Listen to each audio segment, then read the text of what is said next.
Alright, so I'm gonna add some players to this. Most of my guys, they're not even online tonight. Oh man. Um, shoot, let me play together with all Ultimate Friends.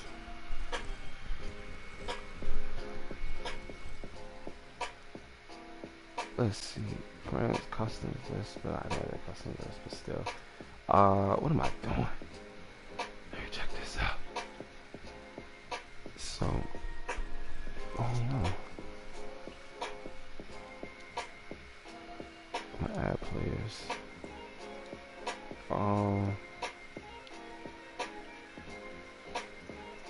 This might not want to be in the group, I get that.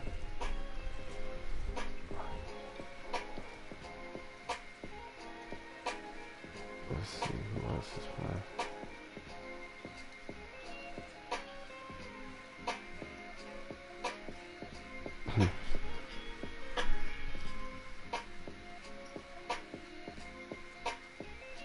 So, yeah, so we're gonna add those players in there. Alright, so I'll welcome you to the group later on. Anyway, so, oh, big ups to Wes. I saw Wes' name inside of the group. In my mind, I was like, oh man, just thinking about, you know, everything that he helped me through the game. Welcome back to Chocolatenova, back to Mega Game Battles. I'm your host, and I am basically just chilling tonight. I'm relaxing, you know, just taking my mind away from certain things. I want to give big thanks to God for waking me up every day, learning and getting experiences and getting the opportunity to be here.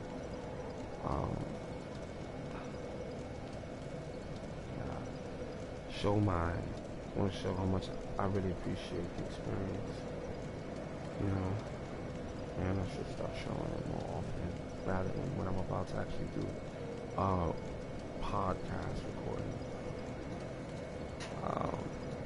And you know, whatever God is in you, or however you perceive God, whether it be you or man or God above you, you know, I think that you should be grateful, or at least try to be grateful. You know, it starts being grateful by the thought, right? You can get a lot of things done being grateful. Anyway, it's your boy Chocolatenova. Thanks for tuning in whenever you do. You know, I'll be just chilling. I'll just be spitting rhymes and going over the lore. A lot of people ain't on it right now. Some people are on it. They like it. Other people, not so much. You know, they have their own thing. And, you know, that's the beauty of having choices. You know, I'm just adding to the number of choices when you decide to play something like Darksouls. You know, just being able to actually go over the lore aspect of the game. I think most people say, yo, I'm not really concerned so much about the lore.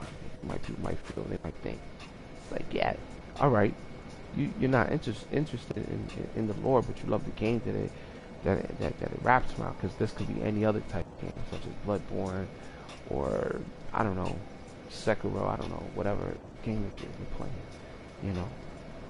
But,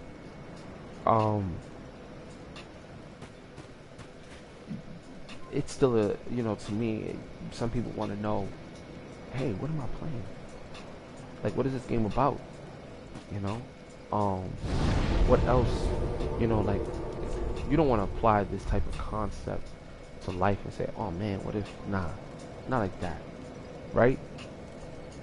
It's just a play on imagination of, just like people who read books, you know? People who read books, you know, they gotta somewhat use their imagination to kind of picture what was going on. You know, you're reading a story, but the story that you're reading, you're picturing it laid out in your brain, you know? You're imagining these things, like, yeah, as they are, whatever it is that you would perceive that harsh you know. Anyway, what the hell am I talking about, right? So the lore is just it's convoluted in Dark Souls, and I just want to kind of stretch upon a lot of things that we understand, or what they give us an understanding of what everything is, because it's so much that you're seeing, so much that you are wrapped up in looking at in different scenes, that you be like, okay, I gotta go after the effing the 4 or 5 lords, you know. Hold on, I'm kind of switching this up real quick because I want to hear something else. Power. All right, we can go with something like that. Just a little bit more up tempo, upbeat. So, anyway, some people just want to know the lore. You know, it is as interesting as the game itself, believe it or not. When you start to when you start to actually pull apart the evidence, or what evidence that you have, and then try to make sense of it. Wait, what? Excuse me. With whatever you got, you know. Let me turn this down a little bit. Right? So with whatever you got, whatever information that you have about this particular game, you know, I've had talks with individuals who they only know as far as what the lore is telling them. And I'm not gonna lie to you, the lore is a good place to start. It is a good place to start when you want to know, like, hey, what's going on in this game? You know what I'm saying? Just give me an idea. Maybe I can just go from there. You know, it ain't that simple to just go from there. No, you're not gonna just be able to tell to tell what's excuse me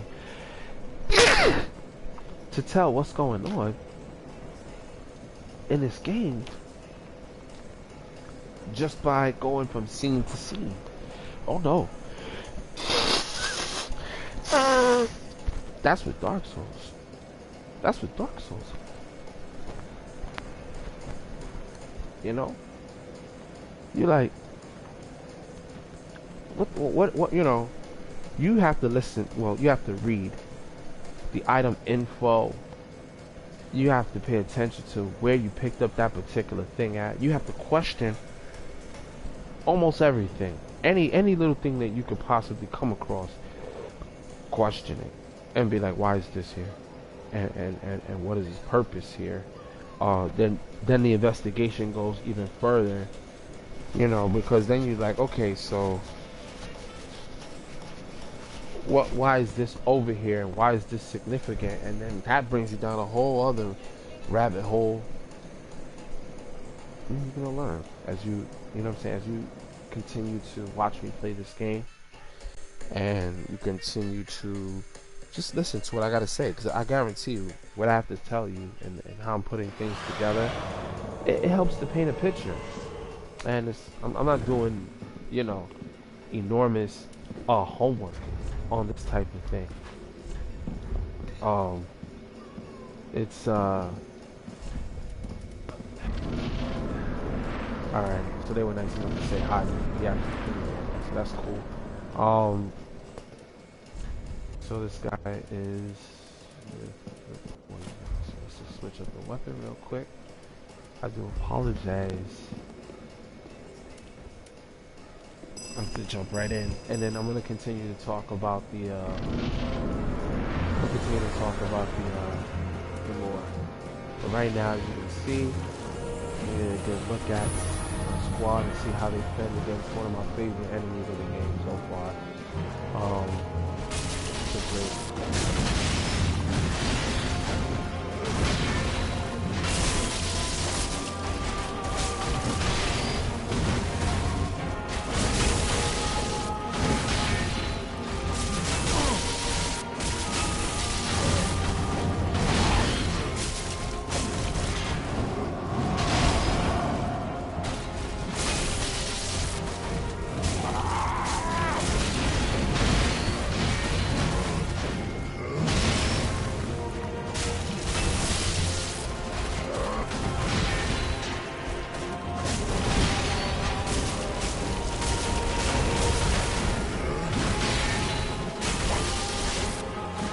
tries to get in front of it.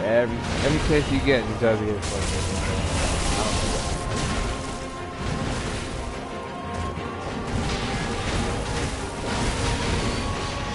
That's how it's done.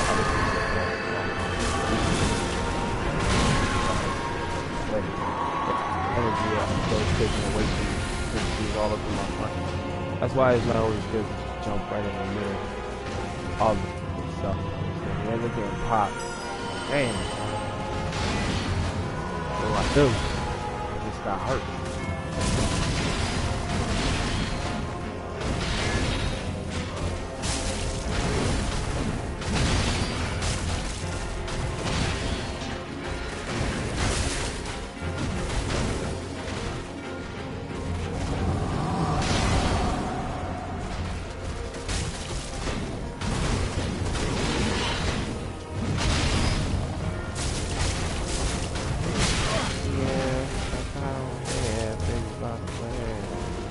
Go. Because I'm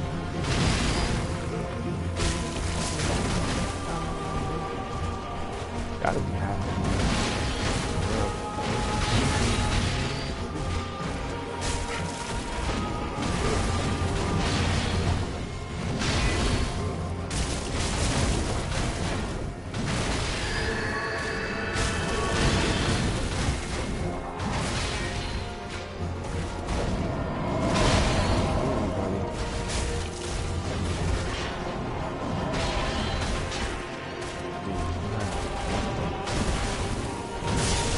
Oh, that shit knocked the wind out of me.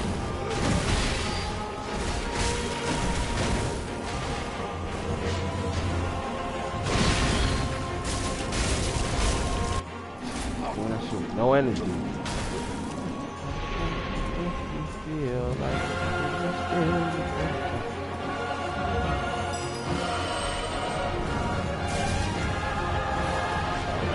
now that's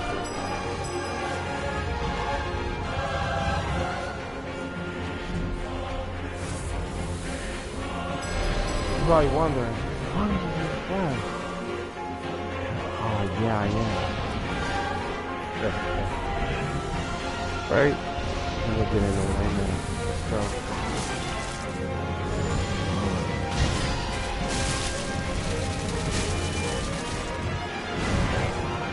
What? How did he die?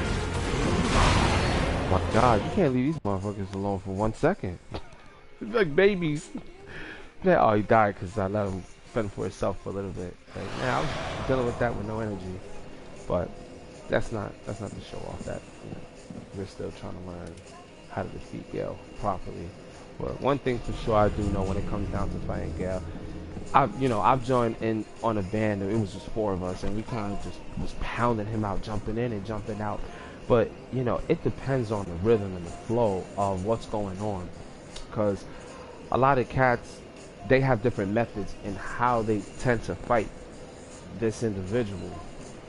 And some will come in, like you see this guy that kept getting in front of me. He was basically wearing a Havel's suit. And that means he can take a lot of hits, right? But you have to have certain stats so you can properly wear that and move around.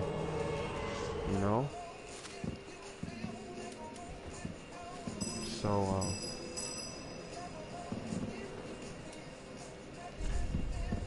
alright, no bowing. So, I'll just go ahead and switch back off to this. And use this. And I'm going to put up my stats before we start. Without a roof. Clap along if you feel like this is the truth. Clap along if you know what happiness means to you. Hey. I know a lot of people don't like that song. I want that good.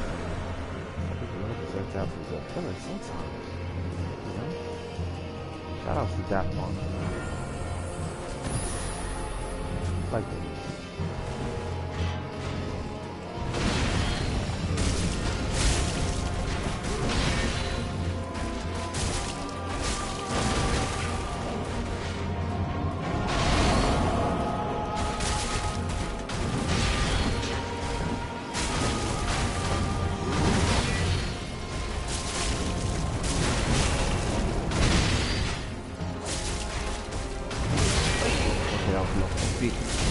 can't get too wrecked. Once you do that, you're stuck in this acid situation like I'm in. Right?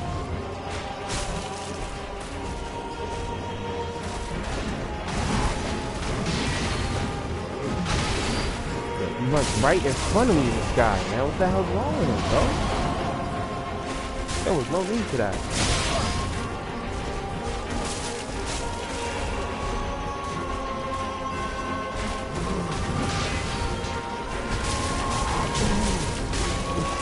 Wow. That happened.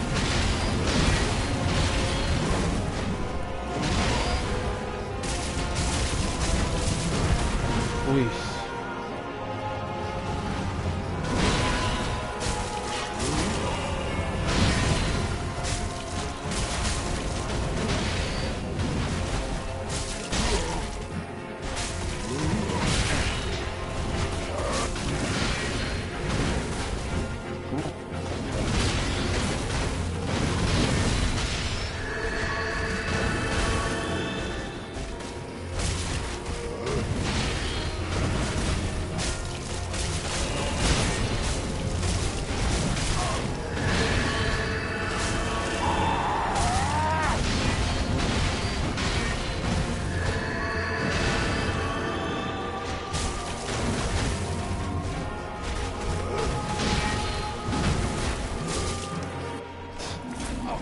Amazing. Pick up some park is good.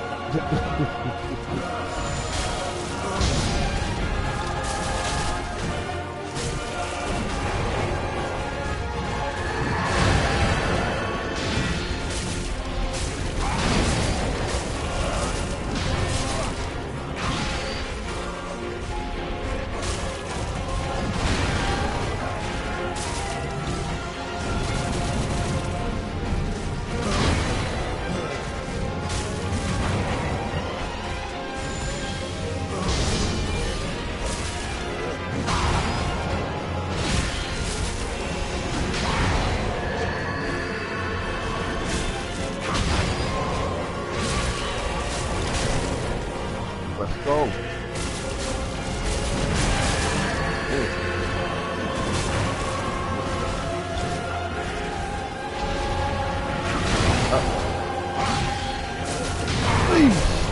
Wow. Tried it. You get that ace for effort moment. Okay?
I gotta hit it.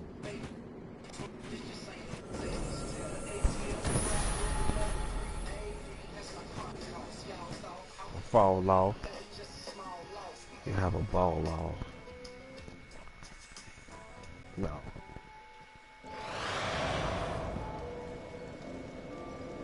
Alright. So that was just one of those, you know?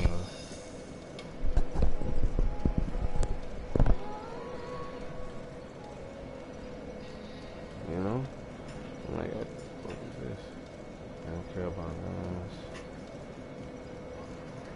Yeah. Always on time. Mental acupuncture.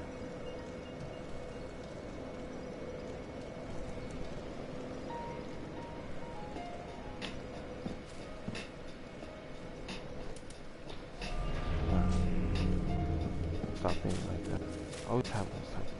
Oh. Alright, so... sorry about that. I was like looking at something else. Alright, so you just saw a nice little epic scene between me and Gail. Looks like there's some people out tonight. Let me go look over here. My sign's gonna leave. We got 1, 2, 3, 4. It's probably 2. Well, 1, 2, 3. Look, that looks like 2 bloodstains. Plus another one back there. That's 4. Then 5, maybe 6 on that side. I've seen worse. There's been days it's been real crazy, but I rarely got any summons that day. I don't know what it is. It's like a dumping ground for all of the people who could be hollows. This is like kind of like where this would be like the end of the road. You know, we're talking about an individual such as Gale, right? Like, oh, there's not much real history behind this individual, right? And I started like paying attention to certain features, certain things, right? That'll make you go, you know? Like, what's going on for real with the whole situation with Gale. And he has like this gaping hole in his body. He's eating the rest of what's considered to be the pygmies, I assume. We don't know. I mean, obviously he made his way here at some sort of point in time. And I don't think what I found was potentially going to give me everything I need. It might, you know. I think we can crack this case. I think we can literally get this whole situation out the way and just deal with it. Let me see. This guy already did this. Let me see. Yo. You can hear me. That's okay. I'm gonna use my thing. He's ready to just go after Gale. He doesn't really care too much about Fillmore. He's probably a veteran, more or less. He has that sign near his name. I don't know how to get that. It doesn't matter to me. Looks like he managed to really become a ghoul. I don't know what type or whatever that symbol means. I'm dead, but that's just what he is. You know, maybe he's like, I don't know. I don't know what that symbol means. I gotta look it up. And when I do, I'll let you guys know. All right.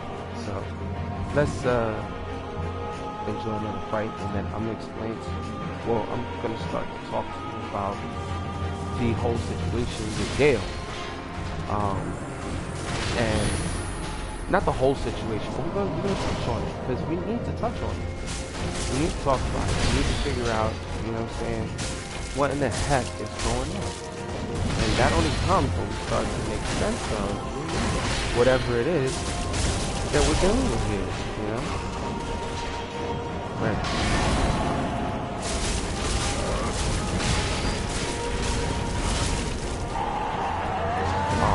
This blade, the design was made for that top skippity jump. The kind of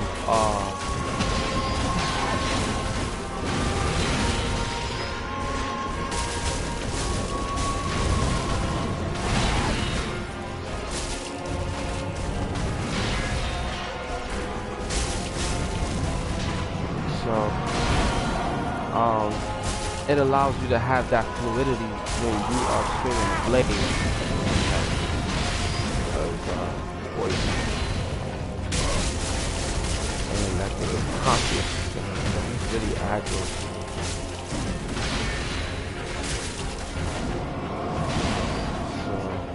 energy is being slowly eaten away at.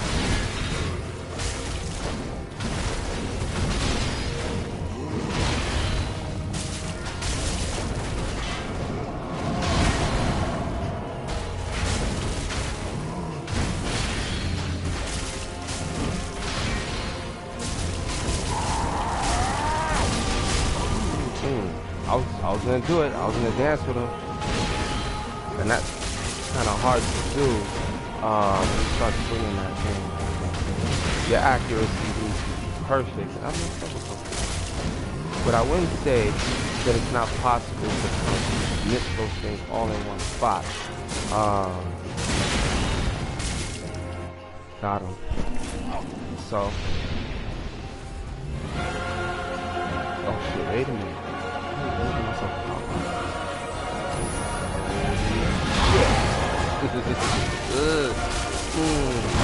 He's like, I remember. Last battle was crazy. Yeah, he messed me up, yeah.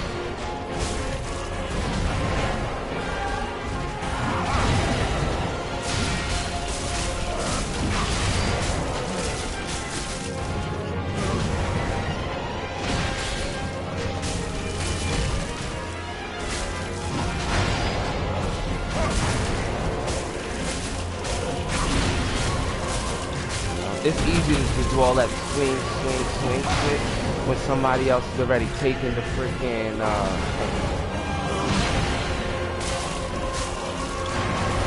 is already taking the hit shield because you got all this armor on and shit. Like, man, listen, that's how you do it. Look, see, he having a good time because I'm shot the fuck. But that wouldn't be the case if I was freaking getting his attention all the time. I'm hostile. You're gonna take substantial damage, boy.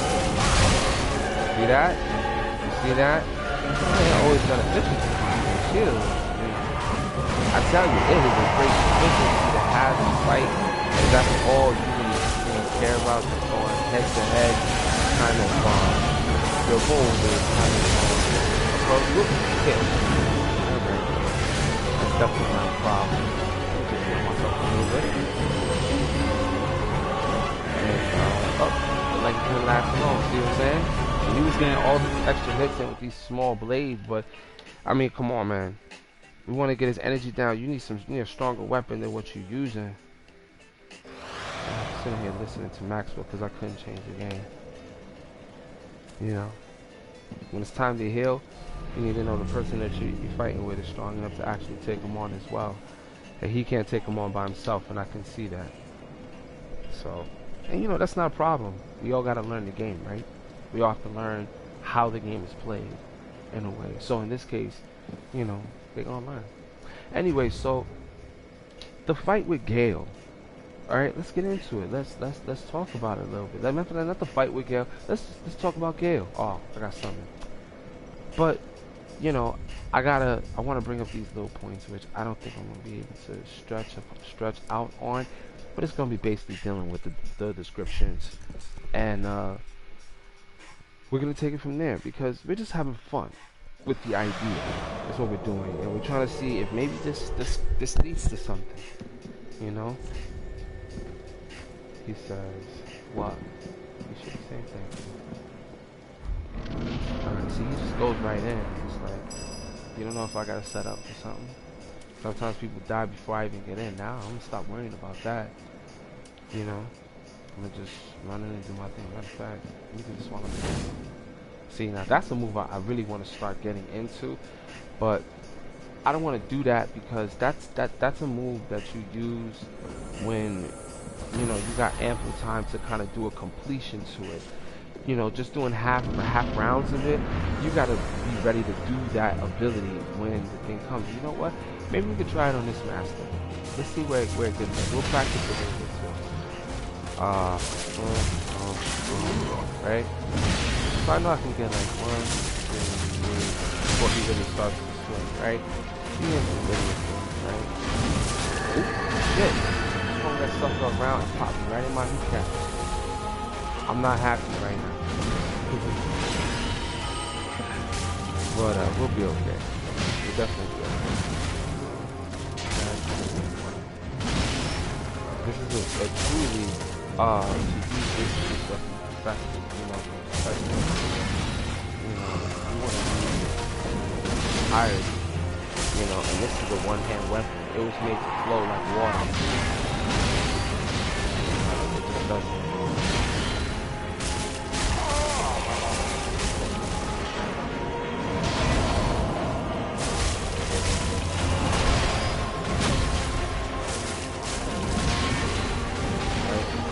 And, you know, slowly, look, he's not, nobody's hit him. He's been losing all of this, all this energy. For me, I'm playing this right now. I'm trying to figure out what would be the,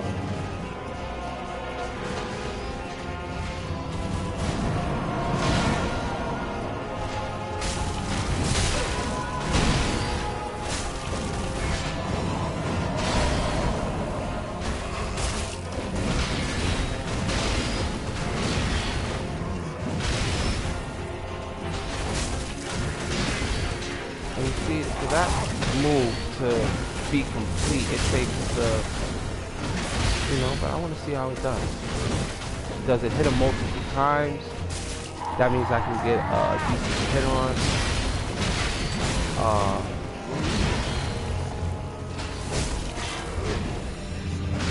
I don't know.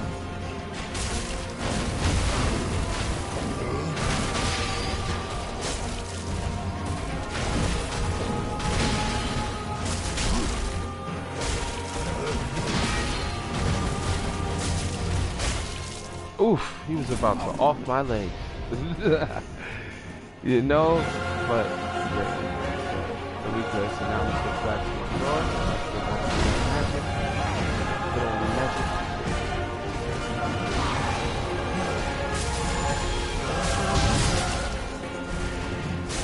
Right? And to me, you know what I'm saying, these type of swords, you know what I'm saying, they can be, you know,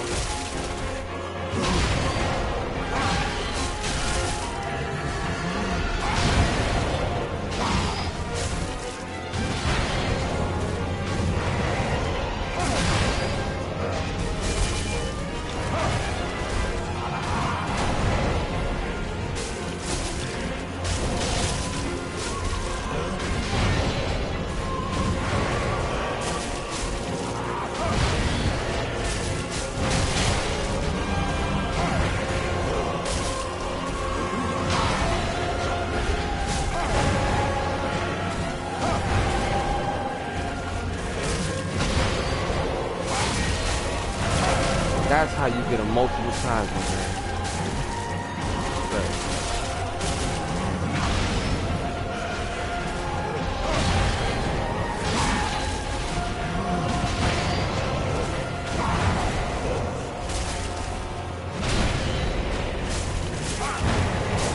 Oh, okay. I'll figure it. I got this. Alright. One big one. Oh no. Ugh.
So normally I'm like rapping, and I am like, just rapping and during the fight. I'm also like making sound effects and stuff like that. I'm a little kooky like that. But tonight I'm just a little off, and I'm just a little focused, more focused than other times in my life. And sometimes I just focus on different things that can capture my brain. I'll be like, no, this don't capture my brain. Like my thoughts. I project my thoughts of only good things. You know what I'm saying? Good, positive things that's growing and stuff like that. But life gets rough sometimes, and you just say, man, that man, like, I got this. Everything's gonna be perfectly fine because I successfully got what I wanted. You know, so just chill. But sometimes people just can't. Not all people, not me. You know, but some people are not content with what they got, so they want to grow. They want to do other things, so that way they can serve their purpose. So find your purpose. So, but anyway. So let's get into the lore. Not the lore, but let's get into the. It's funny because they call it a lore. Read something, or to lore something in. Let's go over to show item. Okay. Now, I should have gone over to shield first, and then kind of work my way being summoned. Again, we're gonna talk about the sunset shield. I know it says blessed because I blessed it, but I might change that depending on how I feel. Because I'm constantly investigating Darksouls storyline.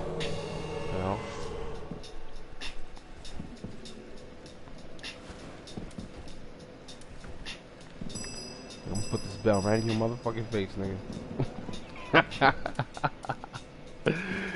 You can say what's up. Oh, nice. You're about to see how your boy can count.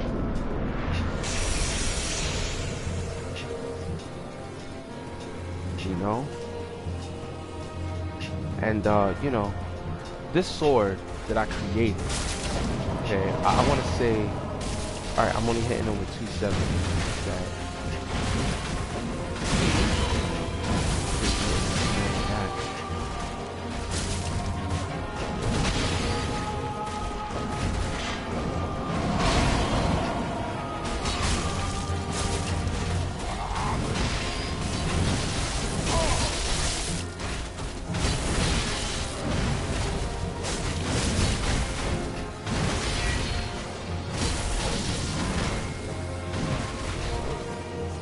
I kind of have the capability to both things.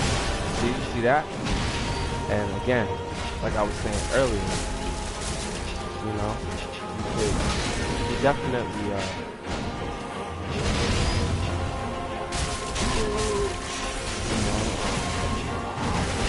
definitely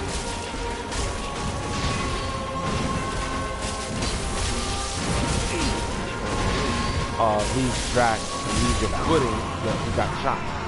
See what I'm saying? That's exactly what I was talking about. Exactly what I was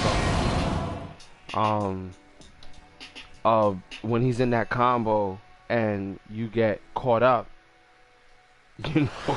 dodging real close because, when things are being swung at you, the end tip of that particular thing that's coming down at you is going to be coming at a slower rate, because it has to reach you. Movement has to take place first, right? So you gotta move your arm, right? So the closer you are, the faster you get hit with that particular thing. I mean, I like explaining like the statistics of this shit, but I'm not, whatever you want to call it.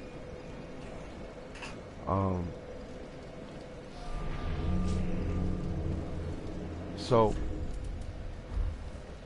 boom, right?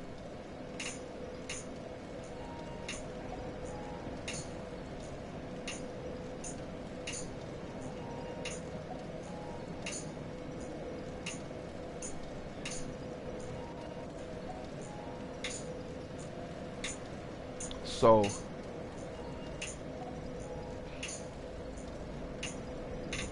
anyway, I was just thinking about something. I was actually thinking about Nas's front cover. Look, and I ain't really have much time to even explain anything anyway of his own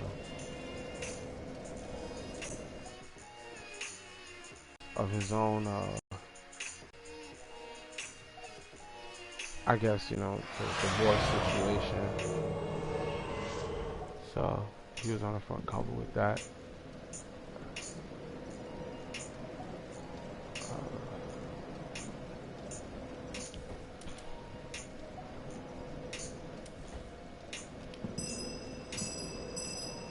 Anyway, so now I'm sitting here.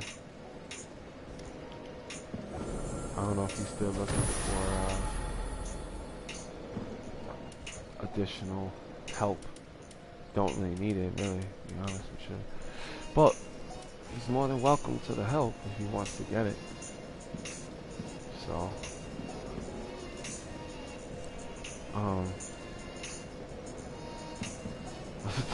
put on the armor. Oh God, this a lot of times this is what people do. They kind of put a Hamill's armor so that way they're able to take on the series of hits. But at the end of the day, when you think about getting hit by this person, it basically what I'm doing. See, he put poison on his blade because he realized that's killing him. You can do just about anything with this character.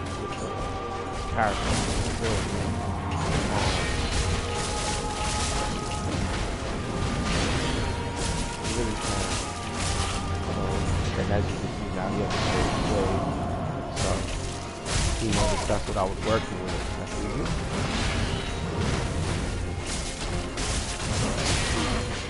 But I need to be able to move fast.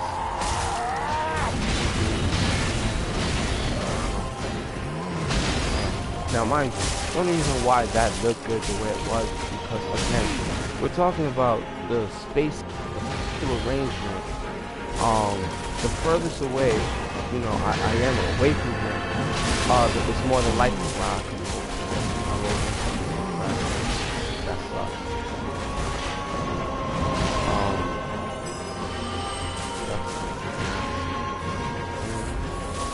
Sorry. I could switch it up, but I'm gonna just keep my shield on. Both of those things right there. I shouldn't be doing this whole two-handed thing. Doing a trick thing.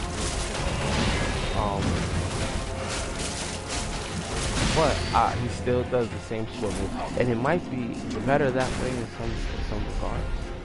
I can see how.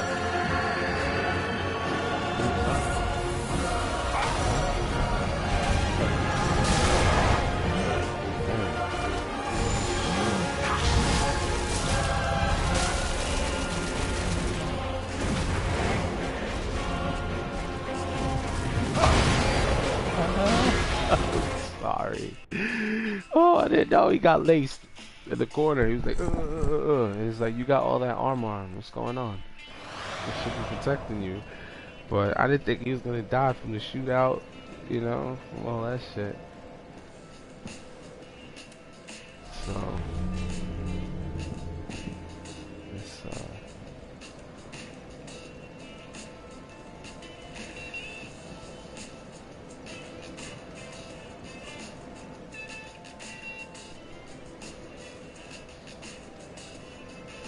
So,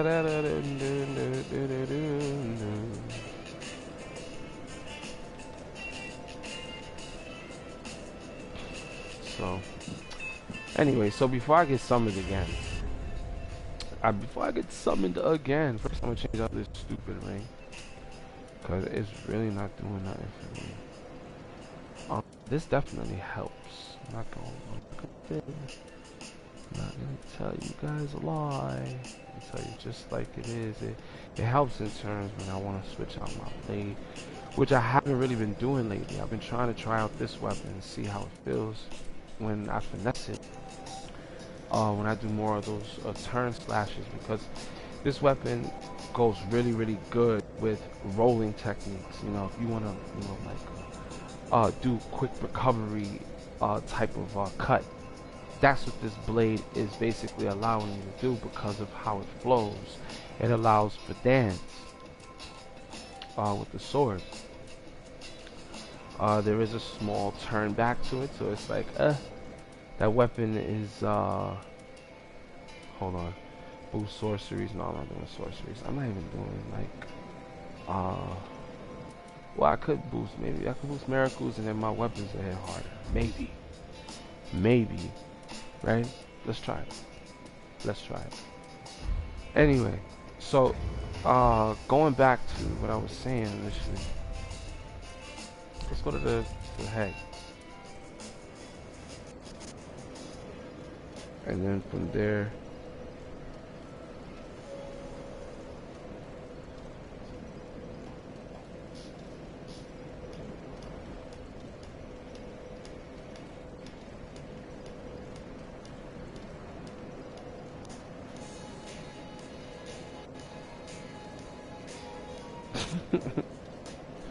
give it to me, baby. Right? Hey, crush. Got cruising. Anyway, so here's what we're working with, right? We have the slave knight. Oh wait, I said what I was gonna stick to the first time. Sorry about that. I do apologize. All right, so look, it's the sunset shield. Okay. I made it blessed. Because it had purpose for what I wanted it to do in the game. I just wanted a different look on the shield, but I feel like we should correlate things as it may seem, or it could be to fit the mold of what you're doing in this game. For instance,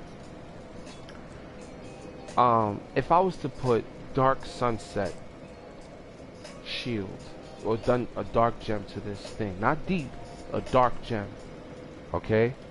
Why deep?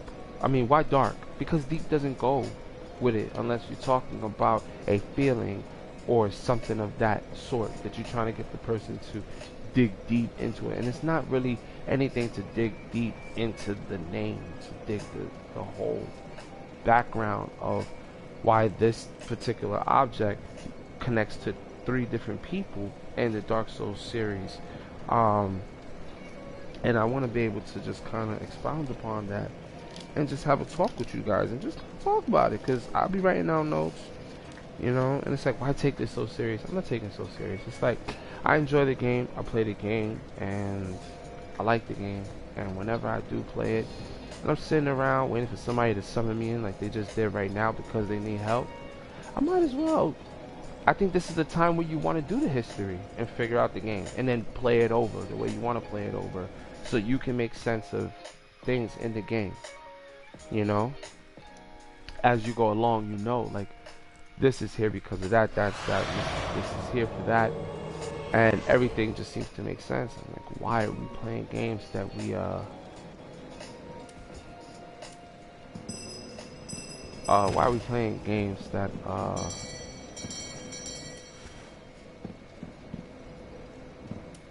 okay, maybe I should have changed that, but we're gonna talk about it. Look at, see my dark moon blade, this particular let me see how much I do. with just the blade alone. Okay, so 101. I mean, yeah, 101. I'm hitting, I'll say like 2 something. So I mean, it's best that I use a two-handed weapon because I'm not really getting. I'm slamming.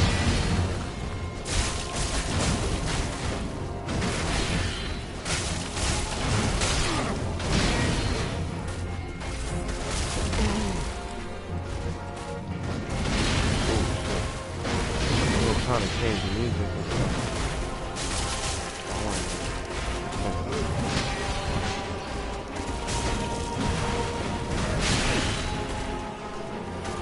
And I can't do it because Darksouls have a pause button.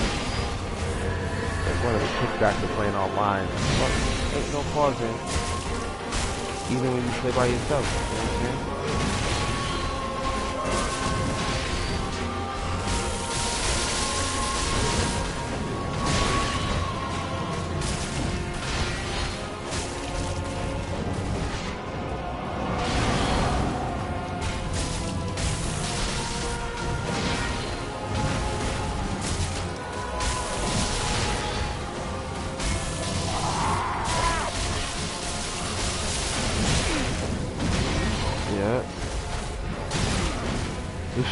You got head just trying to move. That's crazy.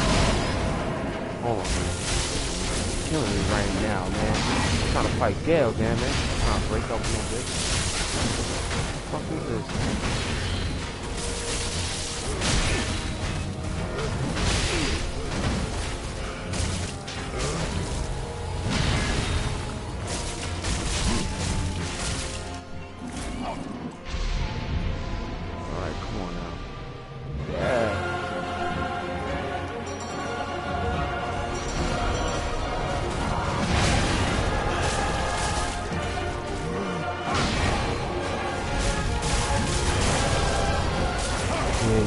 Normally I don't run in like that, you know what I'm saying? Normally I don't run in like that because it don't do you no justice, you know what I'm saying?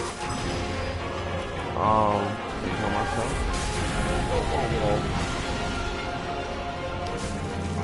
Ring-a-ling on this. And, you know, because I want to get up a little bit faster than I was before, hopefully you can stuck with that hit. I'm trying to get myself in here. Don't die. Don't die.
Alright.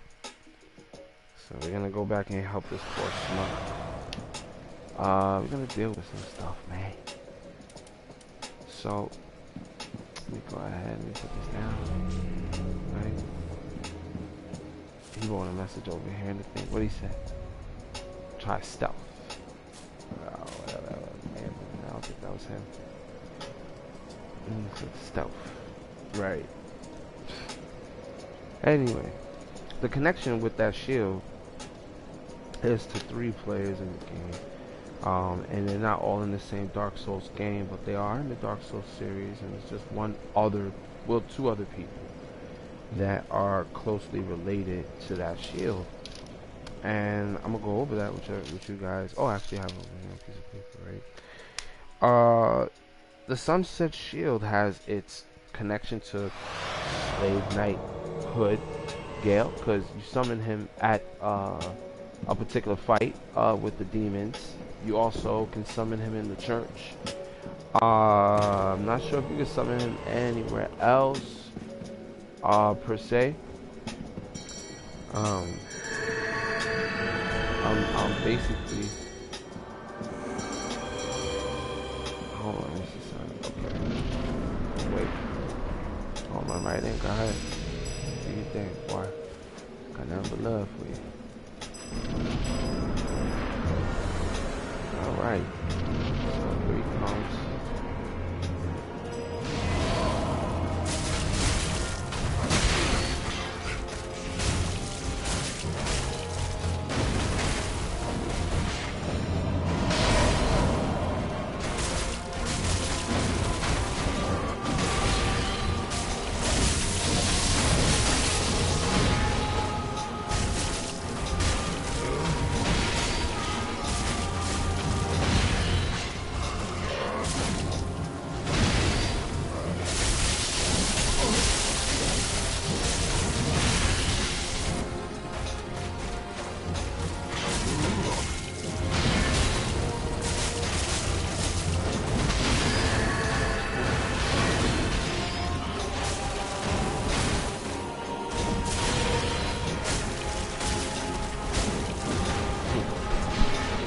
Got me good.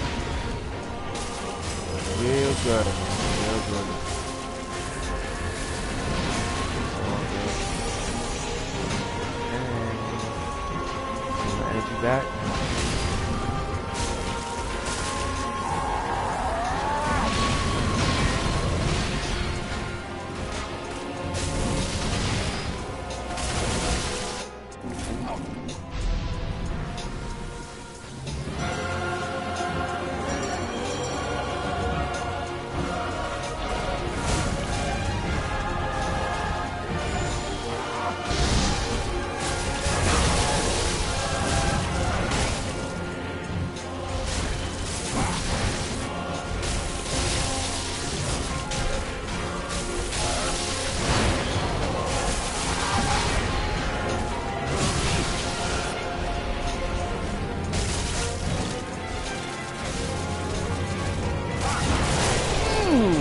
See what I'm saying? You stop like that, bro.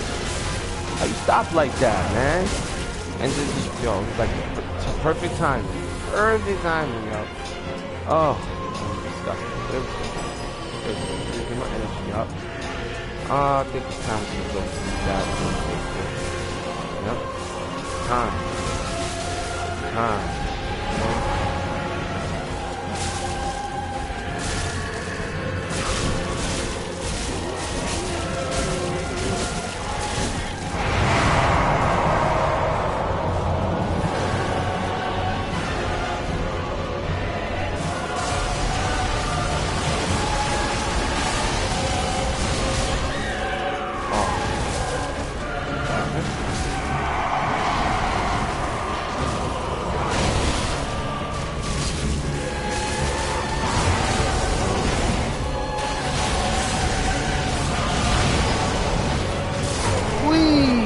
Wow, okay, got me.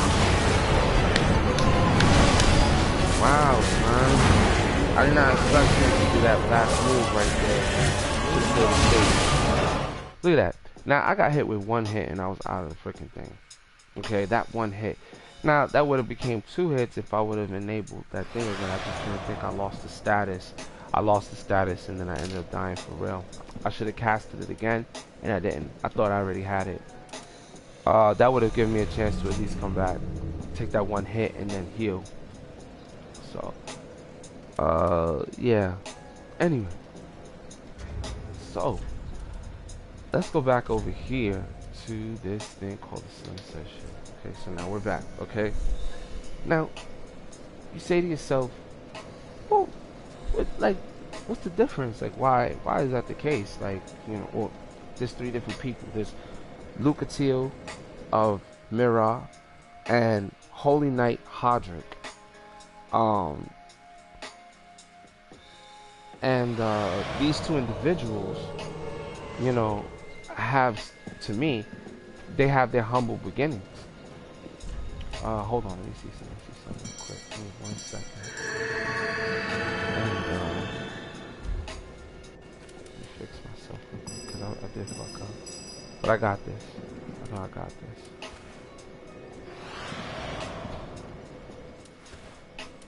I don't want to switch up my weapon, you know. But there's 3 things about that character, and we're gonna talk about it. But let's talk about the. Let's talk about the.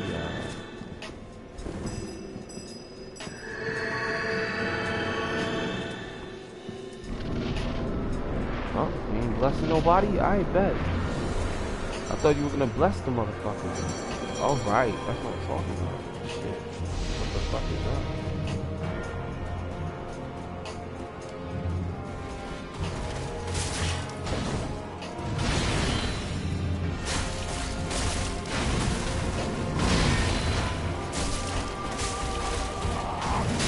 See, I can get too close, man.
Oops, just the bomb. Oh man, he didn't heal. I know that's gonna be crazy. Oh.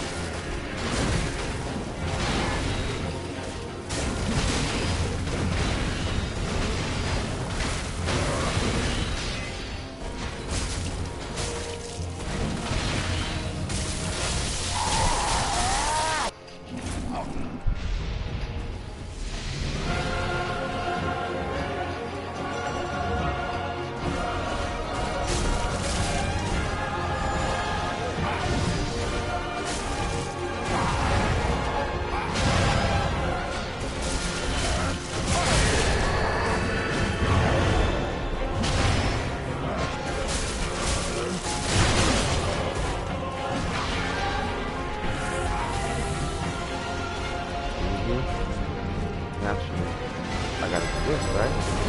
And I'm gonna do this. That's how much time this out. You understand? So, please don't die. Get out that circle. Get out the circle.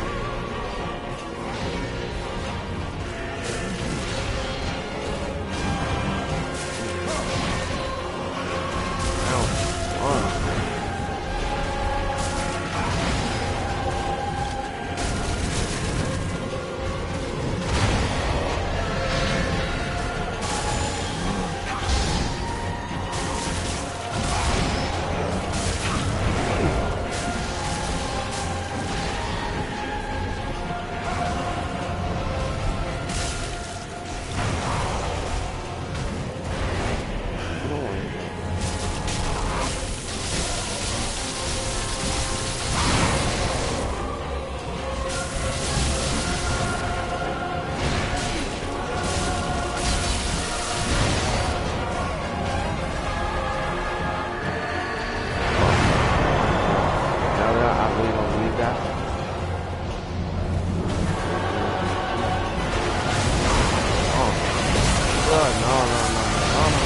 You gotta know that's not the hill.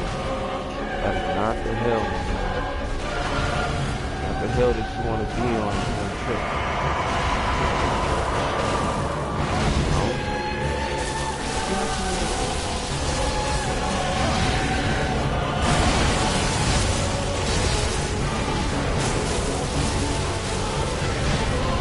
I got all that energy to go back to the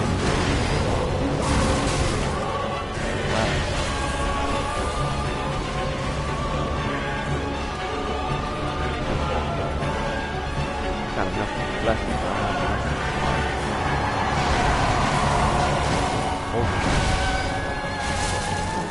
Why was that?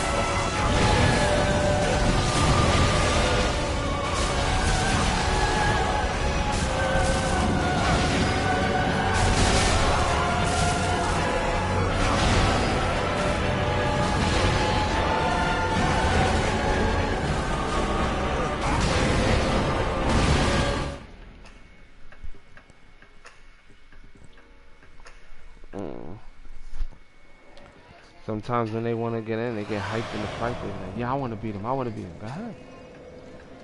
You get a little too close, like, hold on. Like, we're going to hold each other down, but slow down. You know? Pull back a little bit.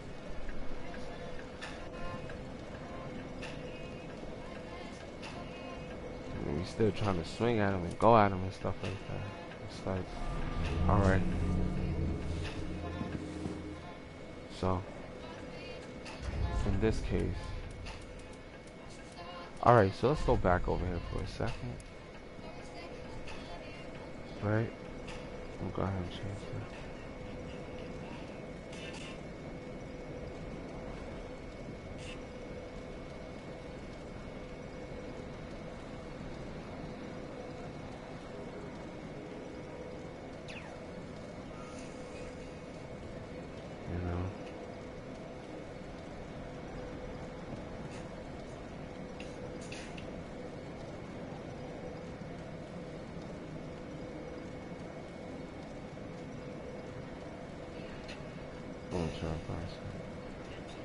To just kind of play with this. I'm enjoying my like Friday night.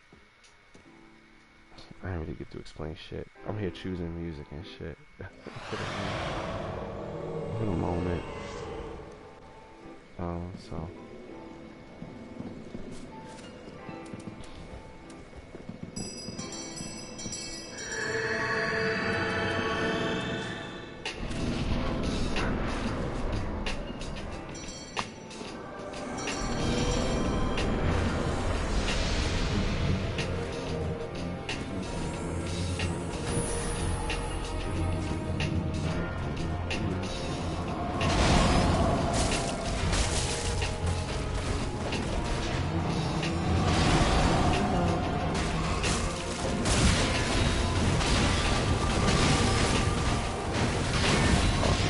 the whole routine there, buddy.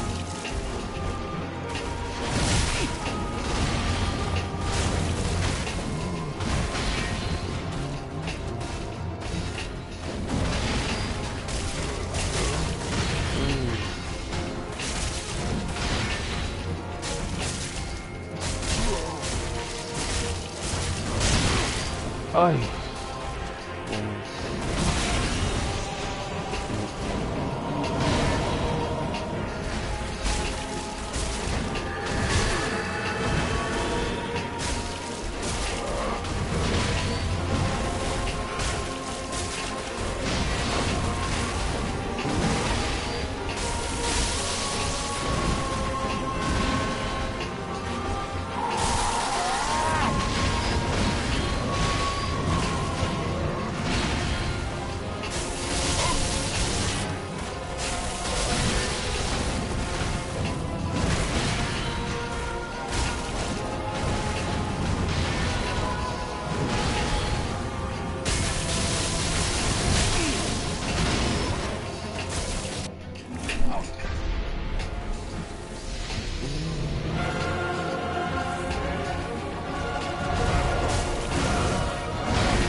tangled too, man.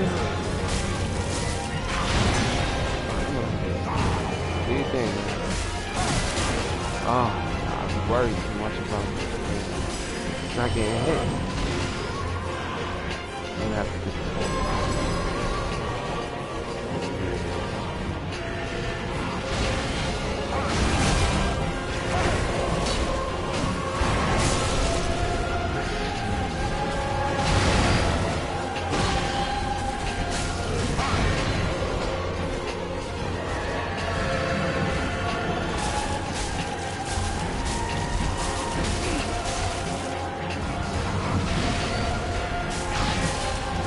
You know, you keep on the side, it's hard to be a fucking slave.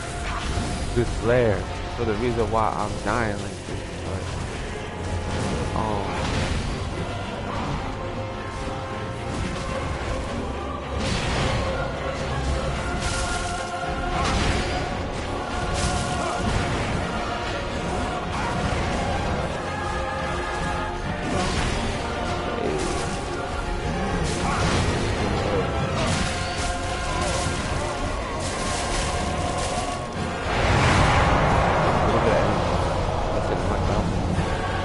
is not here, right? You know. So my nigga, you die, that's it.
You want to fight with one HP the whole fight. Trying to kill this thing. Oh damn, there's a lot of blood stains out there, I'm pretty sure. 1, 2, 3, 4, 5. I mean, it's still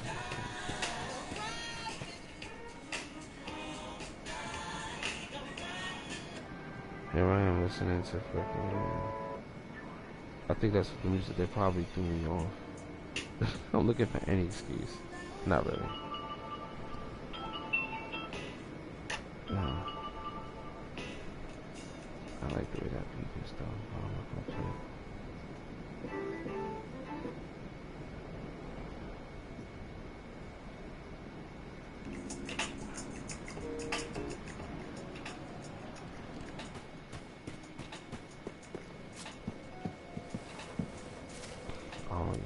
Helping this guy out no more. This is the last time, yo. I never thought it would come to the day that I didn't want to help a particular person, but I'm a son brother, so I'm always supposed to help. even if they're messed up like that. So he still is. People need help along the way. It's our duty to give them that solemn help. No interruptions. Or doing anything else besides serving that covenant, you know. And you know, I wonder, does that affect? I know it affects certain storylines, join the covenant, but they don't talk about certain covenants that you don't join. Makes any sense, you know? Like, I know Siri, stop. Stop doing that. I know there's a storyline behind. Hold on.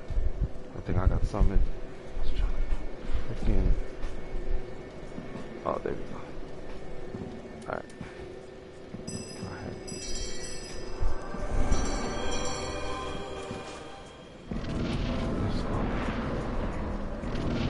get big.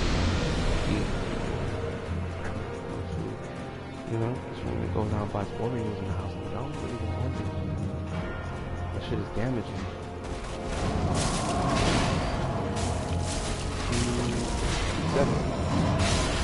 Oh, you got grabbed.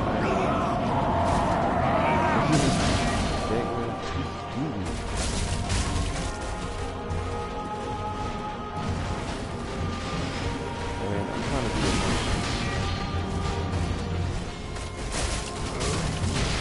But it takes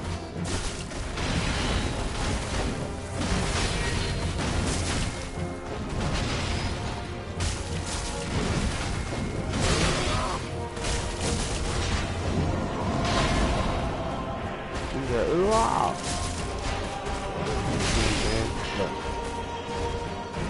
All that stuff, man.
That spin I did was great. Now I know what to use it for.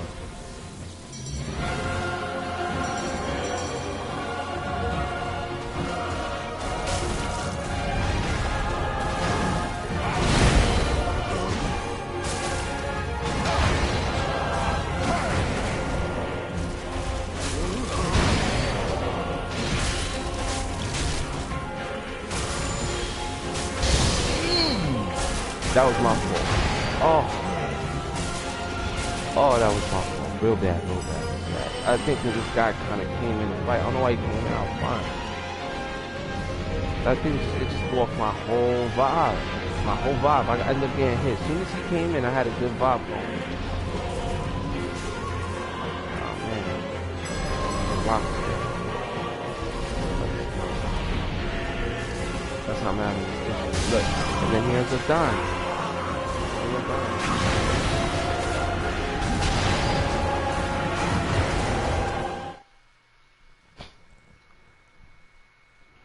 Wants to go in and do what I'm doing, but it's like, you know, it takes skill, man. You gotta, like, I know you want to give it a try, give it a whirl, but pull back a little bit. Wants a little bit of practice fighting on him, I guess. Trying to do what I'm doing, maybe. I don't know. About his progress, right? Not mine. Anyway. So, alright, so before I get summoned, right? Let's go ahead and let's pull this up. So, oh, I went back to the hoods again. Let's not go to the hoods, man. Let's just go right here. Ooh, wait. Hodrick's shield. What does this represent? First, let's just read the item description. So, shield of holy knights. Shield of holy knights of the sunless realm. Now, we're talking about something that a holy knight. Holy knight. So somebody from the heavenly realm, right? Let's just say, and the knights represent them of the sunless realm. The sunless. And I wondered to myself, right? Because we could use that analogy in different types of ways with this game. Alright? Hear me out for a moment. Alright? We have the nameless king. Nameless king. Now, they call Gwen Sun. S-U-N. But when he talks about his son in another description, they're saying the son's son.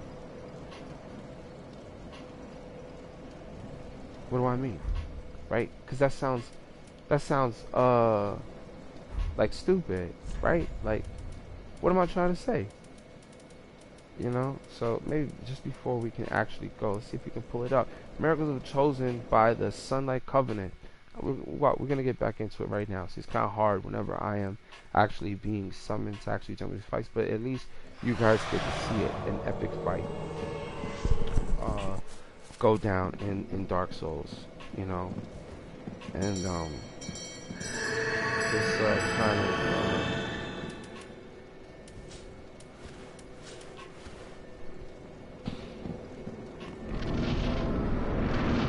now I'm gonna use my thing. Well, alright. You gave me some of that.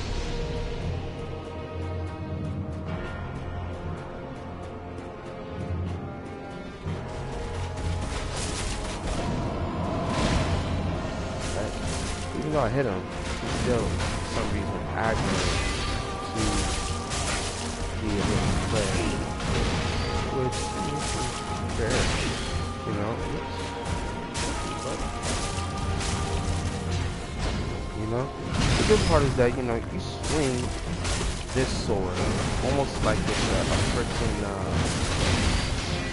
a katana in a way. The way it's handled, to me, you know, it's like almost like handling almost got hit.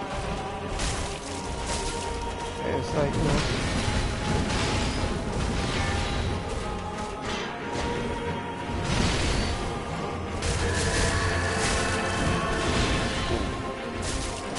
it's like, okay, it's a great sword.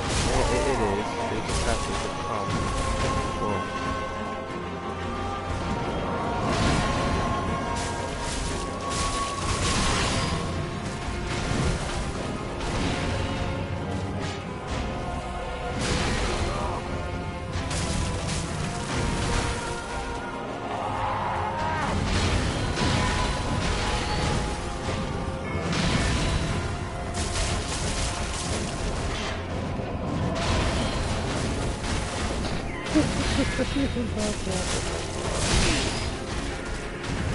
you know?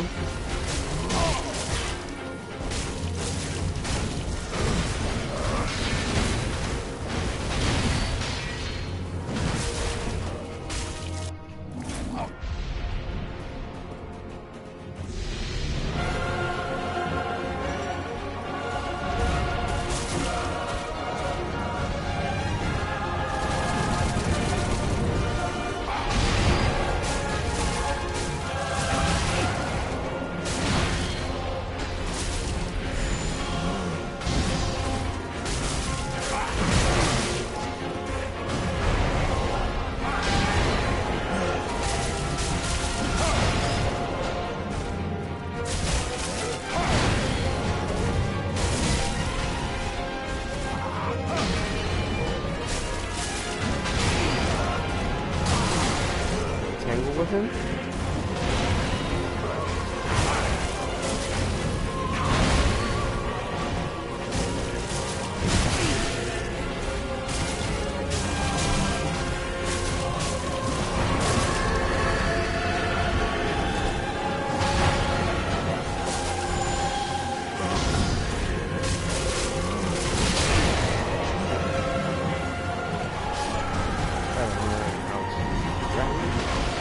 Look, he's dead again.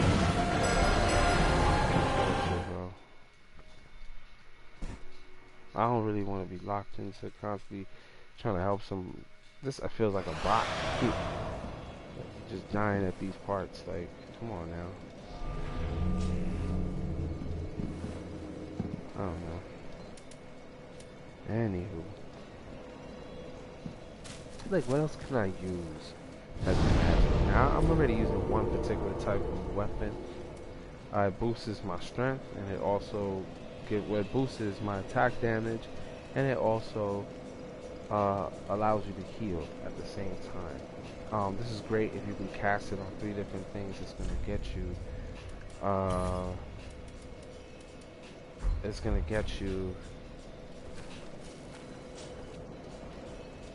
What was I gonna say?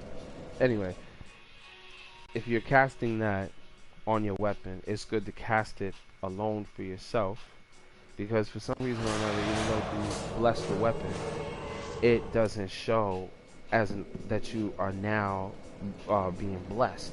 It's that, and that your benefit from it. It's literally some, you know, like you just see your energy going up. It's like that's kind of whack, right? Like, I want to know that this action is going to take into account. So that way I know the status is there, but you just know because the blades are healing you. So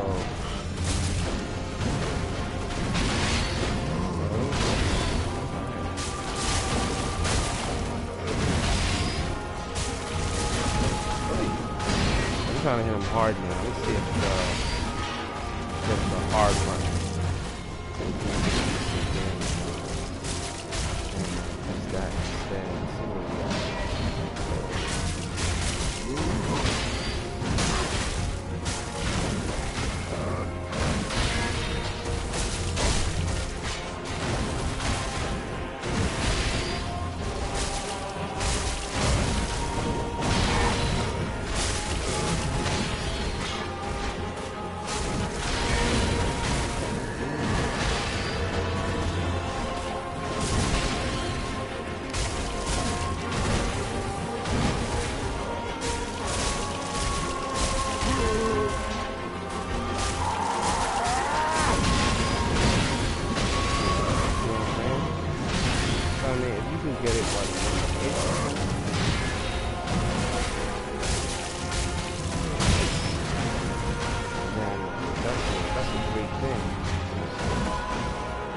Weapon may not be ideal after right?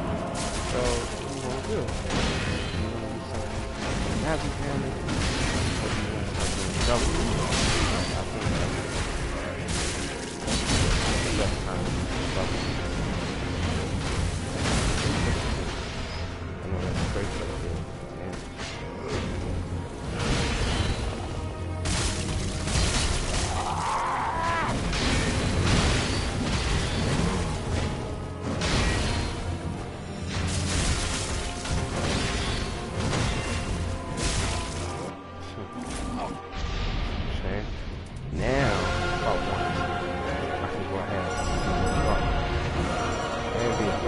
This, oh goodness.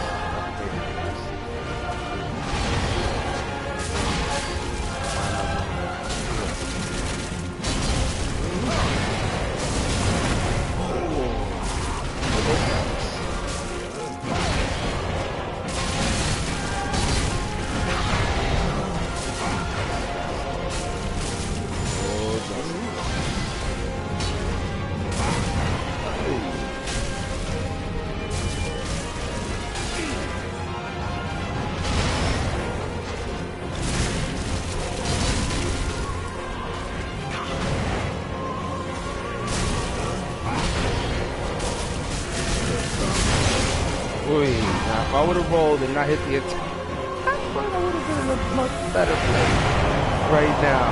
So I deserve that. I do, because I should,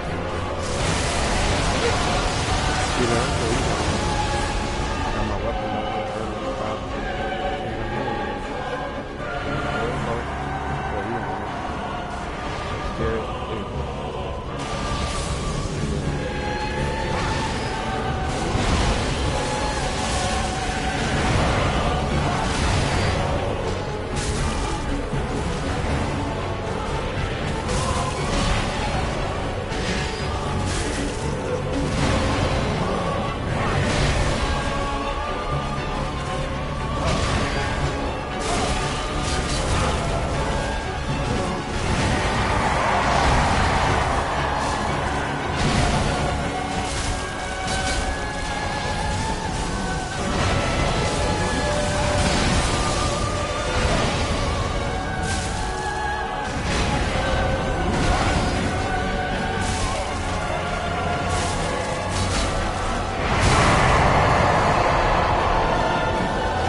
I got the last hit by all means. Like,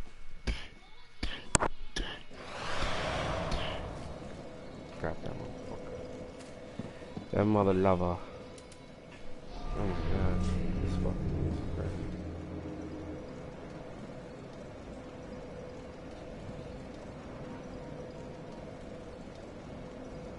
Right? At all, actually.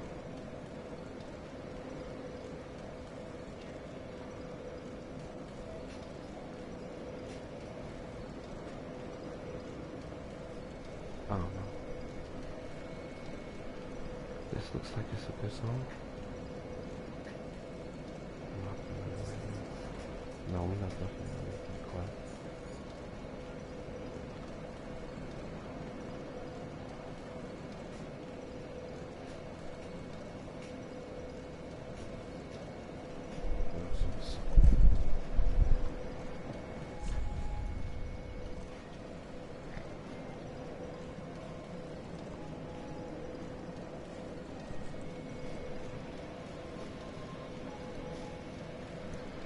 Oh my god, what am I doing? Alright, so I don't know if anybody else is gonna pop out. Let's see where the bloodstains are. They're still there. We'll stay here for like maybe another 5 minutes. And then moving on. You know.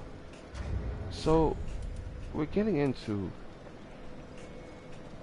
this whole thing uh about Gale. Okay? And it looks like to me, oh, I keep going to the hood when we should be a little bit more focused primarily on this right here. Because Gale's story, we know that we don't know how he became a slave knight. Maybe a slave knight is somebody who I don't know. Maybe at one point in time, well, I mean, obviously we read it on the clothing. It tells you, like, you know, they became undead. Could be an undead soldier already or a knight, and now your ranks are moved into a region where your expertise shall be used. You know, which means you already had a place in the army, whether it be a general, whether it be a regular cadet, whatever it is. He's a knight, no less.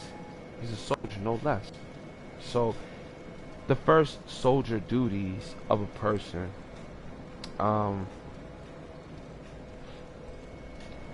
you know, would be, you know, having to be the type of person you trust.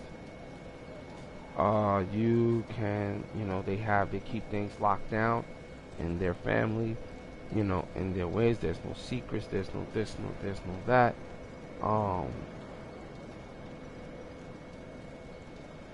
I mean, this is like another brotherhood right here. Talking about the sunless realm. If you didn't know what I was trying to talk about.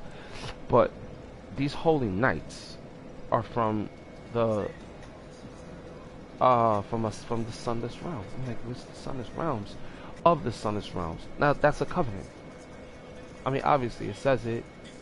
Um, it would have to be obvious. I'm gonna turn this down a little bit. Um, holy knights of the sunless realms. You know, maybe it could be because there's different realms out there. They obviously know, right? Because when you invade worlds, you go to somebody else's world where they're having their experience, and you can connect with them more because the veil is thin to, I guess, the those who become undead. You know, and they want to connect to other people in other worlds, try to figure out, well, how are we really gonna move forward in all of this, and and remain there, you know, in all this goodness or whatever it is that we choose to do in this game. You know, look at the way people choose sides based on their, you know, them wanting to do a lot more invasions and stuff like that. The thrill of cutting down another individual. Very, I'm not gonna say savage, um, aggressive, and what is the intention behind it? You hope that there are really good people behind the ranks of somebody like Aldrich. It's like very slim. Um, but imagine having that type of faith for something good. They had it for something that is kind of considered bad. Like in this world, you can't really say what is good and what's bad, um, based on certain circumstances and certain situations. Um, you can just say that, okay, I can see the duality of it. You know what I'm saying? That everything has a duality, and it depends on what what you label it. Now, what do I mean by all of that? We have things like uh the sunless, like as I was saying before, right? They use these terms, sunless, right? Gwen is not there, probably, more or less. That's not where his ruling is at. We know the word combined with less means that that person, that is not there. Or it is, basically it's not there. The sunless realm. Which means that it's probably eclipsed. Or it's probably, because you look at the shield, they say engraved with a brilliant flame crest. Now, a flame crest, but they're calling it a sunset shield. So at the end of a sunset, engraving of a brilliant flame crest that burns brightly within the order's customary sunset colors. And the middle part of where that sun is at is the darkness, I guess, that's coming after it goes out, more or less. I don't know. It says this design symbolizes those who both harbor and oppose the power of the flame. Okay? So, people choose this shield, and their order, which comes from the sunless realm, right?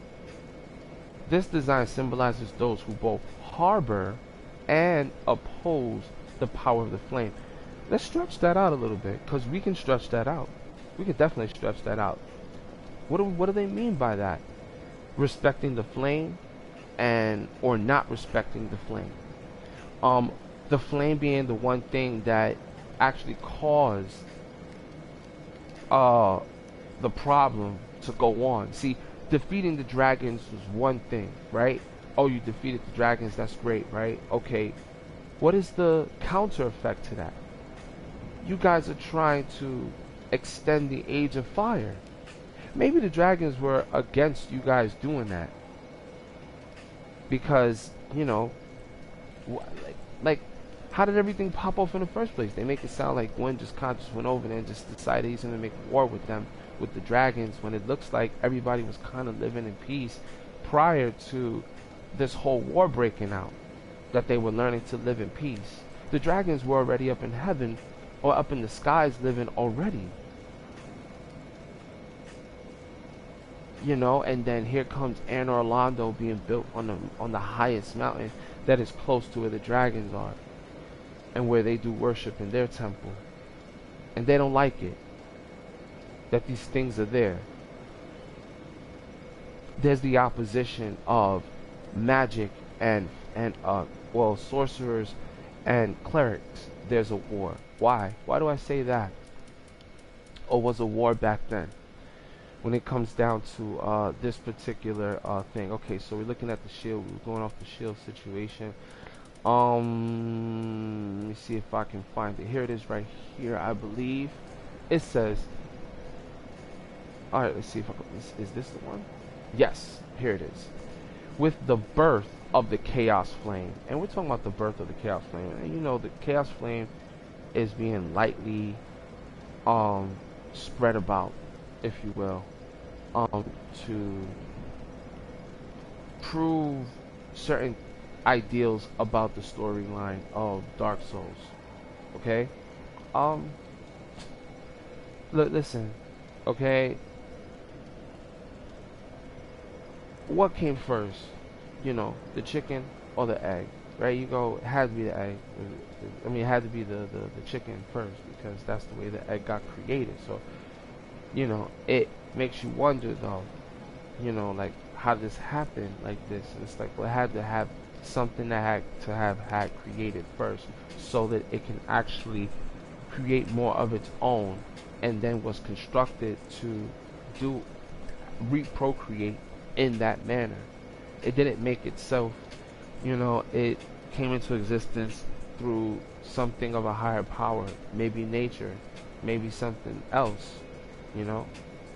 So that beckons the question now, and this is what I mean when it comes down to learning about the lore, if you will, or the storyline behind certain characters, where they come from, and what's going on.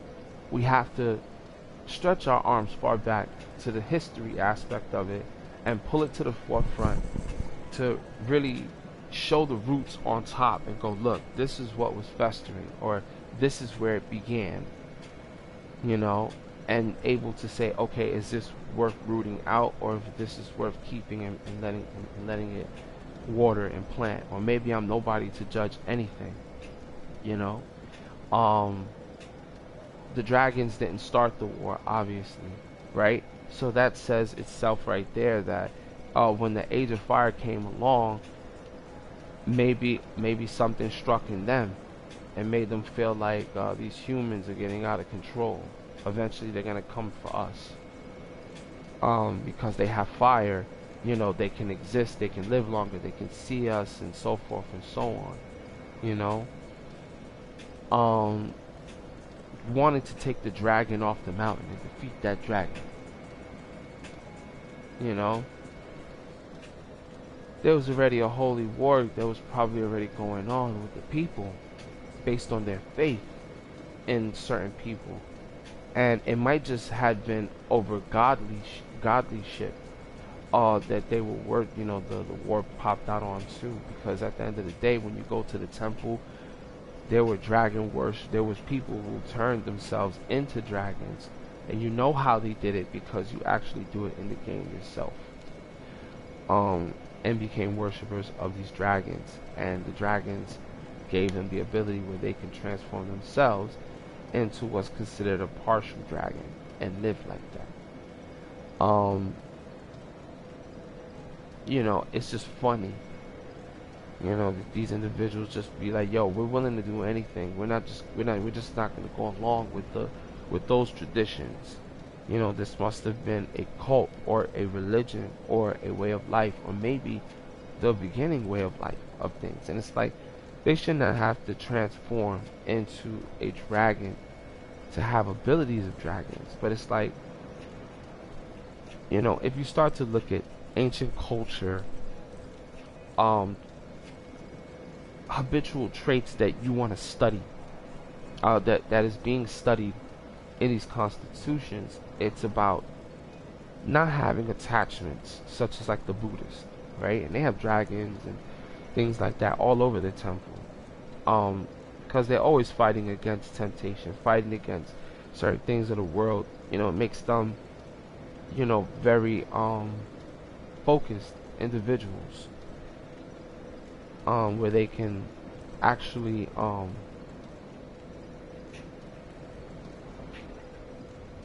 they can do incredible things with their body and energy. But you got to know yourself, and then you also have to put in the mental and physical work of everything, so that way, you align with the laws of the universe, or whatever governs this system. Anyway, I'm going too deep. Alright?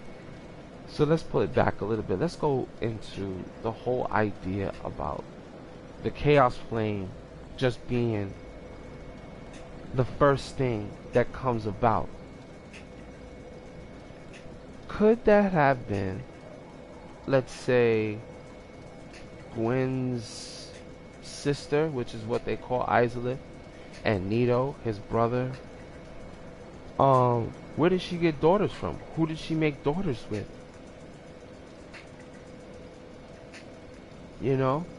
Was it with Nito? Was it with Gwen?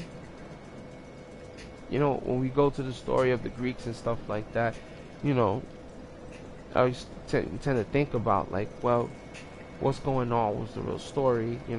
Zeus had kids with with Hera, and then he had kids with other beings, you know. And hey, anything could have been the case, you know.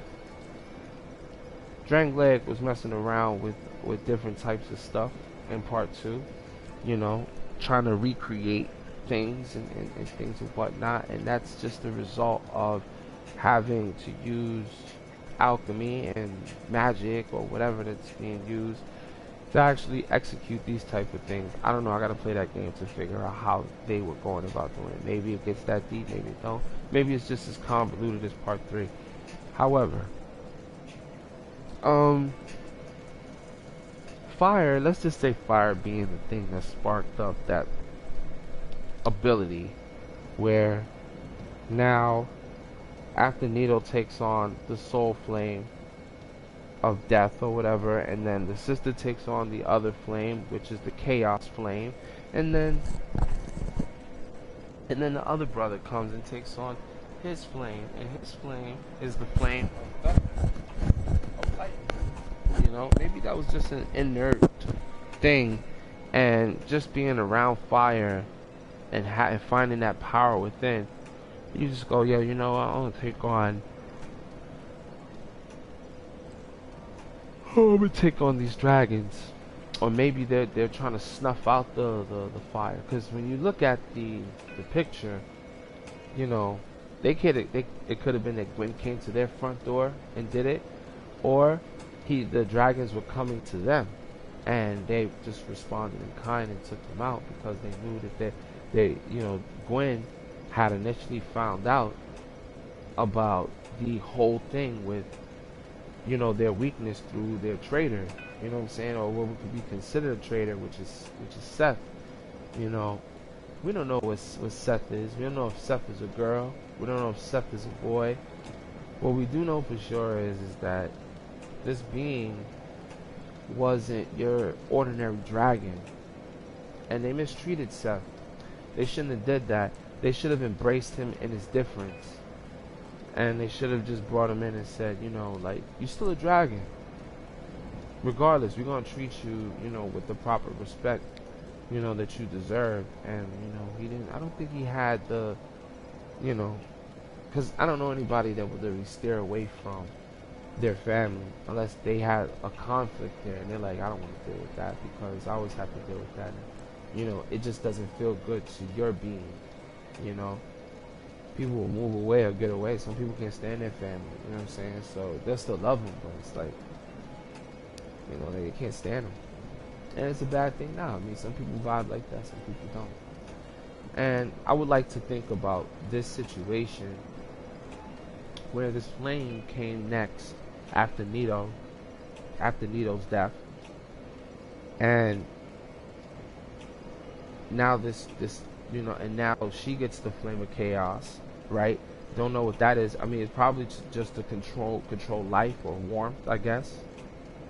And because, you know, when you have spells such as, let me go over here for a second. Yeah, it's in this profile. So here it is. It's called warmth, and it's a flame, you know, that you call upon that brings the type of same feeling of heat. But it's a gentle, it's a gentle flame. So you basically create a flame to float and provide you with heat, so that you can heal, because it's the heat that keeps you going, it keeps you warm. You know, I don't know. Gwen had made the ultimate sacrifice to basically keep this Age of Fire going, and because he started to feel like it started to dwindle. So supposedly he spoke to the witch's advisor, his sister, and they tried their best to do something with their flame, and they tried to recreate the Age of Fire, and it ended up consuming the mother. And mind you, we don't know the mother's name. I don't know the mother's name. I'm still learning stuff. It could be Isolith for all we know. Okay, it could be her. You know what I'm saying? Because, you know, you want to put her in her own realm and say, I'm gonna just put you over here. You know what I'm saying? And sit you down. No. I mean, it'd have to be somebody like Belka in a way, because she's, first off, she's considered a goddess. Okay? And second, they're calling the witches of Islip and her daughters. And I'm like saying to myself, like, well, who is this witch? You're considered a witch because she devils and she dives into black magic or dark arts and stuff. So who is this person um that did that and then ended up becoming part of the seabed of chaos, the actual living thing? And in a lot of ways, when you think about it,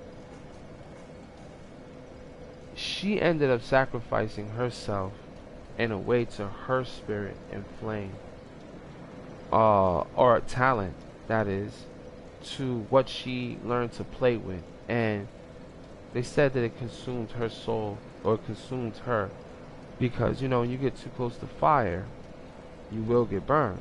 Regardless whether you can play with it or not, you have to learn how to control it on a basis of not going too far. And for her to go that far, where she wanted to, I guess, extend the age of fire by using her fire, her chaos fire, to do so, is backed by life, because that's what women do. Women bring life into the world. In the case of, in the sense of incubation, it's men that has the water of life, according to get that seed to grow.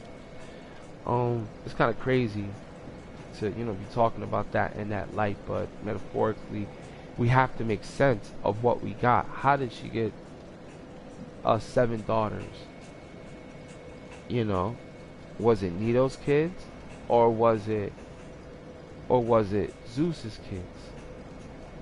Or in this case, Gwen's case. What happened? How many kids? 7 kids. Alright. Now, all at once? Probably. Maybe not. They don't talk about, where they come from in that regard, or at least they don't mention anything about their mother's name, which you want to try to figure out and get. Like, I want to know her name. And the only person they talk about that's other godlike in the game is Goddess Fina. I don't know where she's at. I don't know where she at. Then, and you don't know who Goddess Fina is. Could be a goddess. Who are you? And that's an armor. It's on an armor set that goes after the Firekeepers, which is a whole nother thing to talk about that I'm not going to talk about. And it's like, I don't know, man. I don't know. You want to kind of just work with what you got. So let's just say Gwen gave her those 7 children. Because Nito represents death, and they could have been Nito's kids. And maybe their darkness just didn't allow her to truly do anything. And that, mind you, I don't have anything backing this information to say that this is true. I'm speculating at this point about who does the children belong to, and why would the situation of the fire go so very wrong. It's like some things just can't be explained. You just have to accept it like that. I can't accept it like that. I'm just saying, like, let's just try to make a little sense of this, so that way when we do start to break down the rest of this story, it makes sense. That we know, like, this is this. You know what I'm saying? We can speculate that. At least the speculation is so good that you be satisfied enough to be like, yeah, and I can think about the rest later. But there's just still so much to cover. So anyway, she's able to take the flame A gentle flame that restores HP on touch. Get your energy back, you know? The flame can do it. And it rekindles the soul, you know? What does it take? I mean, you'd have to have enough faith to actually, not faith, miracle. No, I'm lying, that's faith. You gotta have enough faith to use warmth. I didn't even know that until right now. Guys, I want you to know this, okay? This is a faith-based pyromancy, which is the perfect combination of two things on the opposite spectrum. In a way, not really, not opposite, but you know, for most pyromancies, this is what I mean.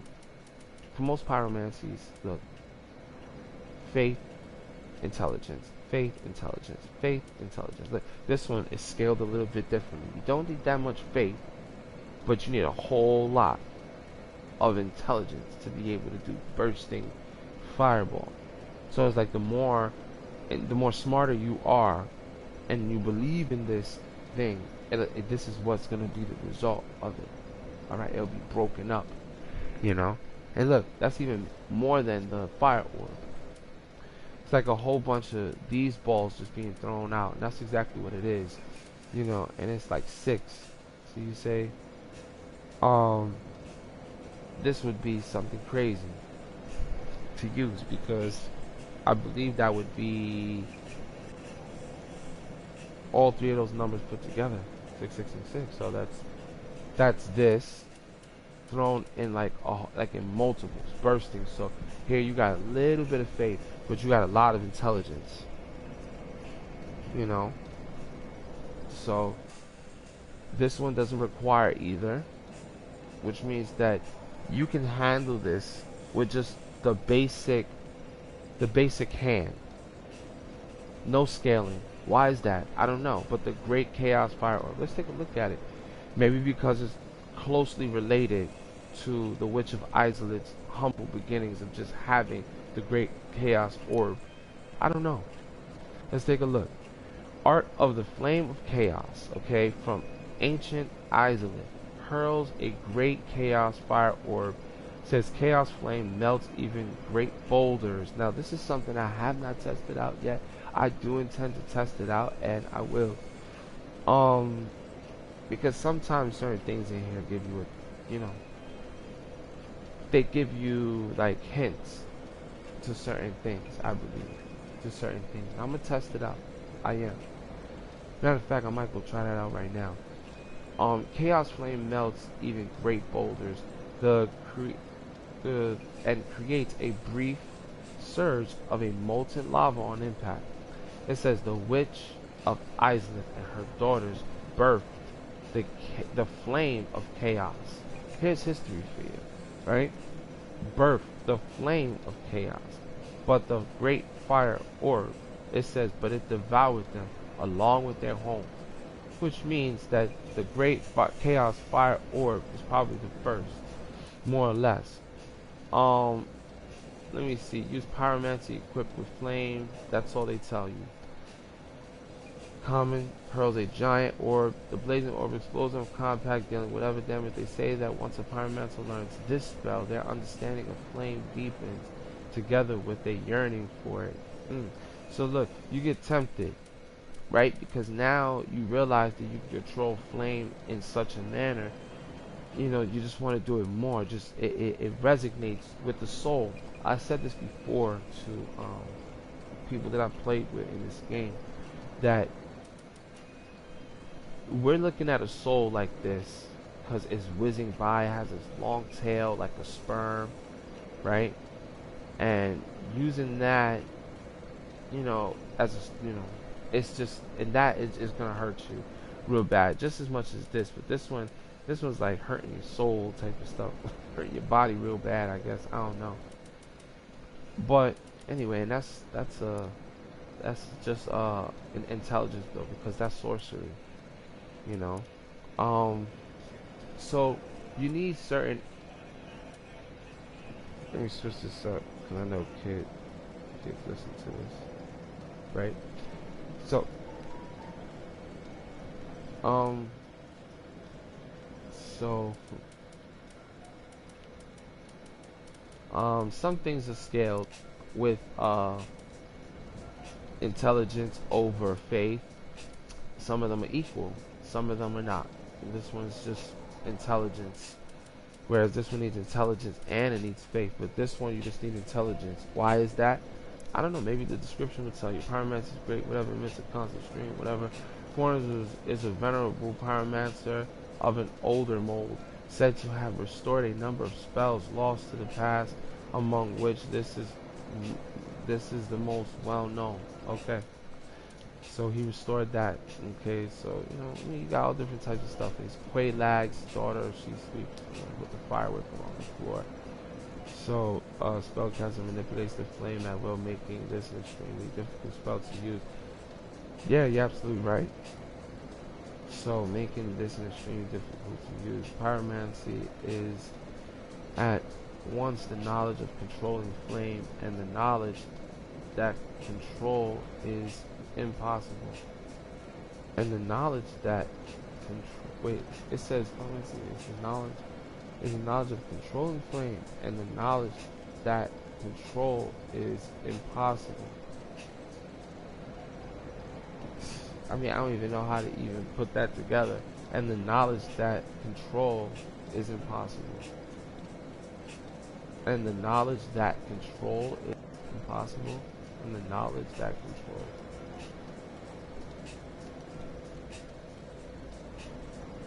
So yeah, so so it says pyromancy, and I guess this kind of just explains why it's the caster manipulates the flame at will, doing things at will, making this a difficult spell to use. So you're not using your brain, or maybe you're not using your let's see. You're using your brain and a little bit of your heart, I guess. In this case, your brain and then your faith. Your faith is something. It's very, very, very little. And that's all it takes to actually will that whip. This is caster manipulating the whips, the flames will make this. Whatever. Pyromancy is at once knowledge of controlling flame and the knowledge that control is impossible. And the knowledge that control, the knowledge of that to control it is impossible. So you try to control it, but you can't. It's just like a whip that's just coming out and just whipping everywhere, or it just grows out of you. Let's take a look at it. Because the person just keeps on swinging their arm around like this because they can't really let me see.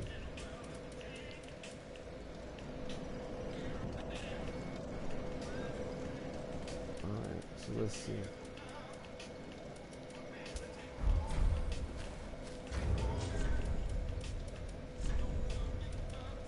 So let's go to the hair. Still be able to cast miracles with that, right? And then you kind of just switch this up a little bit. We get the whip out, right?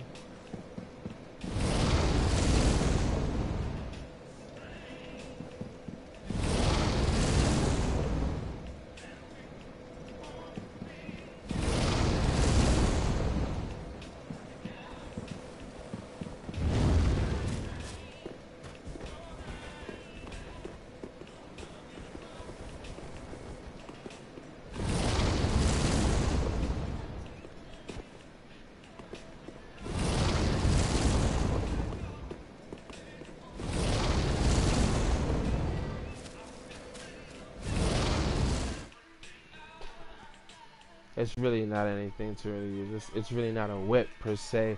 It's more so like just out of control. Fire whip, that's all. Yeah, no day.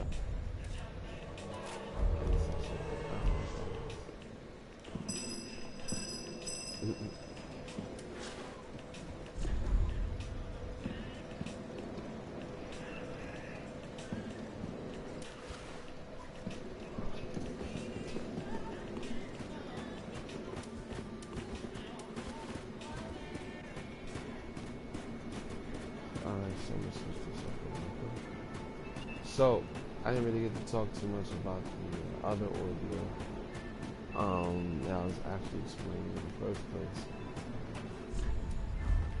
Hey! Let me see if it'll come over here.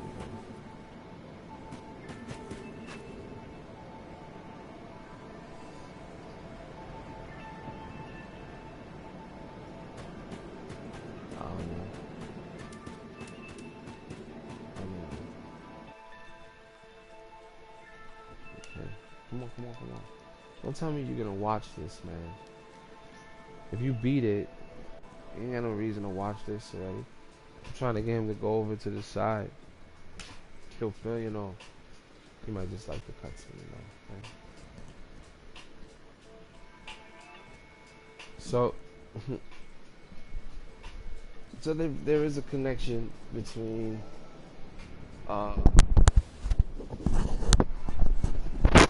Gale and the other two that I mentioned, which is Lucatiel and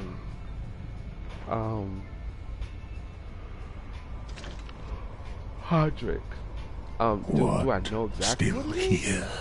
No, I know that they wielded the same shield, though. Hand it over. And that's a lot right there. Your dark soul. That's a lot. See that gate for my lady's painting. I've come to another conclusion about that too that I would like to talk about. You know, like for instance, the dark sigil. You know, the dark sign. You know, you're like, oh, I'm reaching. I don't think I'm reaching at all. I think I'm not reaching enough, actually. I feel like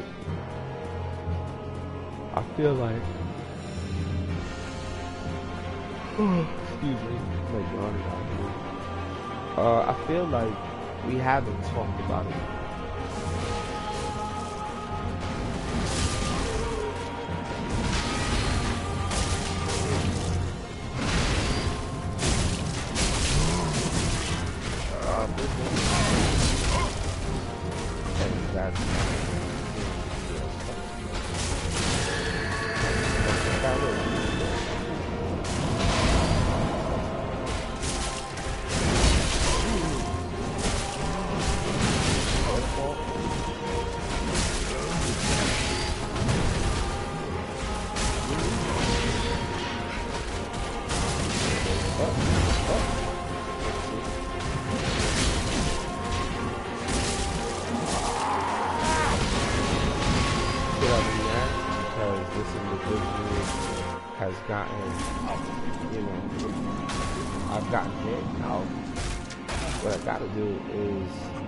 Figure out this storyline.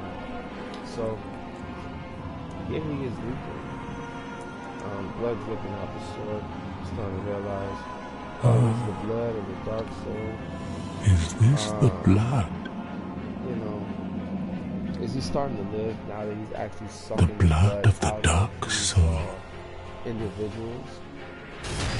You know, that's what you catch him. You catch him sucking on the neck.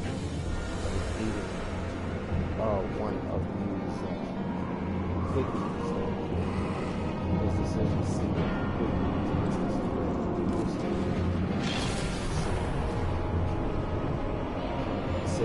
it would be safe to say that he was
cool, but you know, you gotta play it itself safe. You got other warriors on your squad.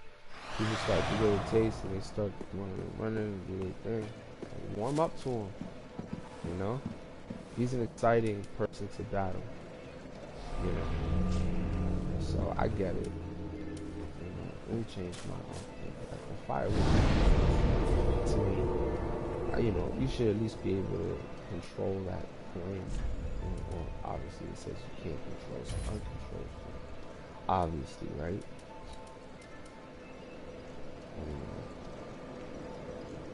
I've been wanting to catch him like this. Well, how now? Just to see if I can ignite something inside of him. You know? I want to try. I really do. I want to try. It's going to be hard because I always use that ability. And I don't have the ability to attach right now, actually. I'm just using it all the time. To restore myself.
That's why I can stay out of it. Do my part.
So,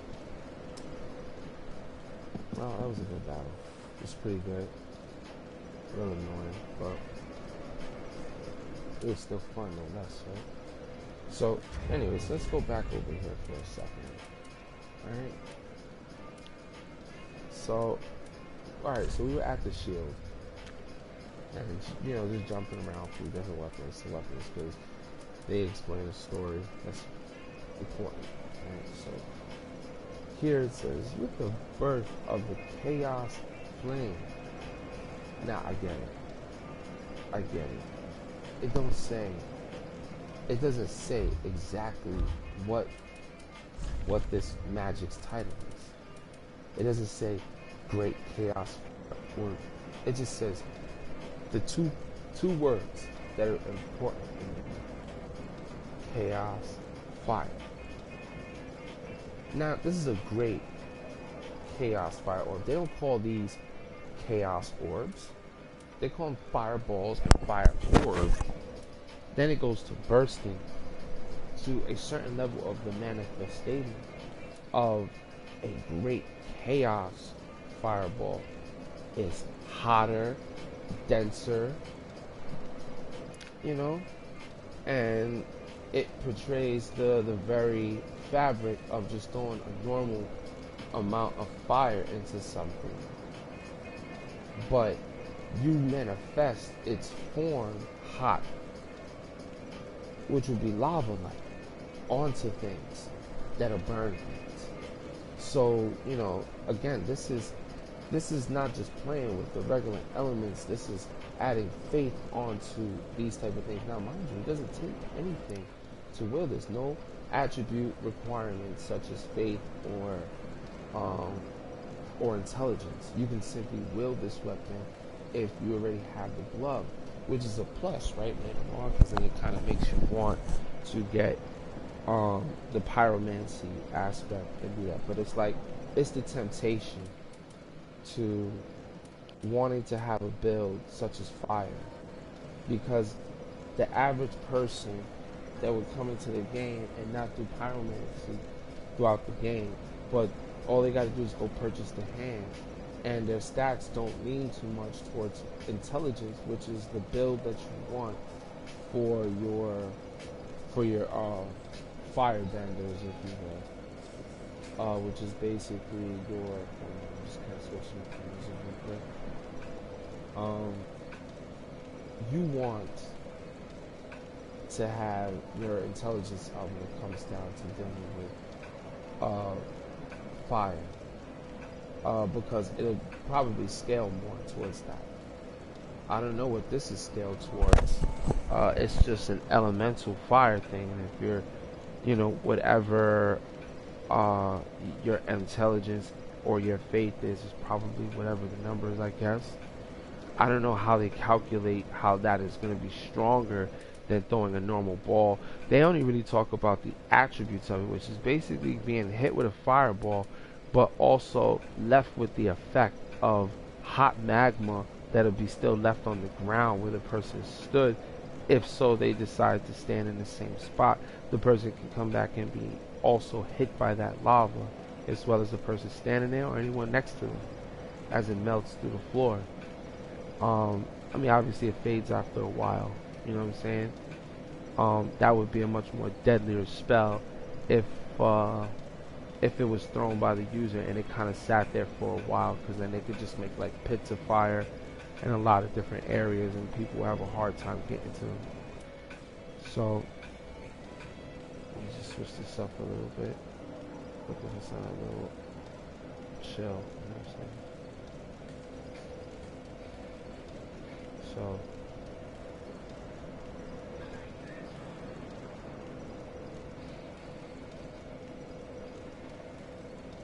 alright, let me do that once more. It's like metal.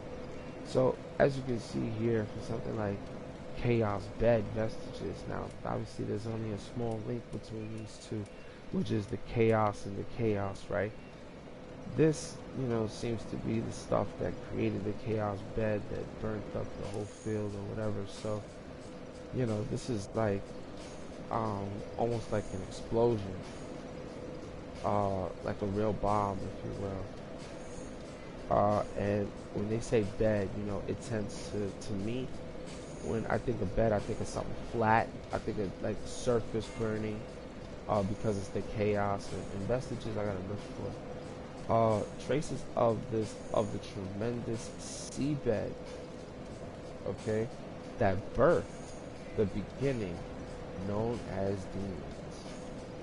Okay, that's crazy because it says traces of the tumultuous seabed, seabed that birthed the beginnings known as demons. So this chaos bed vestiges, this flat, molten, whatever, had demons coming out of them. And that's what they were known for. So hurling chaos flame that scorches the vicinity. So it's another chaos flame. Notice how they call it flame. These are fires, but they never really call it flame. Does that matter? No, it don't matter. I was trying to make a point about the great chaos fire, or so it's not meant to be. Demons born from the fire bore its smoldering essence and perished soon after. Man shares this rapport with the flame to this day. So, you know, see, this right here are like big hints. If you started going into a certain direction, which I'm kind of getting close to. Traces of the tumultuous seabed that birthed these beings known as demons. Now, you want to ask me, I think that this was a big ball of fire and souls wrapped up and put together. And, you know, these things are just trying to get out of whatever it is that they're in. Maybe more or less. I don't know. I'm kind of just making that destination. But demons born from fire bore its smoldering essence and perished soon after. Man shares this rapport with the flame to this day. So whenever I think about, now that they say it, it's like, all right, so, you know, demons only last as long as the fire that burns. So it's like you want the age of fire to continue, but the age of fire is just within men. Men have to keep going for it to keep on being what it is.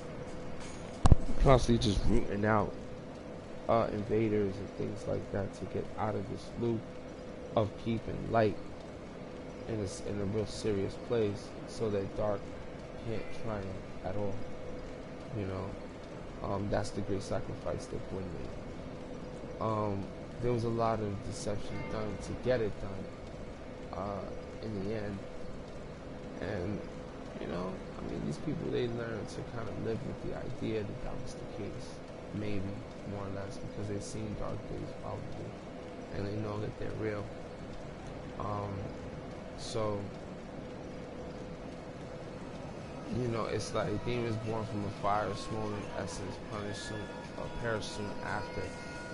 You know, to me, it's like, what did she have played with?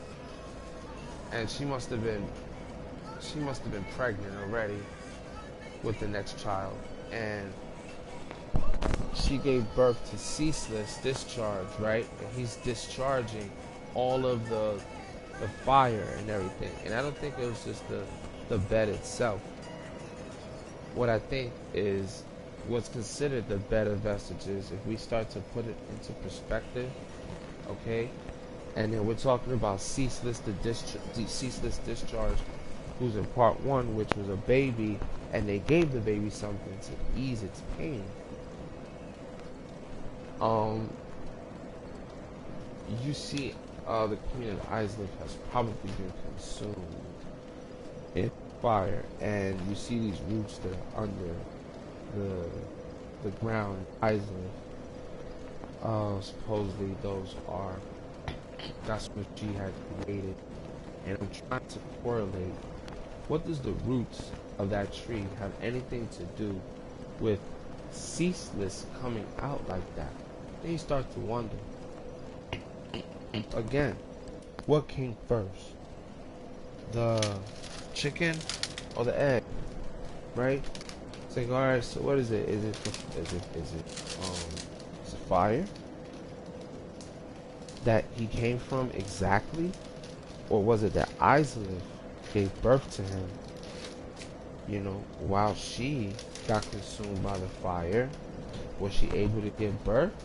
Or was her soul or her physical form being taken in and transformed to be the host of this new life form that they created according to extend the age of fire? It has to be living. Something has to be sacrificed to it.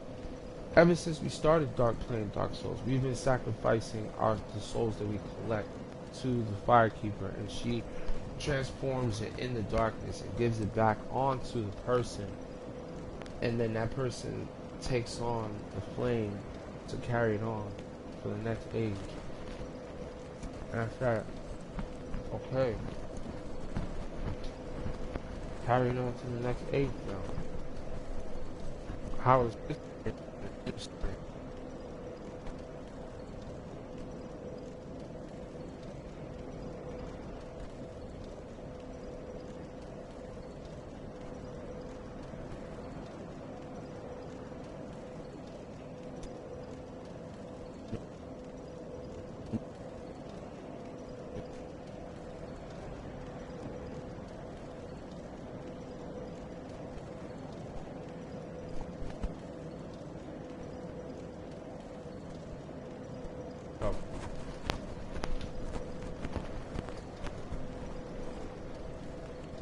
These things are too sweet. I don't like it.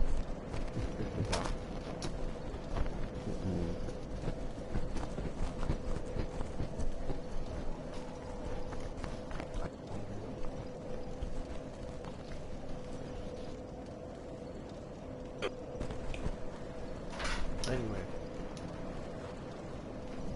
I hope I'm getting some.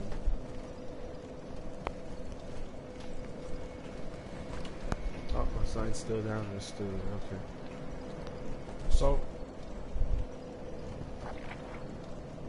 yeah, the bonfire and the souls and the Firekeeper. Alright.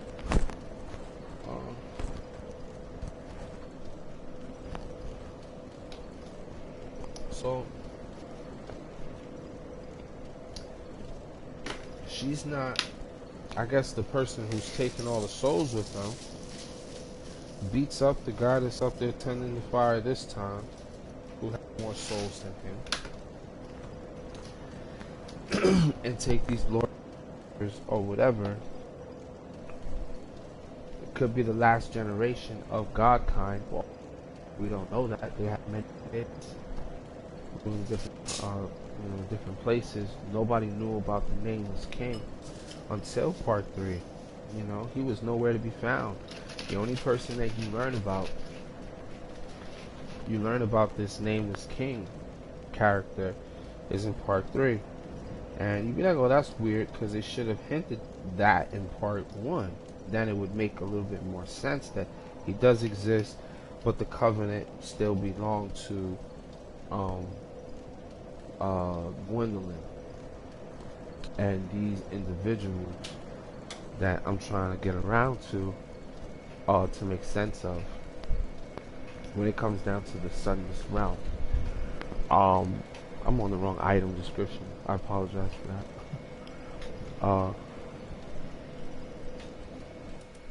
But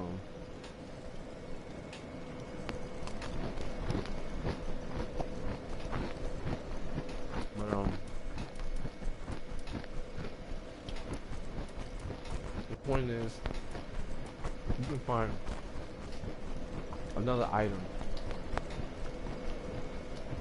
right? Pyromancy, to me, is more intelligence based, but faith is also required. So, look at this chaos storm. You don't even need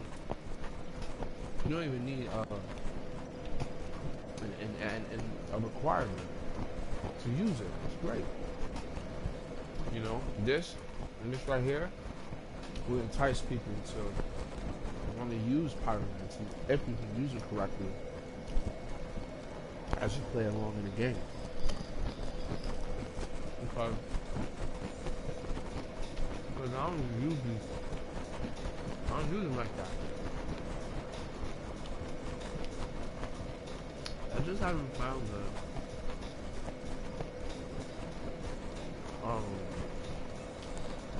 a way to make them effective. Cause you know, if you're overwhelmed in this game,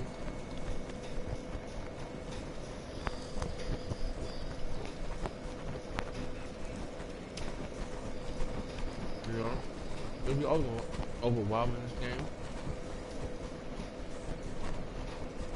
and you do something like that, fine. It might work for you. You know? It might work for you.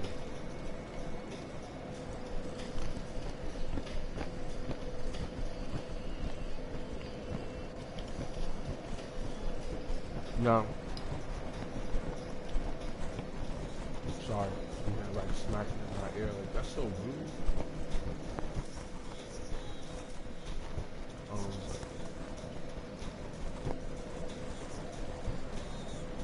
Here we got large plant sweeps across the plane, what do you call that? That's evenly proportioned. This one takes little faith.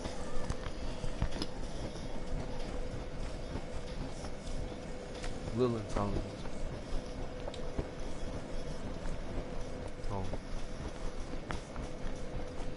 Engulfs foes at range and burns them to ash.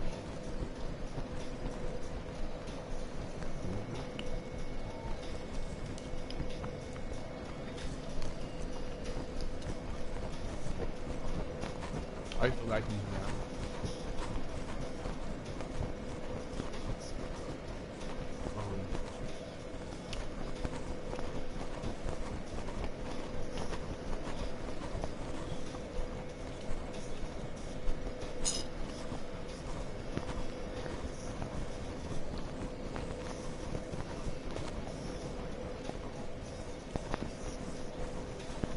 Anyway, this is intelligence build, and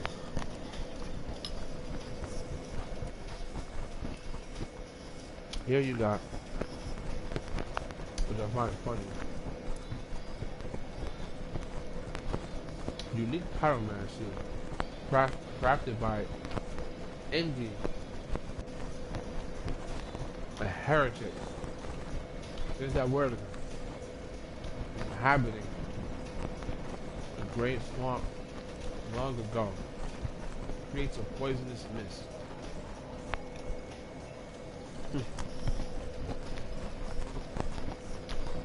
Well, they're a heretic. Indy was driven. Okay? From the great swamp. However, this pyromancy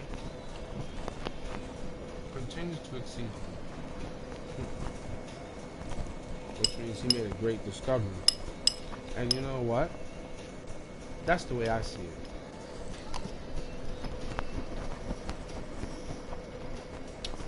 Perhaps dwellers of the great swamp were reminded that their very existence is one rooted in heresy.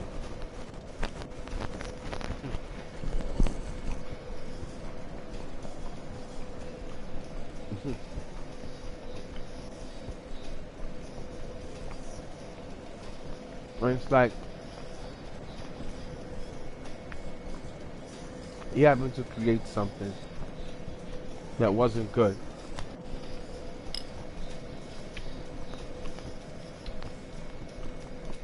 turn.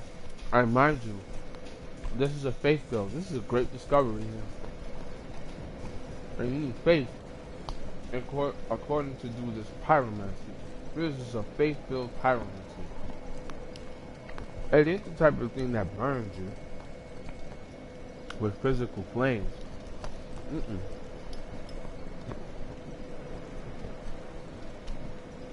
This type of thing is real deadly.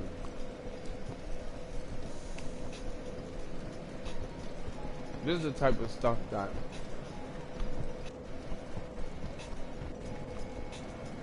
you can do and kill somebody just from inhaling it.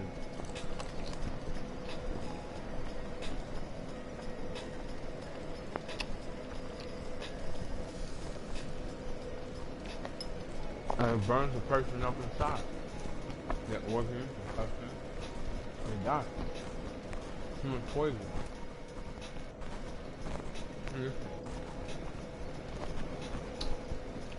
Creates intense, unique pyromancy in England. Never gain currency in the Great Swamp.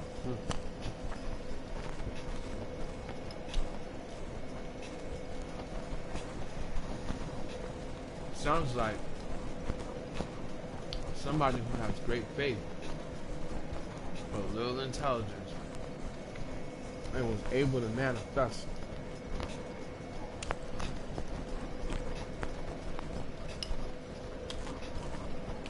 another form of fire.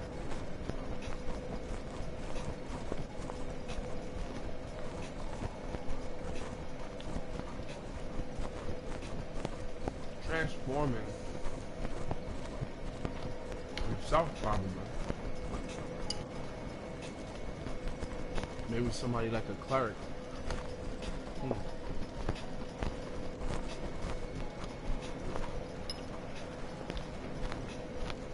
They learn how to play with the soul. You know? And get it to burn in a certain way that the person is pushing out poisonousness.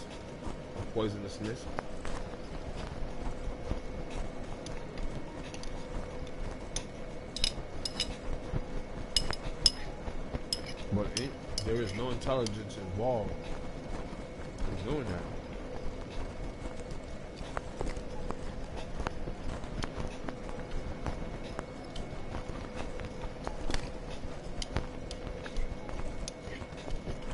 You know, what kind of belief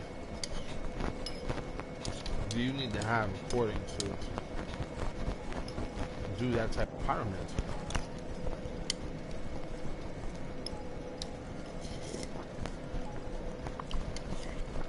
Very important to understand. For my viewers out there who watch this later.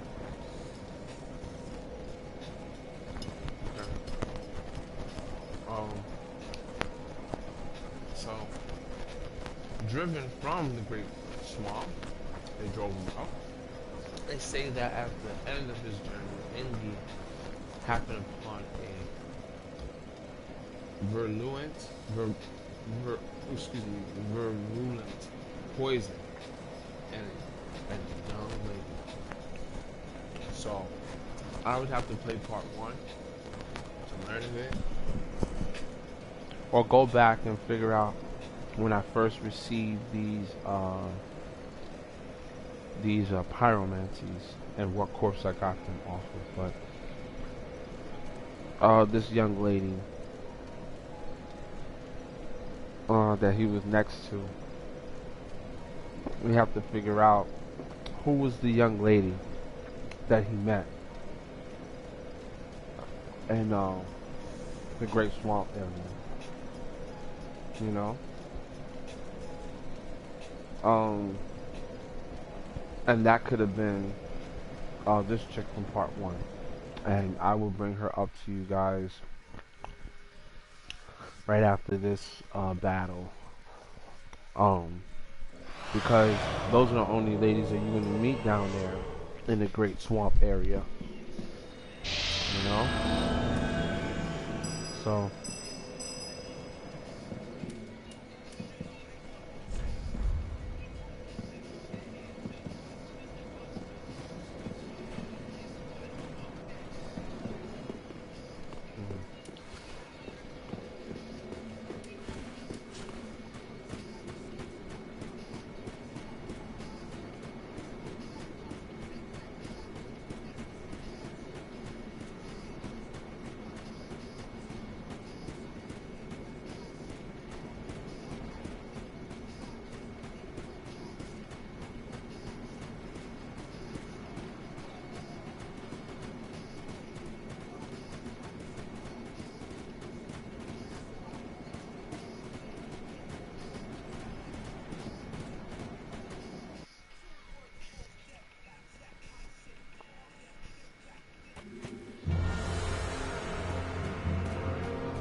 this sword.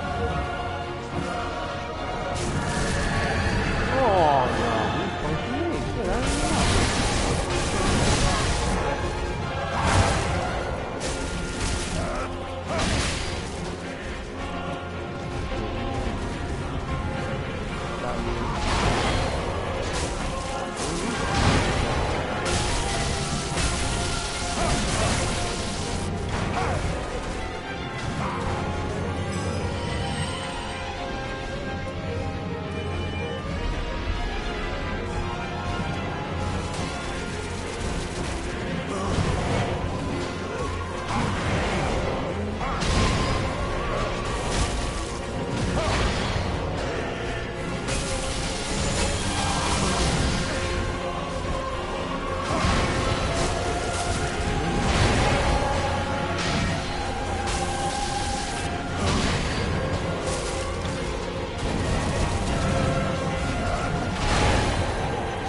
Shit, I don't know. Some people don't know how to pull back. You agree if you wanted that last hit. And yo, your time will come, bro. I'm trying to steal it.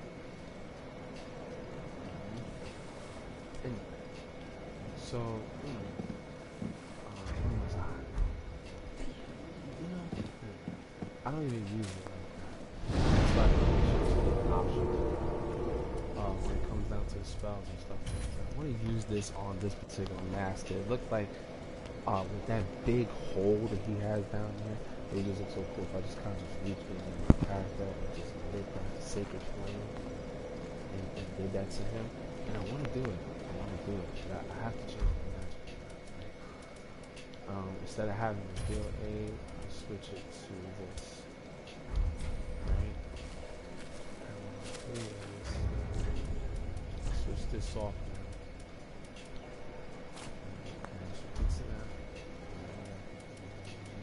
I got boost greatly boost miracles. That's good because, you know,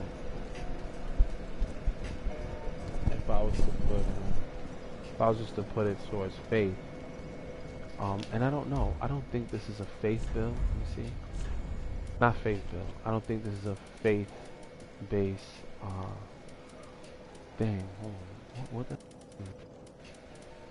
Oh shoot! I'm losing my brain. All right, so I mean, obviously this is faith-based, but what did we choose for the other magic? I believe I was trying to choose that, but that's two. It takes two for that one. I use this one. This is both faith and normal, but I'm gonna try it anyway. I'm gonna try it anyway. That's funny how these are all, well, not all of them. Okay, so Profuse Sweat is like both. This one's primarily leaning towards intelligence. This is both. This is both. That's both. That leans towards faith. So you got faith for this one, faith for this one, faith for these. So it's like I could use these, but you know, it's like if I'm a miracle build and I have the catalyst, then these things would be much more effective. You know, I think that's cool. You know what I'm saying? The guy, yeah, you can use a certain level of pyromancy, such as the poison and the toxic. You know, So, emit acid which erodes weapon and armor.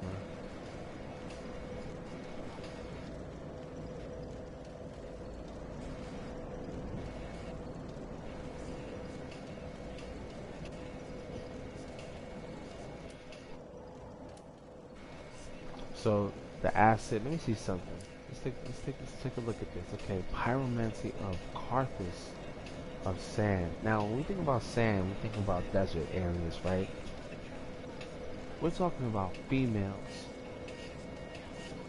All right. We're talking about females who. I don't even know what the hell that sound was. It made my.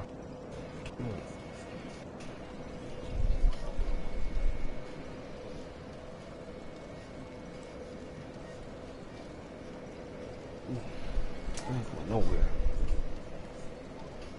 Somebody's checking that damn door again because I heard a noise or some bullshit like that. Anyway, fuck that. So anyway,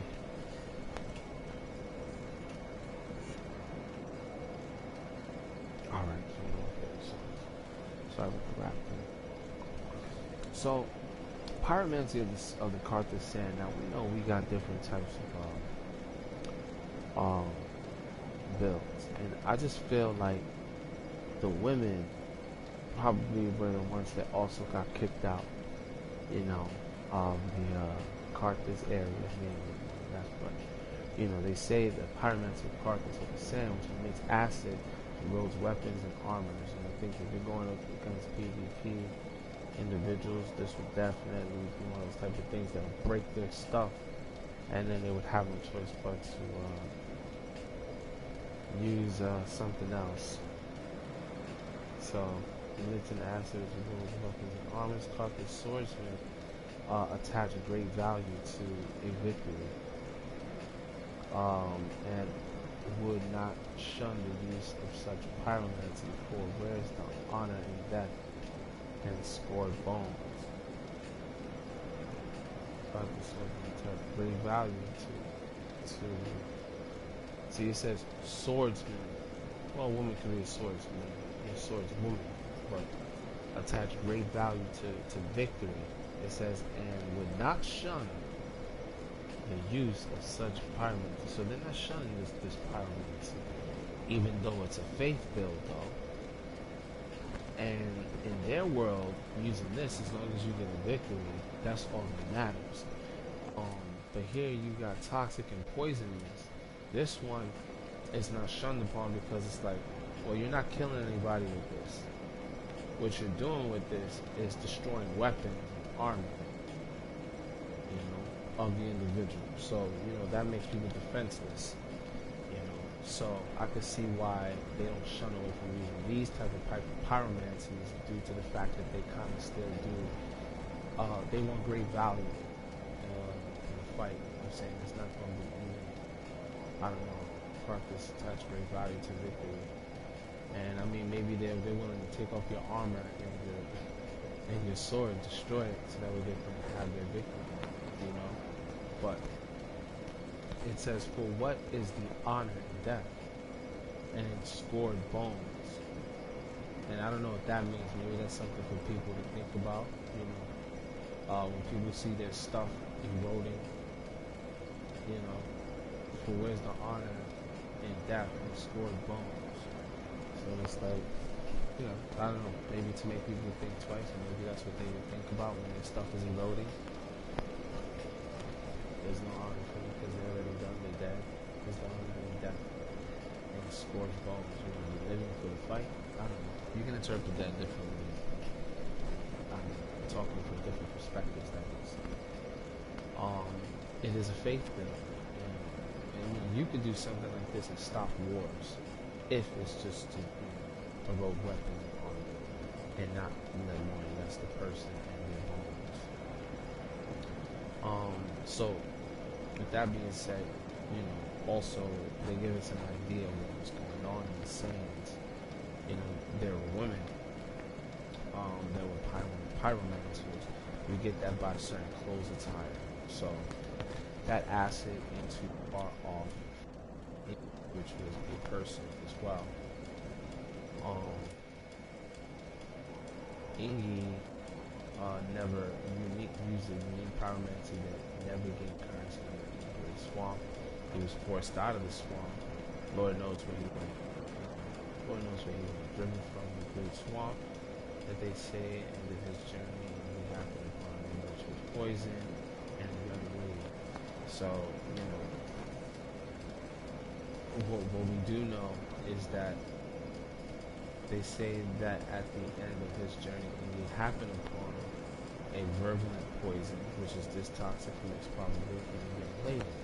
So who would pass on this type of mist to him? Were they killing him with this poison mist? Because it says driven from the great swamp.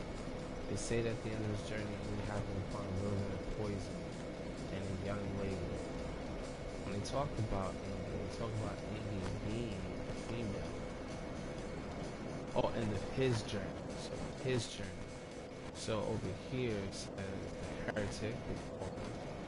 So he wasn't. This is a guy driven from the great. However, the pyromancy continues to succeed. Okay, so they're still talking about man. And then driven from the storm. They said that they say at the end of his journey, Ingi happened upon a virulent poison and a young lady. It just makes us think, who was the young lady that he happened upon? Could that be the person that you meet in the painted world that has the whip and the clothing? I don't know. You know, to be honest with you, I don't know. Should I put my sign down? If you're watching this for the first time, thanks for joining in. I'm basically just going over the lore, breaking down certain things in the game. Yeah, it's that kind of topic, and somewhat getting down to the bottom of all of this that's been happening in the Dark Souls series. We're trying to make sense of what's happening here. And you know, the more we dig, the more we find out, the more, you know, for me, it's very interesting. You know, so we know Ingi created these two poison mists, and upon him actually coming across a stronger version of the mist, he also happened upon a young lady. So see, this goes even deeper because we can say that young lady could have been one of the witches of Isolate.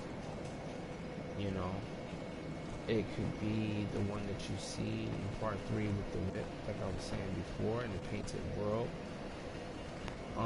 Who else would he happen upon that they needed to put the fact that he met this young lady in such a context? In this case, you know, she would have a level of significance, because why even say that if it didn't hold any weight? And you know, they are very, very, I'm not going to say discreet, but they've basically kept the story of what happened in Dark Souls pretty much in the space where people would have to strive for, you know, finding out what really happened in the kingdom, and you know, in the hierarchies and everything. And you know, it's been a fun journey, I'm not gonna lie to you. I'm not gonna lie. Right now I'm just waiting to get summoned. I was just helping somebody. I should have had my sign down before, but I did, so I have it down now. Happy Friday. If you're watching this now, you know, you can put it in the comments and say what's up. You know, if you need help in this game and you want me to help you, just let me know. And you know, the password is going to be BK. So if you need any help getting through certain levels or getting past certain bosses, I tend to go on almost every day for like a couple of hours, especially at night. Yeah, so you need help getting close to it. But back to the story. Back to what I was talking about. Being at these things by faith, it seems as if somebody just decided, like Ingi, learned something and was pushed out of their own home because they managed to create something that not everybody else in the swamp was able to do, and became a heretic among them. And it's like, why would you be, I mean, isn't fire just as consuming as a poison or a toxic thing? Either way, those things break down and deteriorate our human form, and that's basically what it is. If you put somebody in boiling water with some Clorox, eventually the body's going to decompose and break down, but it just going to decompose at its own rate in which it can. When it comes down to what they were creating, in this case, which was poison mist and things like that, they all lived in a great swamp. So what reason would anybody need to actually be able to create a poison mist? And mind you, it's not anything, they create it out of nowhere, but when they spit it out, it's literally spat out like a dragon's breath. So when they make the poison, they out of their mouth. And it's like this power is coming from your soul. So you're being able to transform your breath into being something rotten to push out into the atmosphere that can poison others. It's amazing. So here in the second one, with this poison mist, is that basically he happened upon a woman, and that woman, I don't know what that young lady is, but he was driven out. He was also at the end of his journey after being driven out, and then he happened to find this last thing, this toxic mist, and a young lady. So it's like, well, who's the young lady? That's what the significance is at. And it could be that woman in the painting, in the painted world, or it could have simply been a different type of lady, depending on where you find this. That's why I will be playing this game over again. I'm taking notes where I find certain things, so that way I can challenge the story line and put things into perspective, so things aren't just constantly up in the air. Like, see, this whole thing talking about toxic mist, and this person met with a young lady. We are gathering information, so that way we can put everything together as far as these characters that they have in the game. Now, you're wondering, well, why was this such a, why was this an exception to use acid surge, rather, and nobody's getting kicked out, or of their village for using this particular type of acid, because it's not the type of acid that kills people. This only erodes armor, but can hurt people as well, and it was a pyromancy that was used. I don't know if they spit it out their mouth or if they spit it out their arms or hands. I don't know, I'm not sure, but that's what that basically is. And then of course, all these things are for the purpose of manipulating fire and such, and that takes either faith, or what it takes, let me see, go back. So, it takes intelligence, it takes nothing, or it'll just solely take just intelligence to wield fire. Meaning that faith is not a necessity per se to using pyromancy. It's more of what you know. So you can have faith and still end up using these if you build up the points so that you can use them. I mean, this is obvious stuff I'm talking to you about, to my viewer. However, the idea of this is that we have individuals who weren't kicked out for having a full faith build, a full intelligent build, such as Firestorm, right? And that takes intelligence. Here's another thing, this takes intelligence, Profane Flame. This one right here needs both. This needs both. This needs none. This needs both. This needs intelligence. If you don't have, any faith, then you'll be alright if you have intelligence. If you're smart enough, then you can wield and deal with fire.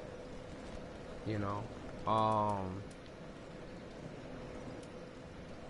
this is a intelligent build. So it's like, well, to do pyromancy, why aren't I using a different type of catalyst that would be strengthening my intelligence with this, like a staff or a rod? You know, you got your hand, right? But what if you want to be able to use something that's more catered towards your intelligence? You know, then yeah, I want to be able to cast this with a stick. With the stick or the wand or whatever, it has to be able to actually cast pyromancy from it, I believe. I'm not sure about this. I've never tried it. It's not like it's realistic in my eyes right now. Like it's not like that. But I'm just trying to put things into perspective. These things right here needed faith, and it's like, okay, if they manage to create something like this based on faith, faith is what you use for something that's holy. It's holy. The more faith you have, the more holy you are, the more stronger you are when it comes down to a faith build. You mean to tell me applying faith to pyromancy without the proper balance of having or needing to use something like intelligence, you get a mist that can kill people? It's just a more sophisticated level, and they pushed people out for not sticking to what is considered like the basic stuff, such as, you know, fireball and fire orb and bursting flames, right? Because you can throw fire all over the place. This one melts. This one creates a bed that is responsible for the demons. You know, this one comes from a lover, which I still need to deal with his background, his situation. But as you can see, Pyromancer Dunno was fascinated by the ceremonial art employed by the... You get the slugs, see the poor Guster, that scared me. I was drunk though. Just scared the shit out of me. Right? So, was fascinated by the ceremonial art employed by the clerics of the smoldering lake. The smoldering lake, yeah. So this is summons a fire spitting another chaos orb. So here we got 3 chaos orbs. You know, and I ain't talking about the bed, because the bed don't really say chaos orb. This one talks about the seabed, chaos bed of vestiges. It's maybe the same, but not really. Maybe of a concentration of it, but that's it. So this floating chaos in this great orb. This one, you throw it, it lands on the ground, it melts away. You know, and then of course this one, it kind of goes up in the air and it spits little flames out. This chaos burns away in a blink of an eye, but it was the primordial life born in the bed of chaos and grievous symbol of idolous sin.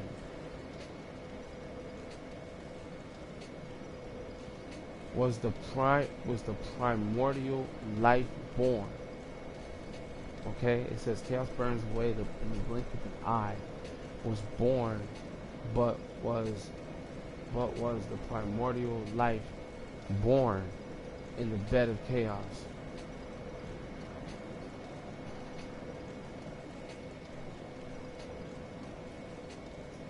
Was the primordial life born in the bed of chaos?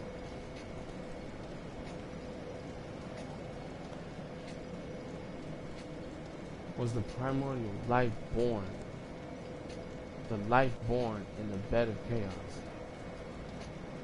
Was the primordial life born? Something was born in the primordial life. I mean, demons came out of the bed, right? So, and this thing obviously has some sort of soul to it. You know, it's the energy of it's almost like sperm on fire, if you will. These things are intelligent. They go after life. And it's like, it's this is like one step deeper than this over here, meaning, you know, this orb is allowing these parts of his self to leave and shoot directly out at a target. These things follow targets. Deep soul, sorcery of archdeacon, voice of the his deacon, said to have imparted to them by McDonald of the Boreal Valley Retreats. He passed this along to them to get them to pull out these deep souls. And it's called deep soul. Like, oh, you had a deep soul. You pull your deep soul out. Fires a dark soul dragon. So now we're calling them dark soul dragons. Drag on the end just defines, you know, the type of thing that it is. It ain't burning. It's just drive. It's the real soul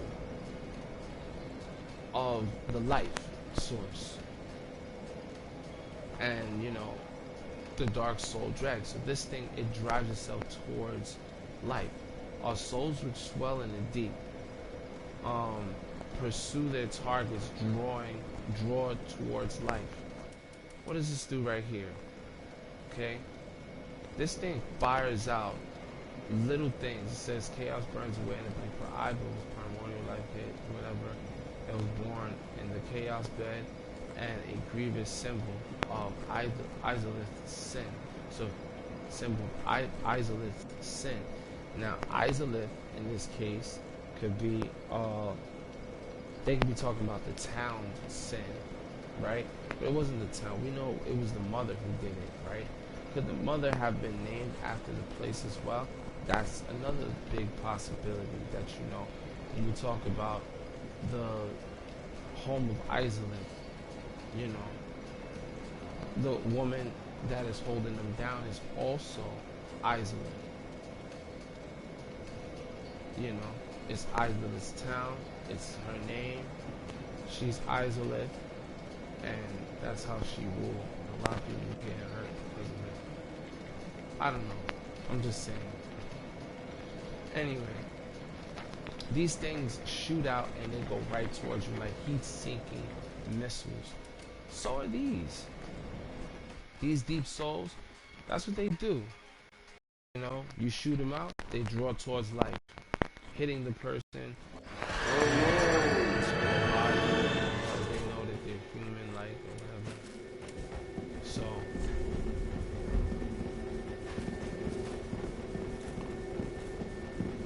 alright. What's up, Andre?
So, my boys, you actually was all right.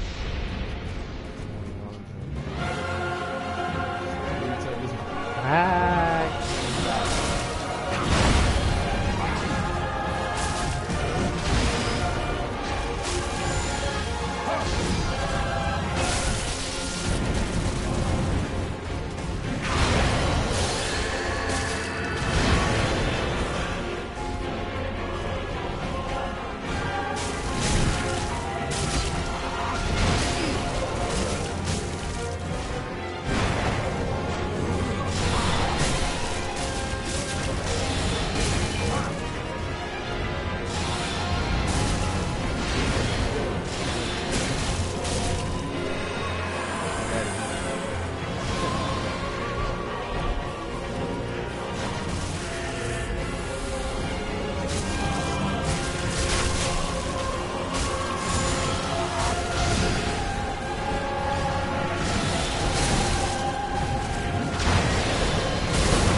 I feel bad. I ended up getting hit trying to do that. The safety plan. I just feel like I can capture it. It's about time. And then this stupid space that is so I'm just kind of just twisting my body now. But I know I haven't got it. I got a very big lot. And you know, it was funny. It was funny, right? It said thing happened upon moving like a poison and a young lady. Another young lady is the lady in the painted world too. You know, having to die. Say that at the end of this journey, he happened upon moving a poison and a young lady. You know, so I'm trying to pay attention to where I find this pyromancy next time around. You know, if it's on a corpse. Or I can just look it up, which I probably will do. And it'll give me an idea. You know. But it's just funny that it's you gotta have a big build on that. So that's good. Because it just goes to show that, you know, if you're a person of good faith and you decide to practice a little bit of pyromancy, you won't be playing with fire, you'll be playing with poison. But that's the same thing that they kick people out of the Great Swamp for. And it's like they don't want anybody to lean specifically towards faith build in dealing with pyromancy. Because if you use your faith, you get things like acid surge and things like that. But you know, I don't know. Maybe my thing is, why would, if this is all pyromancy and you're coming from a tribe of people who learn pyromancy, why would creating poison mist be a problem if you're still going to use it against your enemies? When does something like this become enough to banish anybody from the practices of pyromancy? You know, these are type of things that I think about, because there's the difference is there, and it's like, here is the difference. You know, this person's considered a heretic. You know, the only time people start to look at people as heretics is those who are part of churches. You know, and they use the term heretic when it comes down to churches and things like that. So, you know, maybe the Great Swamp had their system set up, and, you know, it was either you use pyromancy or you use nothing at all. You know, somebody just commented. I'm gonna go ahead and take a look. Give me a second. I don't have my sign down. I don't have my sign down. And I just went to go switch out to my sign. But I intend to kind of do something a little different. The Flame Within is good if you know anything about certain foes. I would love to learn how to use it proficiently. You know, so in the meantime, you know, it makes you wonder with something like combustion do great damage against Gale. You know, you kind of try that. You know, and just toast his ass. You know,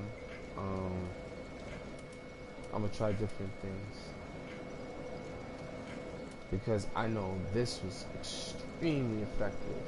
Engulf foes and flames and burn them to ashes. Boom.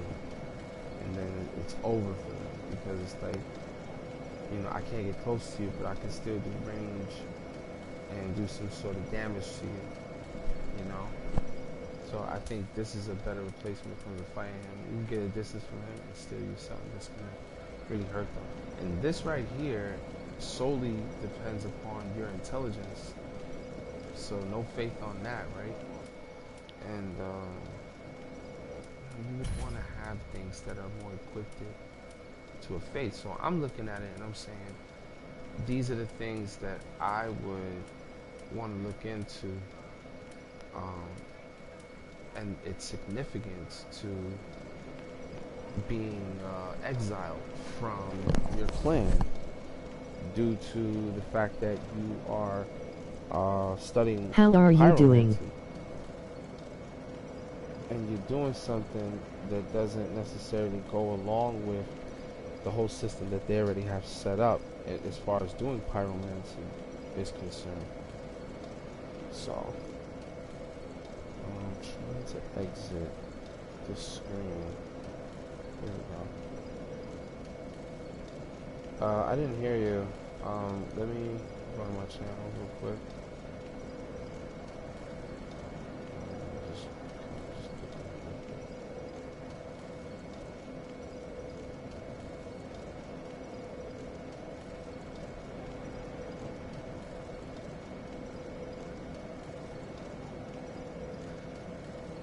I'm good. Yourself?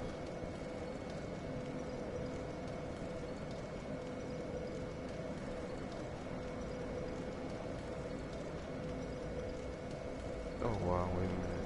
I gotta turn this down. I am good, and yourself? Let me see if I can.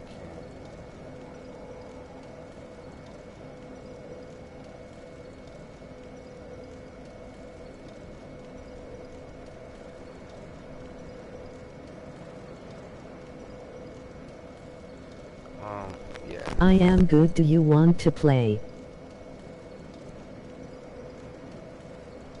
I don't know. I didn't get that last one. I am good. You want to play? Yeah, of course. Come. Just let me know where you're at. And the password is BK. I'd love to. That's what I'm here for. I'm trying to enjoy my Friday night, and I'm just talking about the lore. So, I mean, if you don't mind, as we do go through the game, I'm definitely going to touch upon um, a couple of things, and you can actually join the chat as well.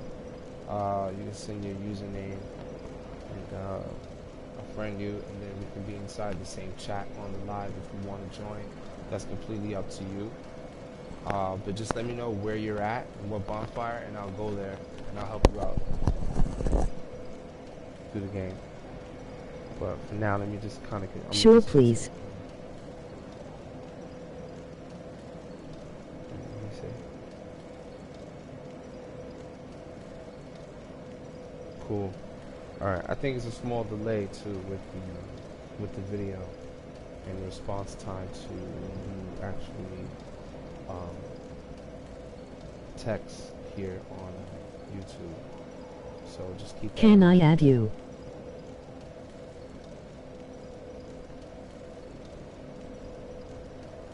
Yeah, of course you can. Absolutely.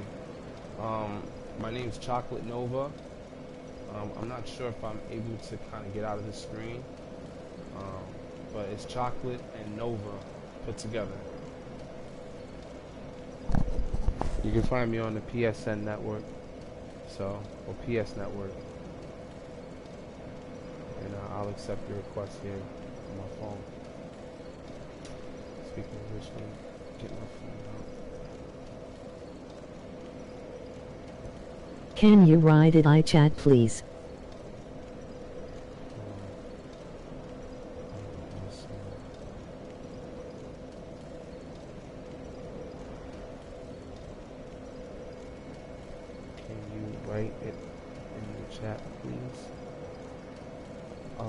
Password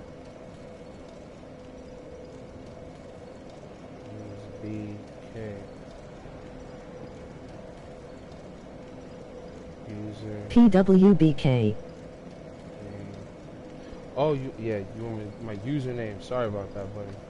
All right, so my username is Chocolate Nova, just like that. Username Chocolatenova. Chocolatenova. Anyway, so yeah, no username. No username. Thanks. Coming up. You're welcome. All right, so going back to the lore of the game. So it's just kind of weird, that they would want to shun individuals for having faith build and pyromancy dominantly, and yet intelligence and faith is used to create fireball. Intelligence can also be used primarily to create something, and it's not anything that can be advanced. Or maybe I'm wrong, maybe I'm wrong, hold on, let me take this friend I sent real quick.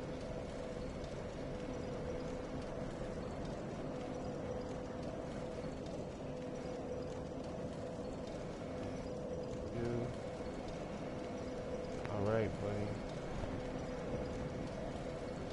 Alright. So yeah, if you want to join the chat, you can. Like I said, it's optional. But mainly, primarily, I talk about the lore as I actually move throughout the game.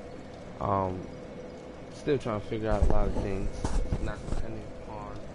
not depending upon the lore just alone, what they gave us, but kind of stretching out what was already on the table and making it a more clear understanding of what's going on. Let me know what bonfire you're at, and I'll go to where you are. Just put it here in the chat, or you can send a direct message to me on PlayStation Network. Please invite me chat. Okay, great. So let's go. Alright, so I think I should be able to add you to the group as well. Everybody here plays Darksouls, so if you don't mind being added to the group, we always love, having new people coming and stuff. It's been quiet lately, so just bear with us. We work too. What was your Okay, I need to get Ember and please help me with Twin Princess. Okay. Alright. What was your... Okay, Twin Princesses, got you. Hold on. I know I just added you. But put your name in the put your username in the YouTube chat. So that way I can type it in here.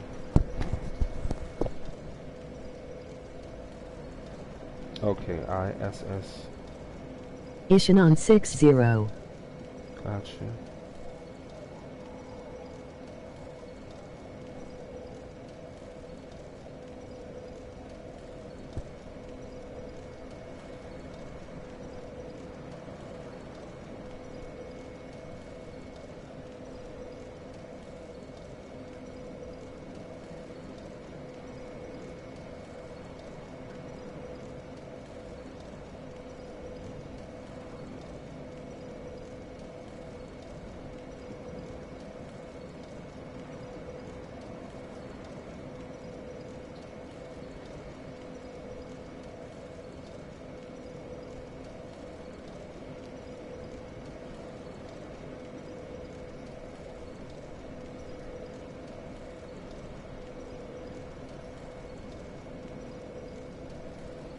It has 60 fraps.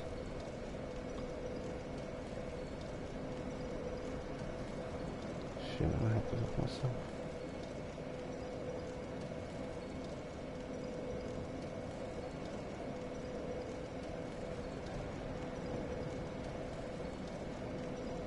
Yo.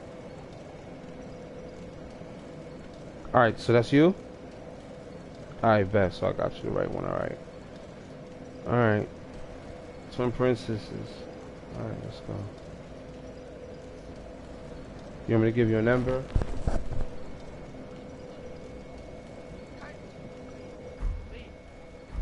Yeah, I can give it to you. Yeah. Yeah. I'm gonna have to come as an invader and give it to you. I think I can. Alright, so let me go there. You don't have any embers?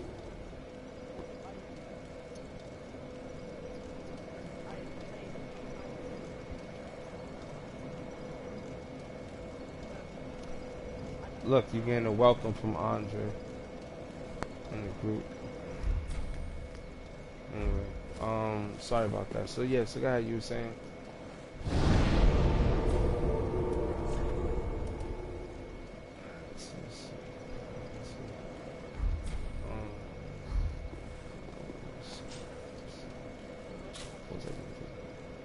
Oh, I gotta go to Twin Princess. Yeah, you can. I mean, you haven't defeated them yet, right? That's what you need help with. So yeah, I could just come normally and just help you. I'm not gonna come in as invader. I'm gonna co-op through it. So we're at the Grand Archives.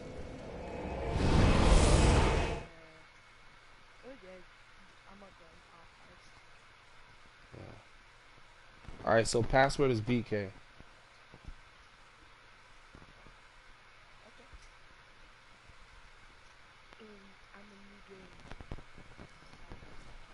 Wow.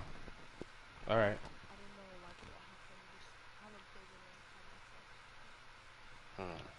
What level are you? 200. 289 on a game 7.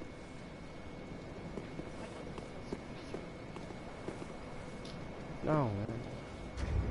Nah, BK. Just B and a K. No capital. Just BK. Alright.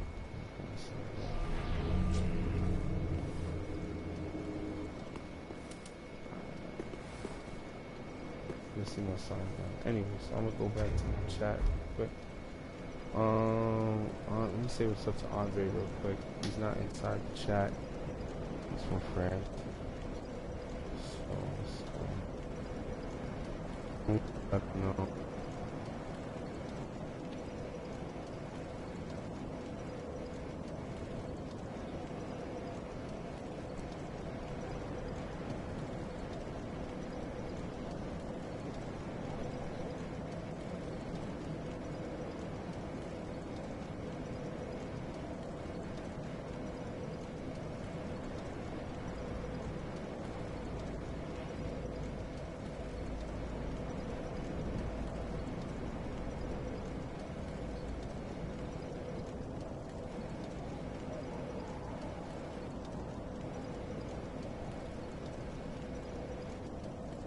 Alright. So, I was just texting in the group. That I added you a part of. Oh, my sign is down. So, it's near the bonfire. Well, not next to the bonfire, but on the bricks. I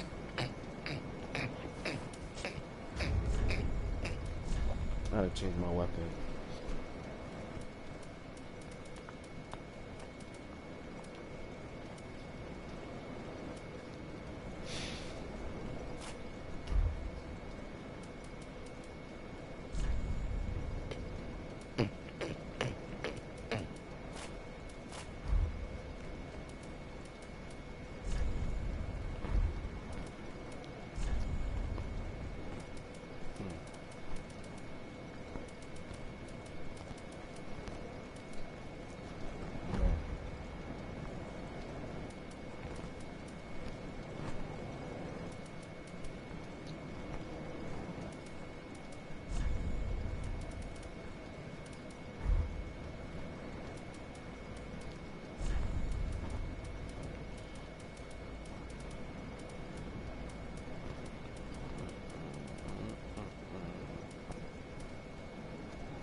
BK.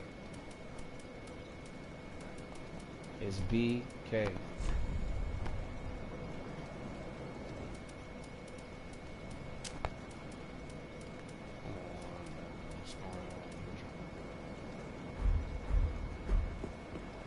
No, it's not in caps. This is BK. Use a dry finger. And you gotta be embered. Are you embered?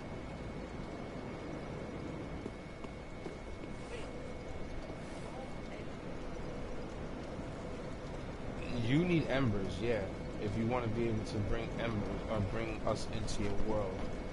So let me just put down my soul stone that's gonna engage you. And then I'll drop it. Alright.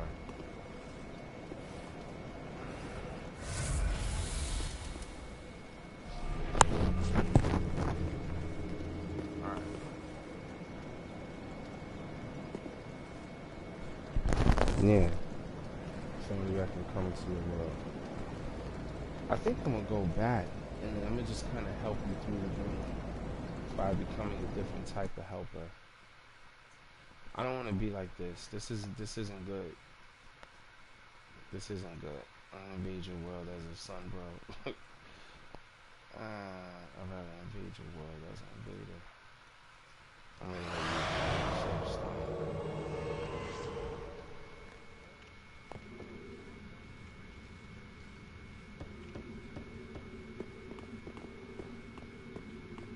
Okay. Alright, so let me go ahead and drop this for you. Let me drop it right here or drop it outside. Come on.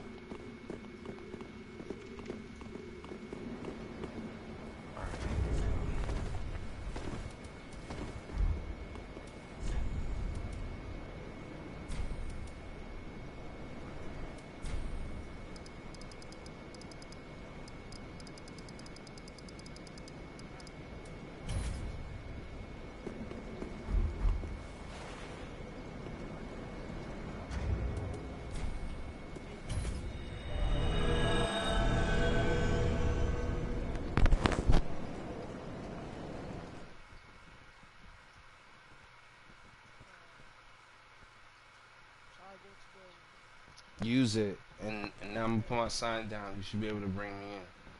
By the way, you can go to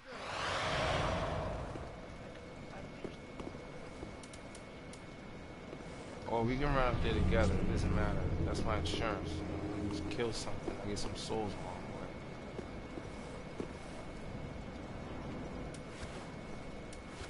So bring me into your world.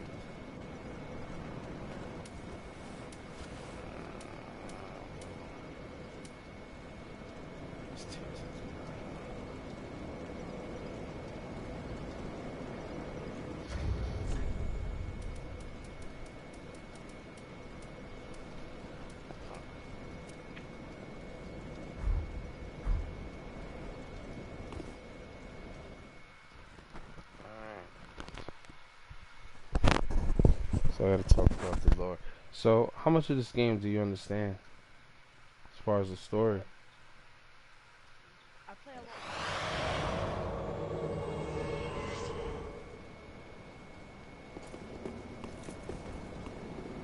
All right, so basically you don't really know much about the story. You just play because the game's fun, right? That's cool too. Nothing wrong with that. And what do you know?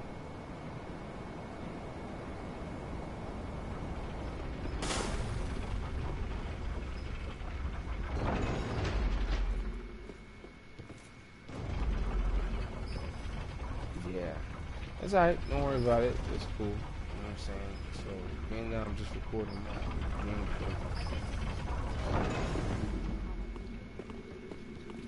Nah, if that's the case, then what part? You know, what do you know?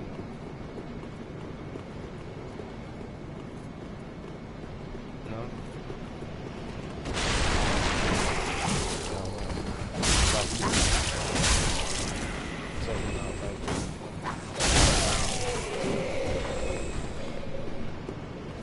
how cool the storyline. So that's fine.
You should have helped me take out the other guy.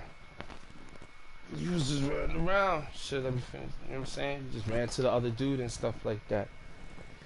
Anyway, so I gotta get back to this. Alright. So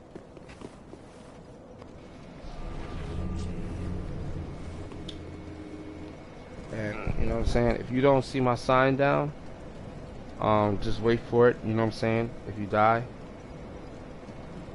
So alright, my controller is definitely out. Oh, I'm doing intrigue.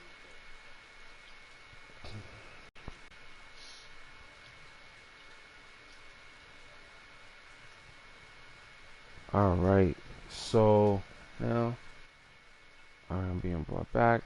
This is great. My stuff is loading. Back. So, I'm looking for my controller right now. Give me 1 second. I know you can't hear me in the group because I'm.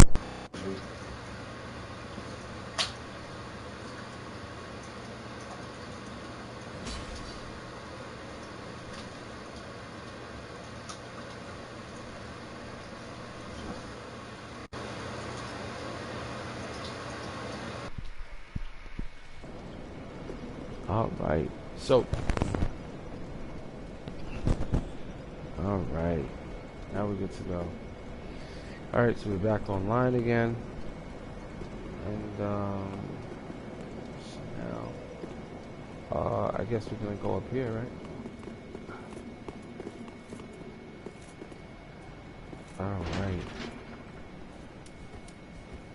Alright, so, as I was telling everybody, it comes down to the storyline with Gale and stuff. There's 3 types. There is a connection with his character. He has some sort of ties to the Sunless Realm, and we don't know what the Sunless Realm is, no more than we know somewhat of the name of the Nameless King.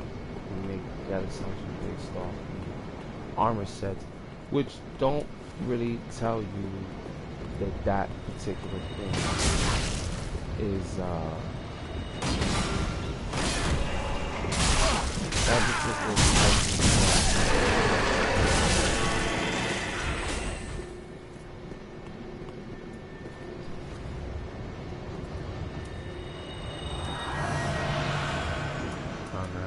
Thank you very much.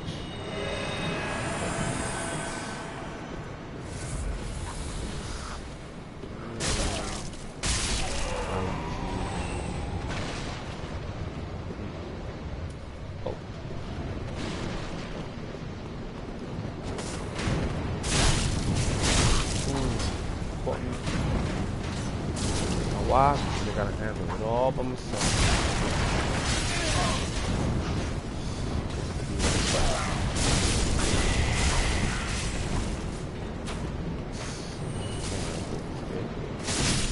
Like, these guys supposed to be hit up already. What's going on? Yeah, this is like a +7 game. How we handling this like children? Can't have that. Can't have that. Alright, let's go. Yeah, I'm gonna just get back on stuff now. Gotta be able to make it try to get some energy back. Jeez, please.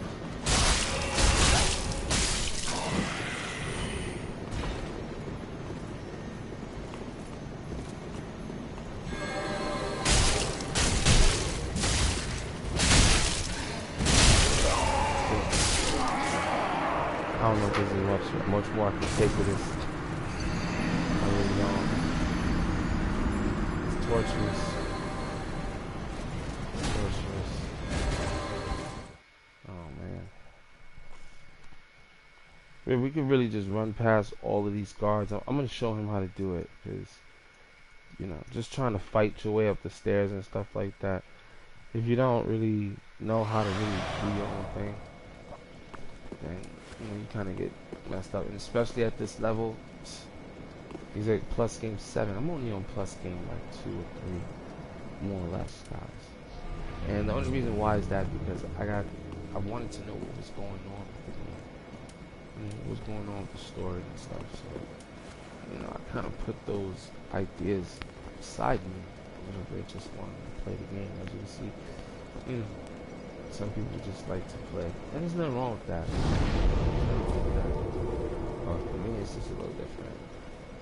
And I want to know about the gameplay, you know. So let's go back for a second. So I know I was basically into the thing. What do you call it? We were talking about magic, souls, follow. As you can see in here, this is a bursting of a ball.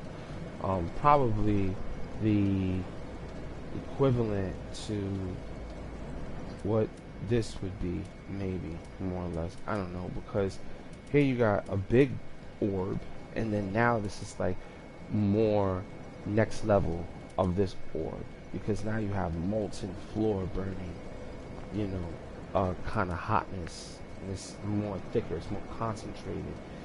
You know, I imagine this being after this.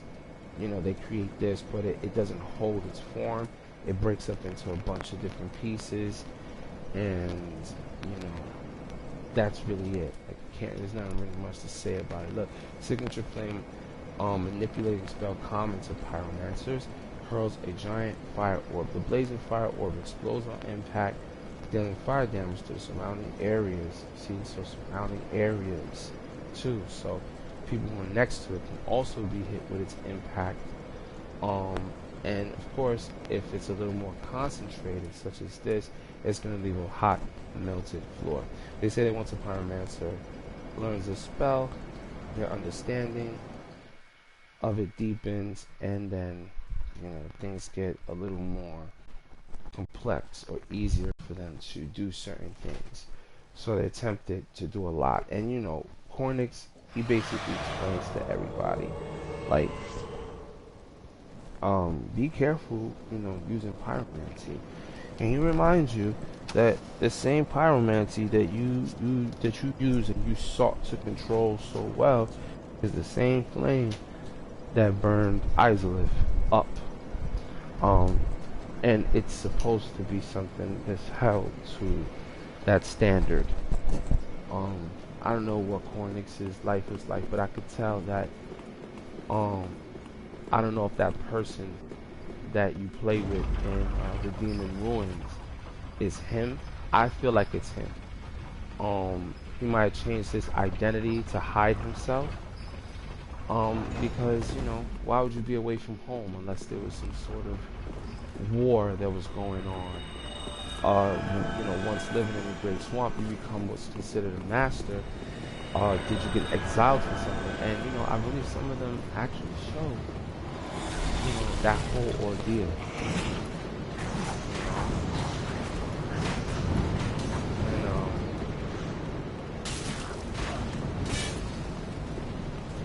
Let's see.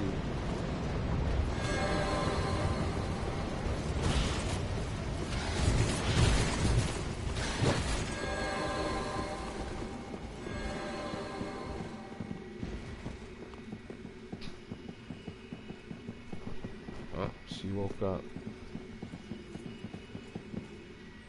So, I mean, this is what he could have initially did. This is what we could have initially did, brother. Alright, so now that we're up here, I feel like getting out the real roughest tough blade I got and pop them from a distance. Turn my I think it's holy already. It's gonna heal. But I said it's gonna do more damage.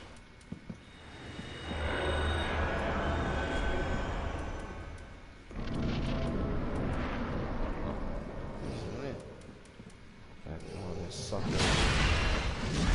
So let's use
oh my god, I went So I know who he was aiming for, man. That was not fair. I should not have gotten hit by that.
So just helping out somebody. Moving on. Moving on.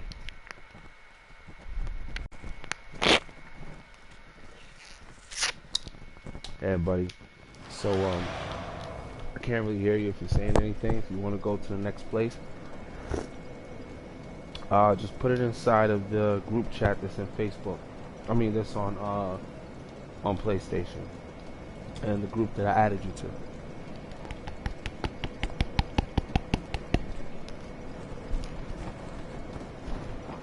I'm doing a podcast, so.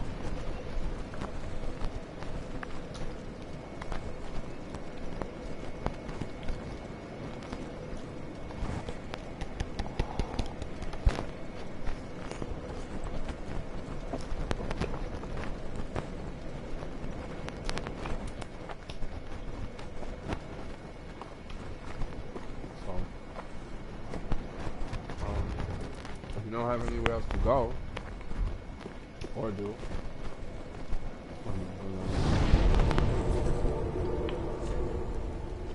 I'm gonna go back. I'm gonna go to the Great Belfry. I can go DLC. Okay.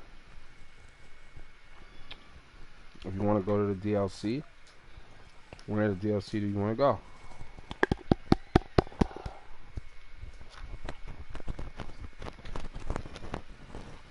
Put the bonfire.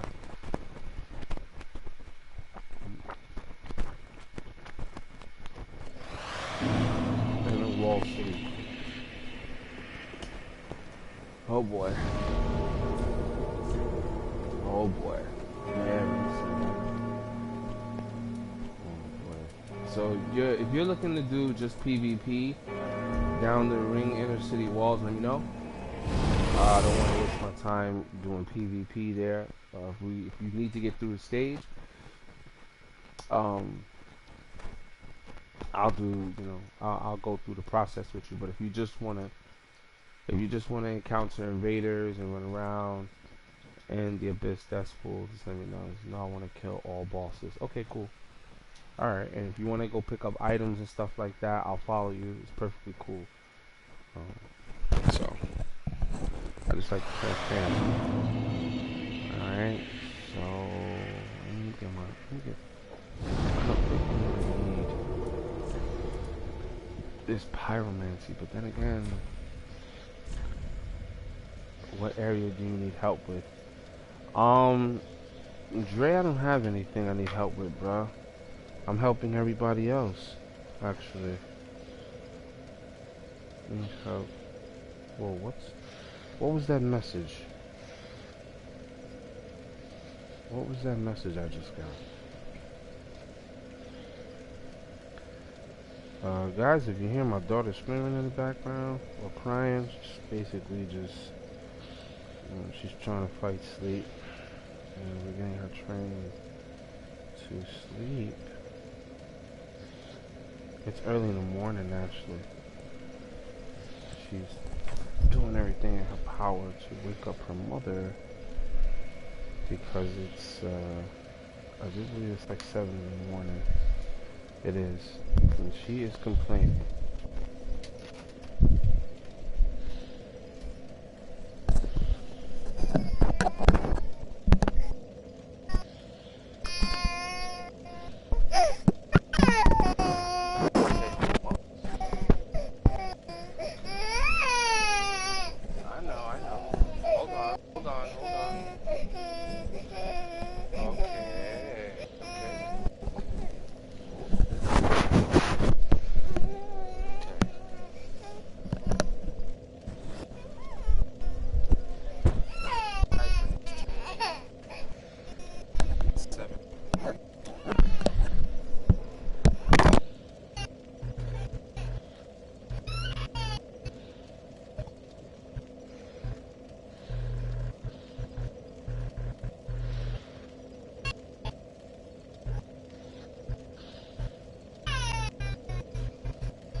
Live.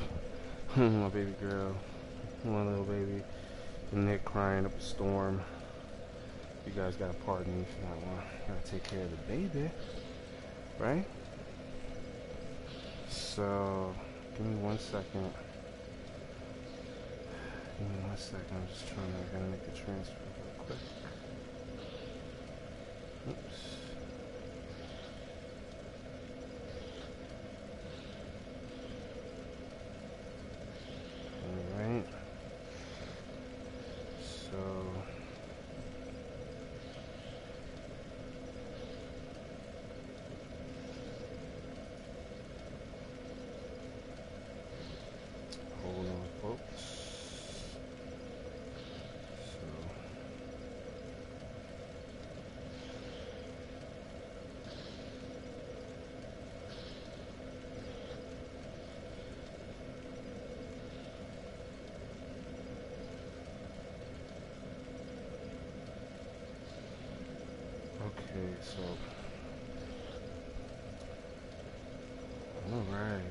Done.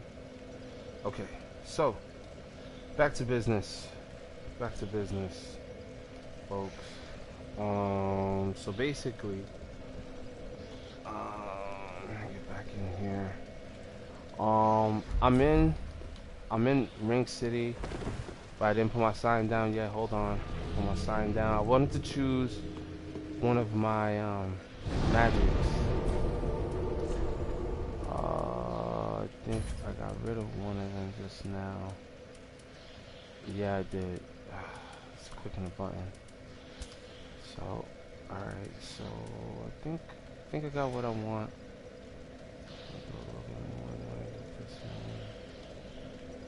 It's down already. I just put it down. I'm just sitting at the bonfire choosing my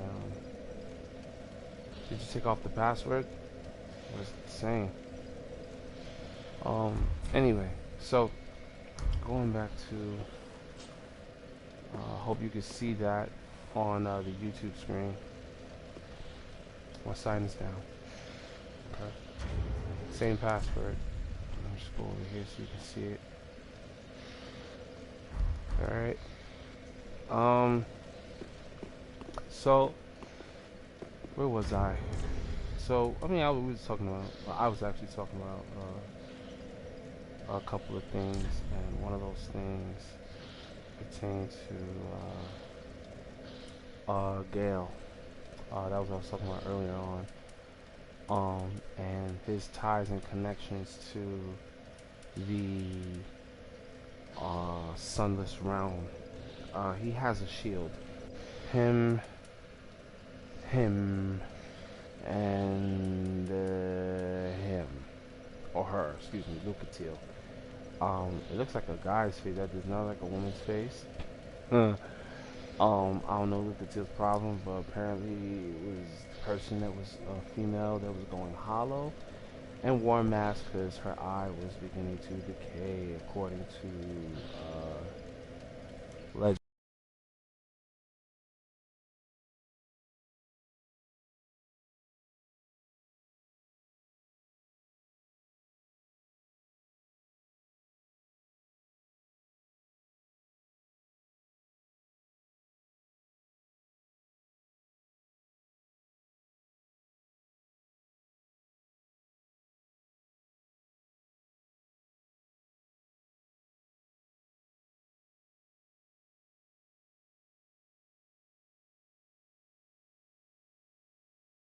Alright, good. So we got more people in the group to actually go to particular places. That's great.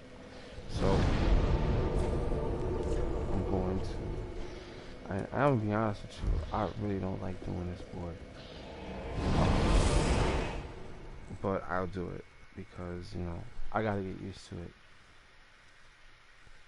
Andre is. I don't think he's in the party chat.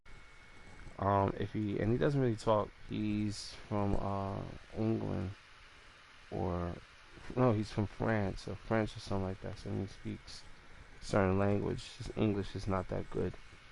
So if you speak his language, maybe he'll come on, actually talk to you. But that's about it. So let me switch my weapon because I want to be able to be very effective in this particular thing. I wonder if fire would be what hurts them the most. Having that swirly thing does not help as a pyro. It just doesn't do it for this area.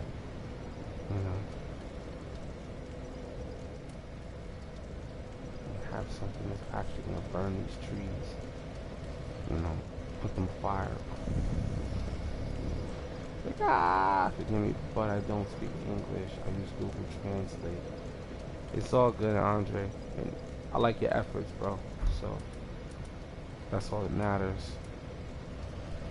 I wonder, now what could I use? What could I take away that will enable me to at least have? I can't even get the magics that I really want to use for this particular board. Great combustion, you know, it's not going to really do much unless I'm probably hitting a tree. Um, and I do want to do that burn thing. But you know, this might be quite effective, I think, to a degree. Whatever their weakness may be, but if I was to hit the trees with that, that would be that could help. That could help. You know, I'm not even mad. I'm not even mad. Sorry, I was actually Andre. Shoot, I forgot to even tell him. Password VK.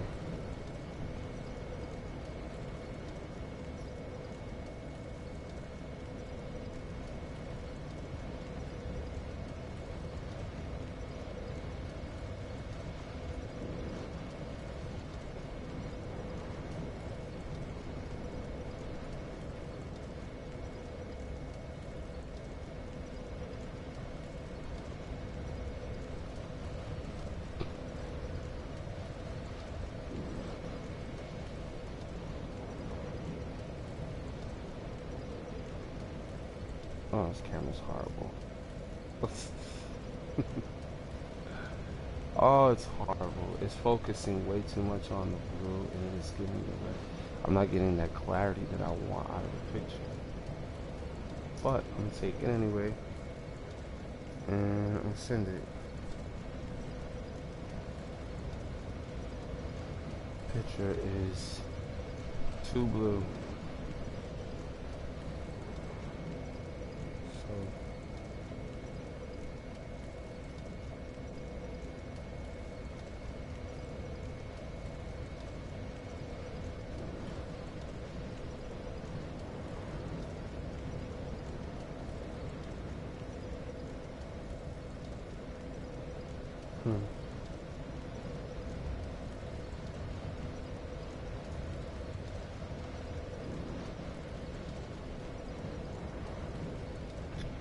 I'm trying my best to do. Oh, okay, because it slides. Ain't much options though. Night vision, panoramic, spot color. What is that?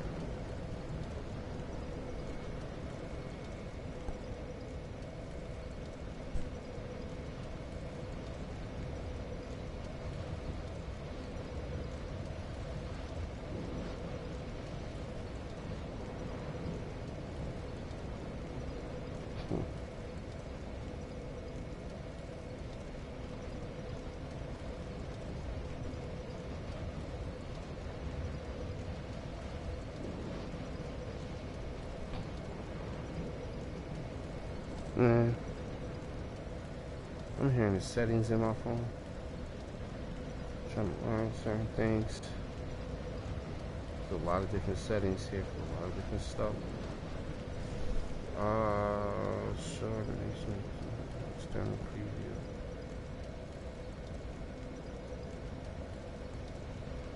Photo, rear resolution, auto, watermark off. I just told him what the password was. I don't think he's listening. Okay, let me go back. Jeez Louise.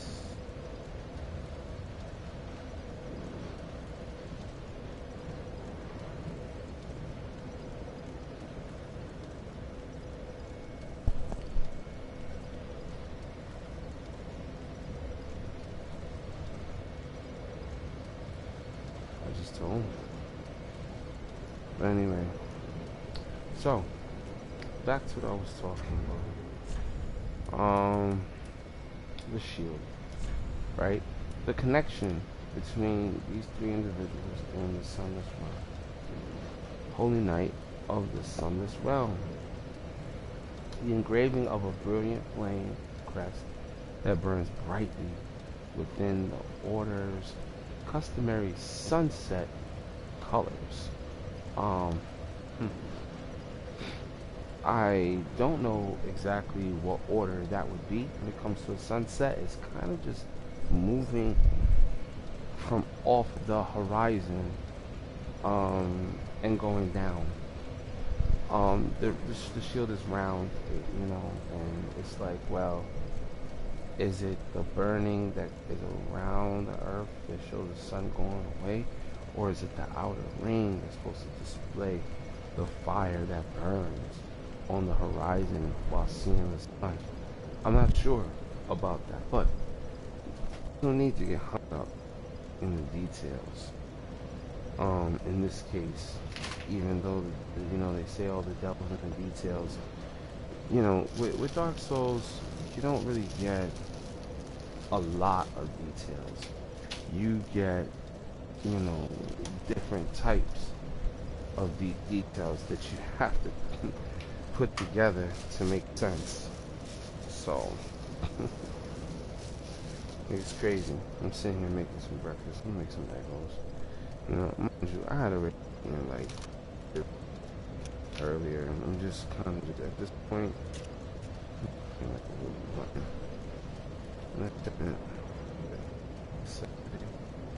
I'm chilling, I'm feeling good, and I think I'm gonna just eat me some egos. Call in the morning while doing this recording. People up, looking for help with these games, and I got them.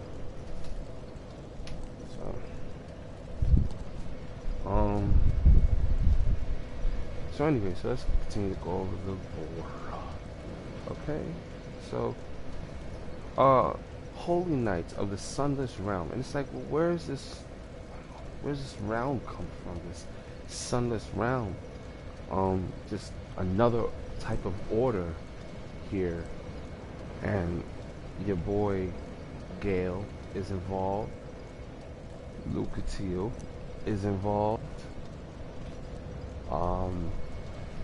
and Hodrick. The two, to me, two of the closest things that deal with that particular how do you say those two type of people are like not one and the same,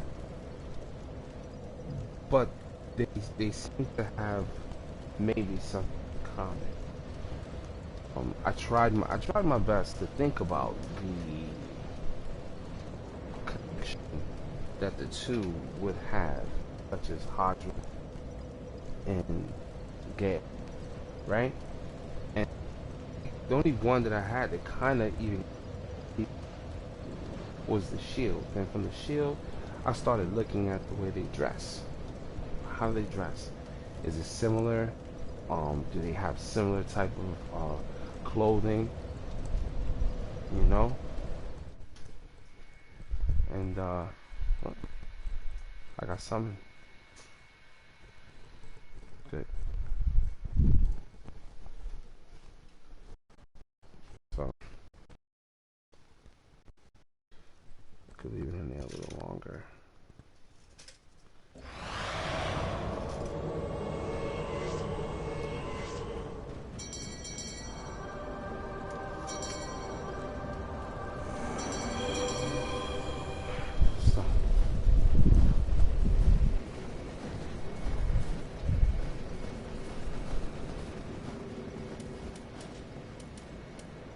They're already on the move. Don't wait for me. Hard A. This is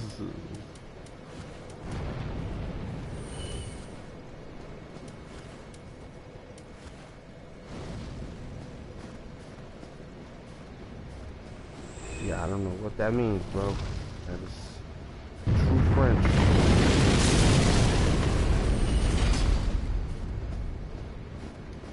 We already broke the ground.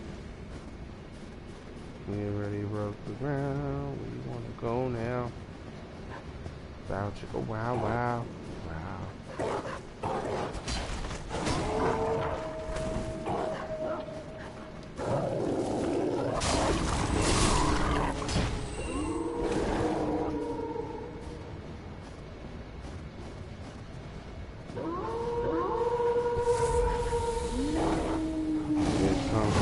There they come.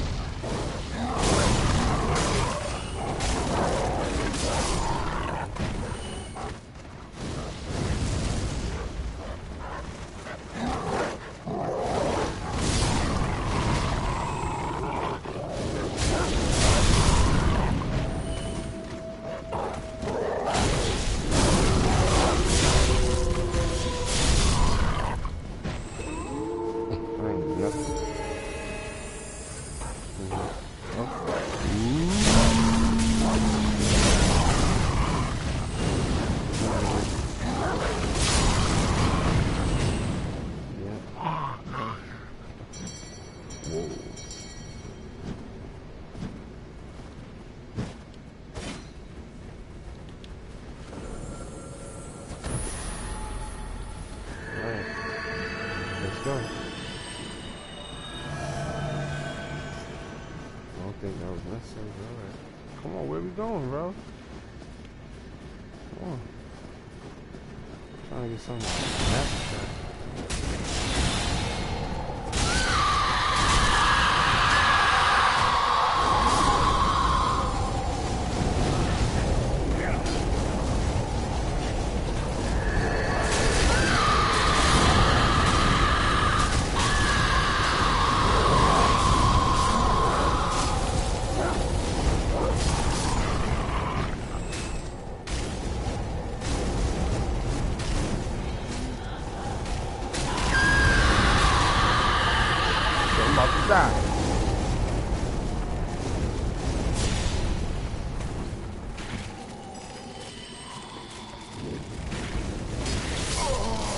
Oh man, yo.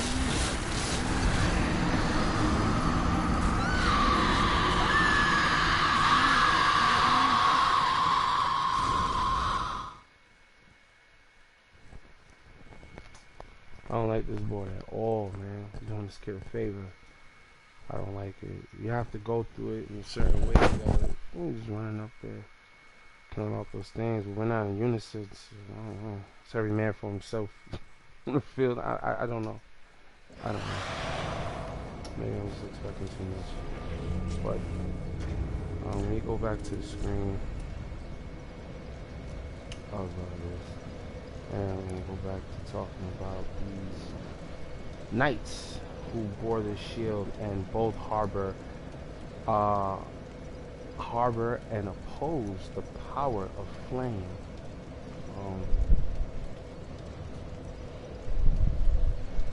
You ask me, you know, and I tell you, you know, I think you can be anything you want to in terms of, you know, building that shield.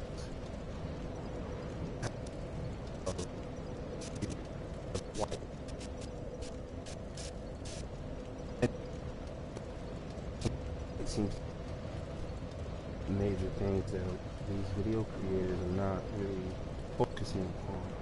They touch upon it because they consider it a small aspect, a very small aspect of a big whole, and they are right in that regard. But you have to get down to the point where you understand that, hey, you know, these pilgrims are sent out on a mission to do something, and are they doing it to their best ability in the game? Is the pilgrimage working? You know, are more people turning to the side of Aldridge or something like that and becoming just invaders in the game? I mean, we're talking about a game here.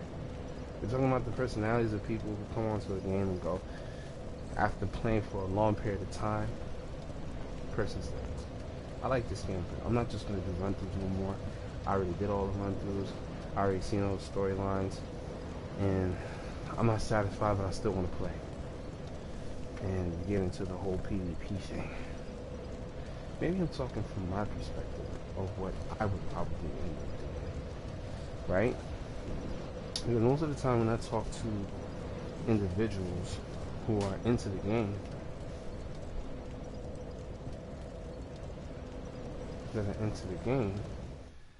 you know, basically,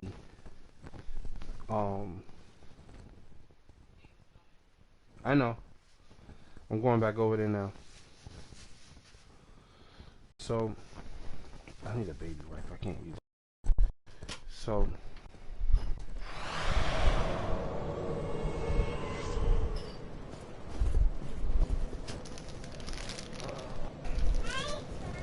hi, baby. Are you done losing your mind? Are you done losing your mind? I know. I'm going.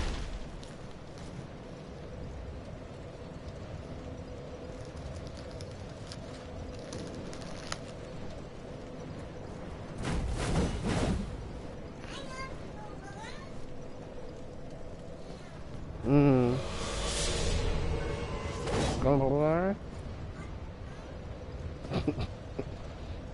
Yes.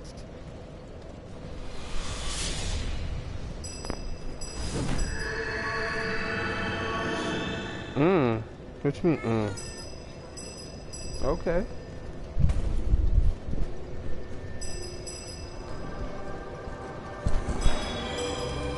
Okay, here we go. Sorry.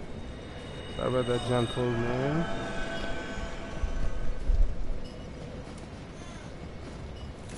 Alright, so.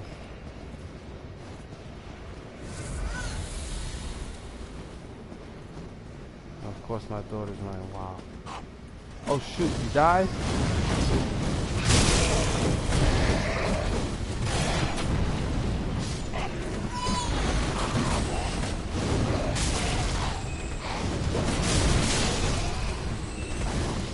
That was real good with that.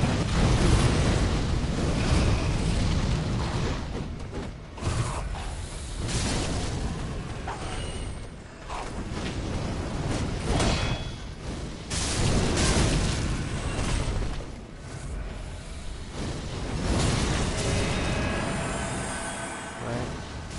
I have this. I also have this. All these things gonna help me get back my energy. I've already wasted enough. I'm about to get back a blast in a minute. Alright. Thank you. Oh, I know that.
Finding stuff to pick up.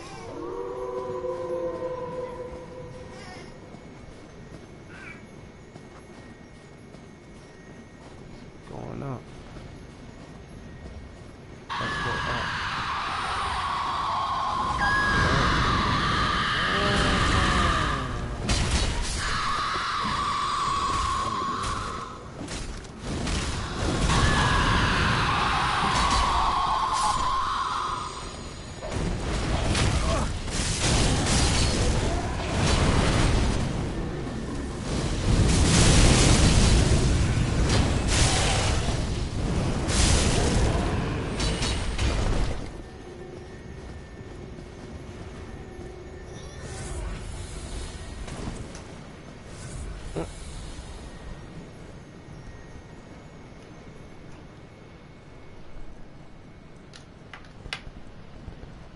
Daughter's at 7 o'clock in the morning.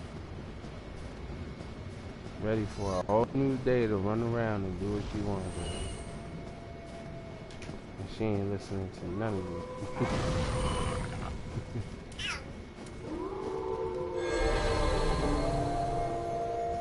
Yes, mama, yes.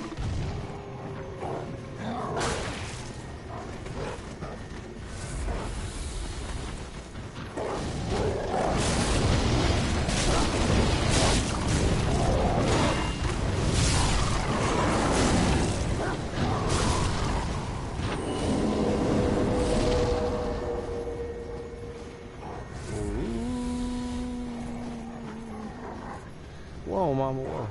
That's the live stream. Damn.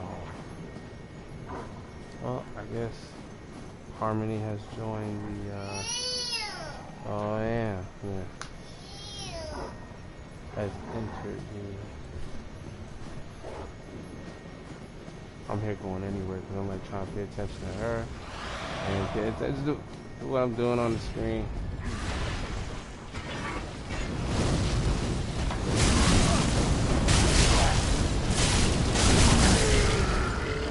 Oh.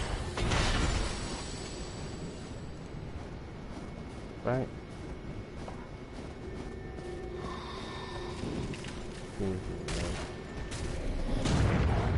Oh, you dirty, rotten scoundrel.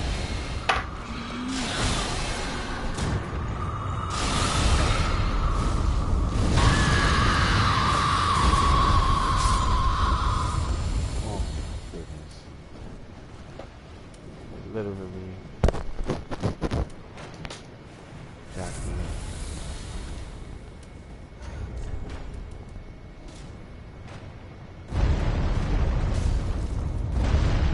So enough of the magic situation. Well, no, enough of this.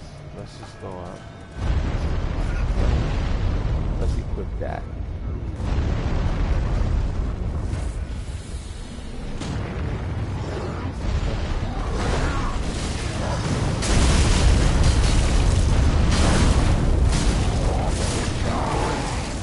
Oh wow! One bite from the dog. It was over. That's not fair, man. That's not fair. It's like to throw chaos beds, orbs of fire and stuff like that. Me, I like to kind of go in and fight. I'm sitting back just throwing Estes. I don't really have that many Estes to do the wizardry thing. You know what I'm saying? It's funner for those who get help from those who have swords, because then they could just sit back and just throw fire powers around and stuff. Anyway, so gotta come over here and check on my waffles. They're probably done and cold.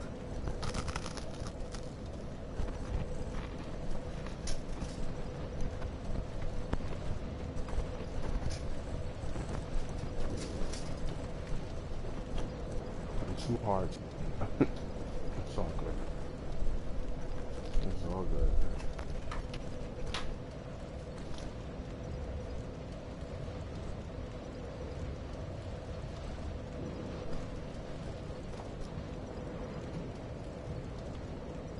Get ready. Going to what I was talking about.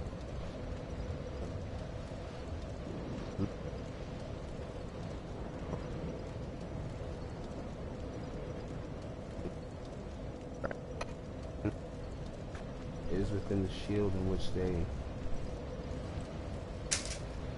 how okay. Oh, I mean they're obviously wearing it, right? That's just that's the end of it.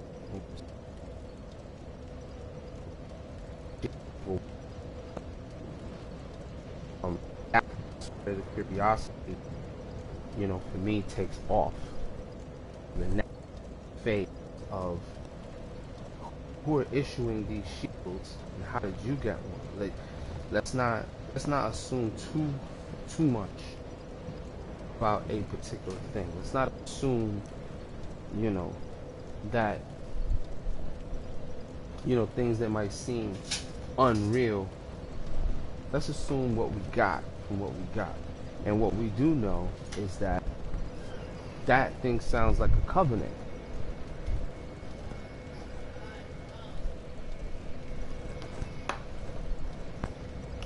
All right.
My name's not Black. I don't know what he's at.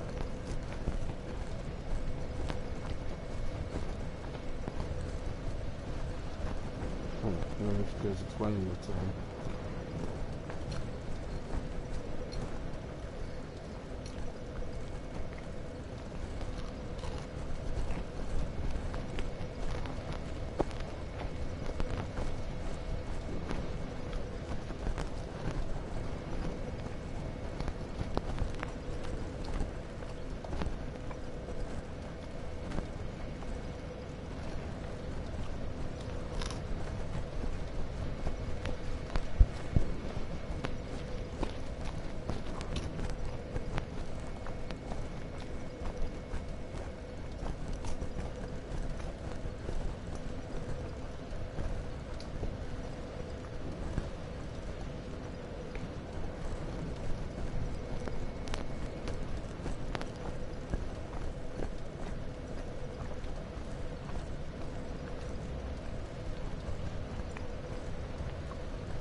I know one thing. Wrong with summer. I'm gonna go somewhere where I can.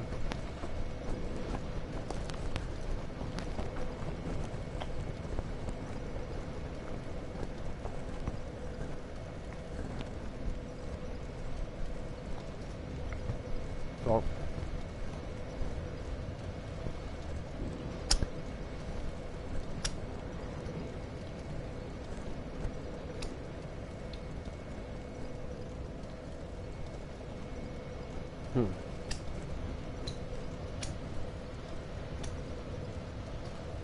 unless he's calling me Black, no, Black King. That's why he's calling me Black. I'm so stupid. Chocolatenova. I'm here thinking about my username. This dude's talking about literally my character's name, Black Knight, but I can't make my way over there. Might be stuck. I'm gonna have to fight my way over there, bro. It's not gonna be easy. I got a lot of souls on the line, man.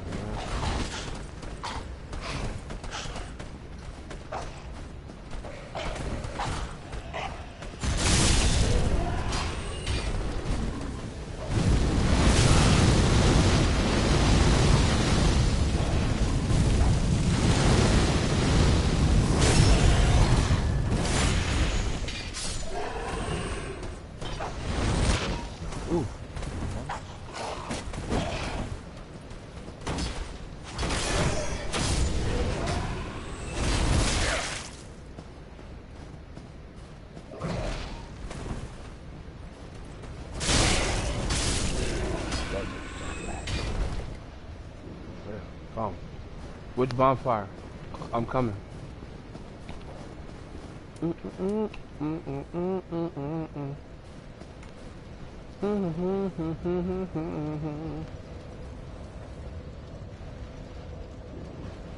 one?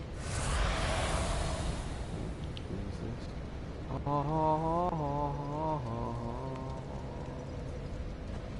And it's like nothing. I have nothing. Give me a better one. My sign is down. My sign is down. My sign is right there. Oh, you mean come to the second bonfire? I got you. No. I'm in my own world, bro. I'm in my own world.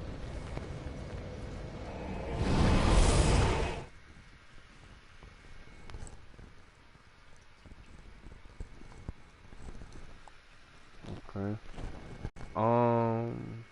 So what am I hinting at? This whole situation with these three people being connected because of the shield, and then the connection between the two of them, which would be the let's see,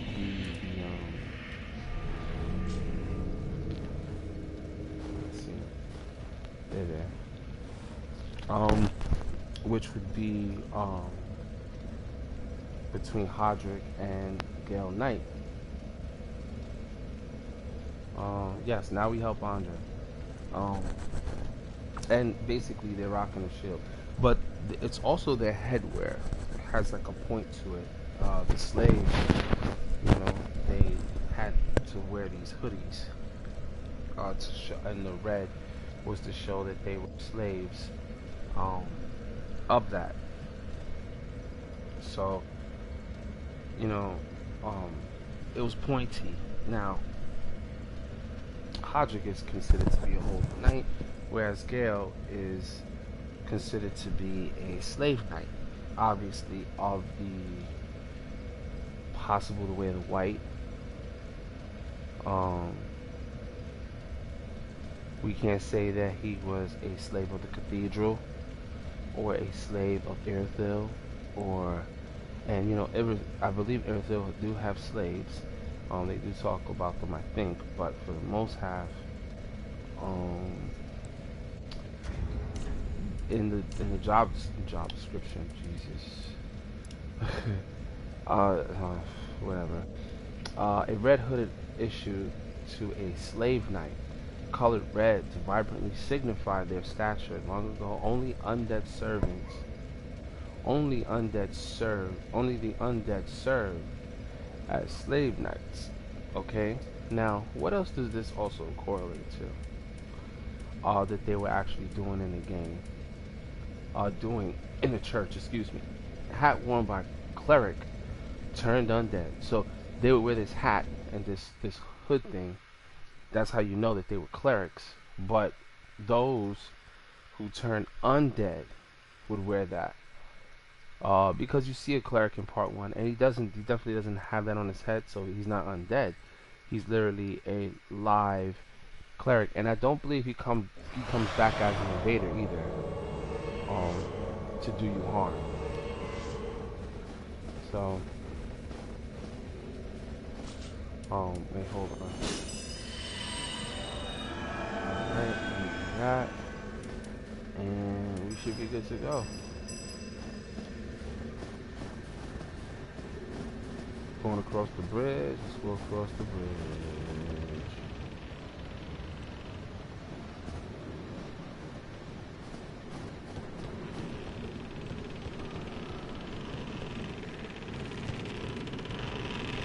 Alright, so we're gonna go to the church. I don't think there's anything much that we can do. Let's give it a try. Up,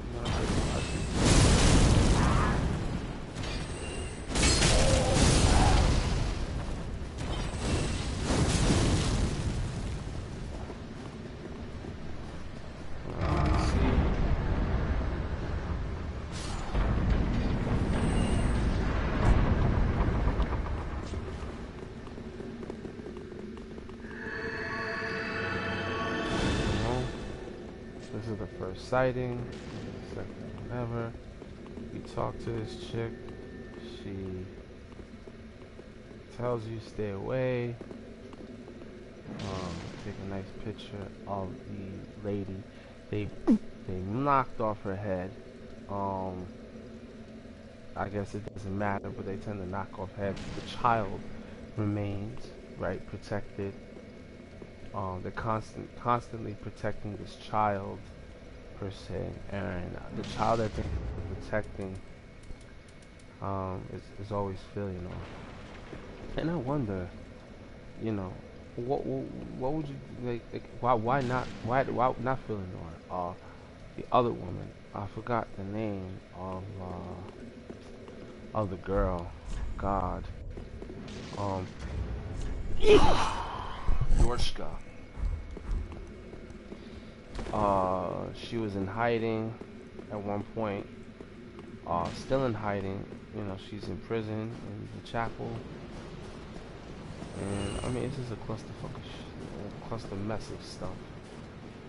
And I don't know where these guys went. I'm just gonna assume that they went down. They didn't think about going through the town. Maybe they did. Oh, went straight down. So I'm gonna take out my bow and arrow for the trip, just to play around, just to play it safe. Because I honestly don't want to be caught out.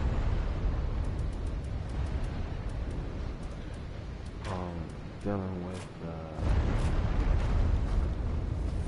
anything like that. Fall so hard that I can't bounce back. So let me just do this. Do I like it? I like it. I do not like having to deal with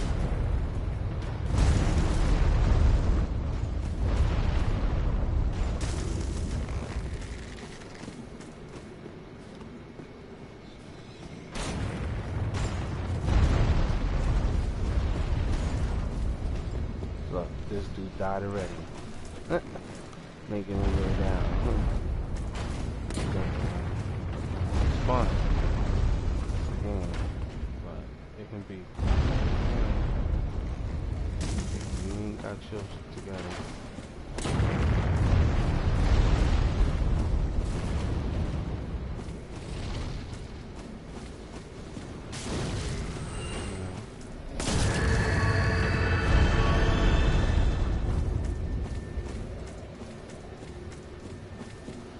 I'm good.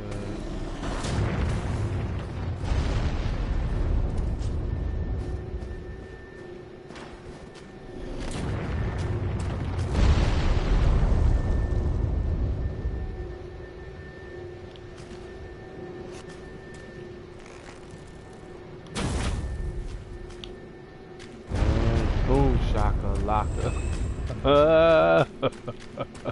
No. No, no, no, God, no. No, Johnny, no. Alright, let's see. It says 4 light unlocked. Okay. I'm gone. He said help. Alright, just running through it, just doing certain things.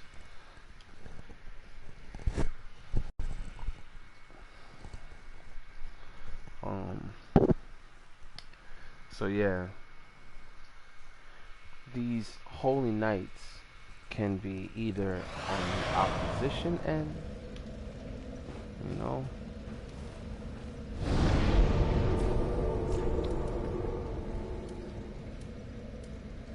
There we go. Come to the second traffic light. Okay. To the second traffic light. Okay. You speak French, all right. He's joking around with English words. Come to the second traffic light.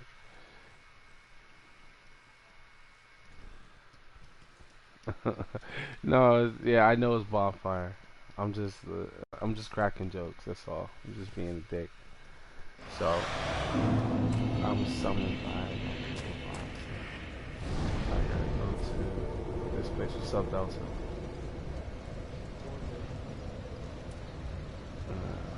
Happy Saturday.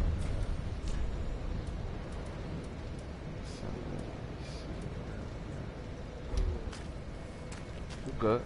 I'm about to helping out some kids in the group. Also helping Andre out as well. Just been on all night. No, I haven't been on all night. I just jumped on a couple of hours ago. I woke up and you met electricity again, and I was like, some Darksouls 2 for that. Well, first unwind first, man. Get your mind in the right place before you start playing games and stuff, man. Eat some breakfast, take a shower. So, I'm kind of live right now anyway. I gotta put my sign down. Yeah, we'll probably start. I'm gonna go get drink. Right. So, yeah.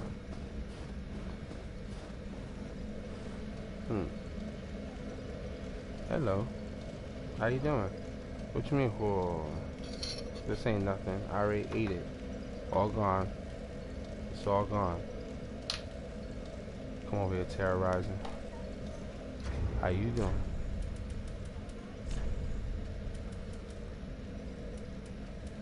Alright. Just put this back on. And change this back to a... Let's see. Back to the javelin. Oh, alright. Come here, miss. Yeah, I know what you're coming for. You're coming for this. No, you're not getting none of this. This is something else. It's just syrup. Come on, summon me. I'm at the second bonfire, man. Oh. Let's see. I'm supposed to be talking about the,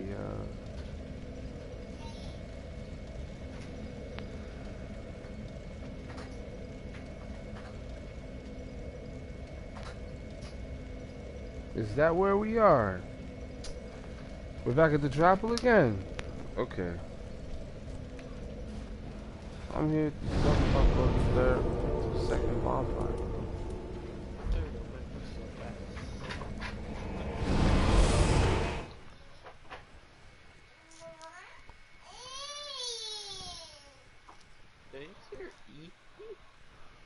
Yeah, it's my daughter. She's up. I'm not judging.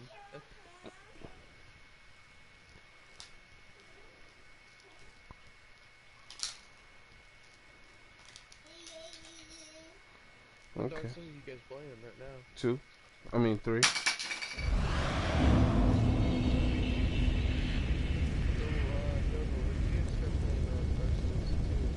I don't know. No time soon, to be honest with you. No time soon. I gotta get through part 1 at least to see what's going on before I even try to even go to that version. So much stuff that's up in the air. Does anyone know what you play? Bloodborne? You know, people jump from one Souls game to another. A lot of them still don't even know what any of them really are.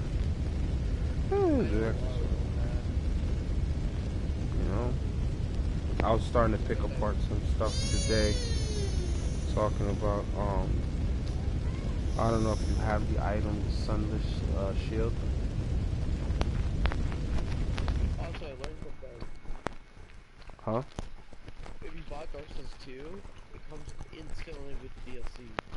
What? Alright, so let me explain. Alright. So, take all the stuff that I'm gonna say real quick. Alright, so I bought the game, right? Right off the bat, the normal version came out with the DLC.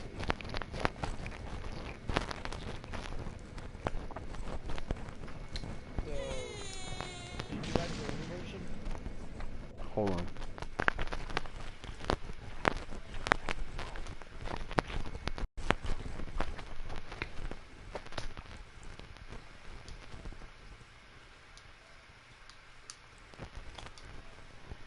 Alright. Let's see. Where was I? Alright, summon me. Let me deal with that. No.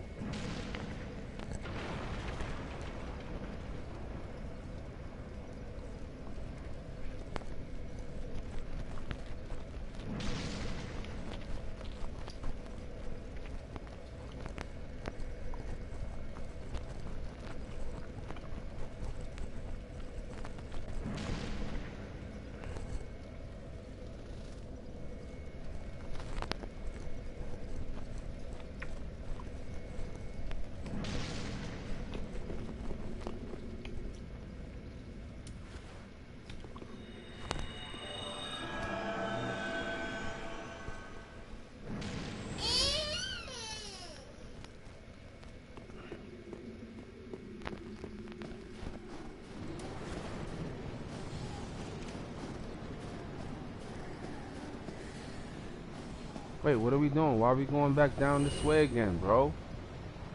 What's going on? I thought you already lit this bonfire, man. Why are we doing this again? Oh, okay, I get it. So we did one for Andre, now we're doing one for Foot. Okay. Okay. No problem.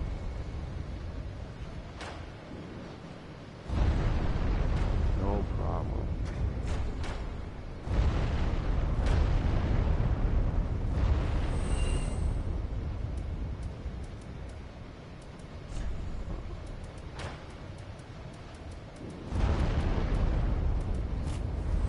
There it goes. Okay. So this don't bolt. I got the wrong stuff equipment. I need to have that ring. That ring is gonna save me though.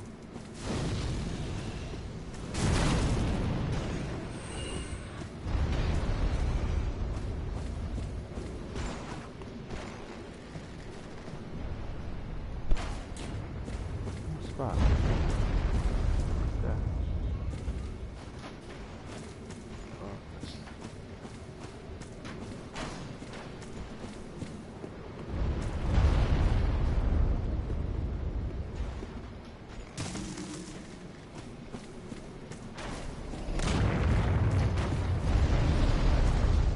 Oh, hey.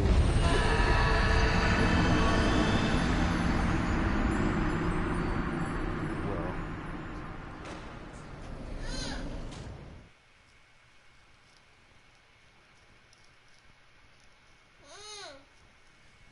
Why'd you take the phone? Leave it.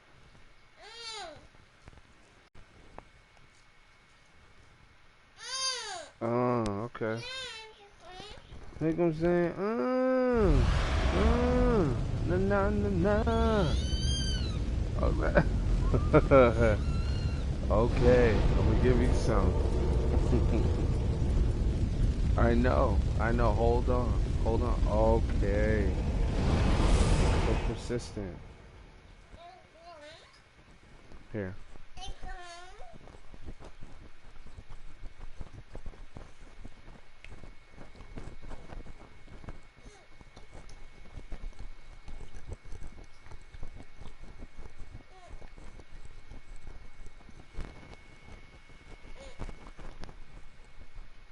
The first boss is on the right. Alright, well.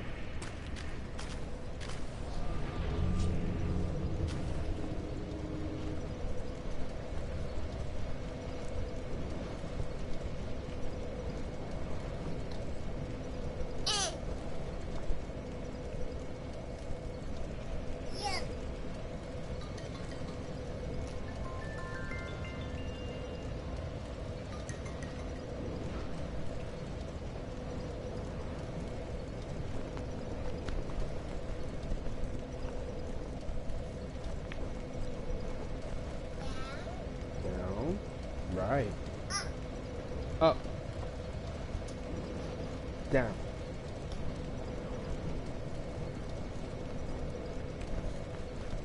Down.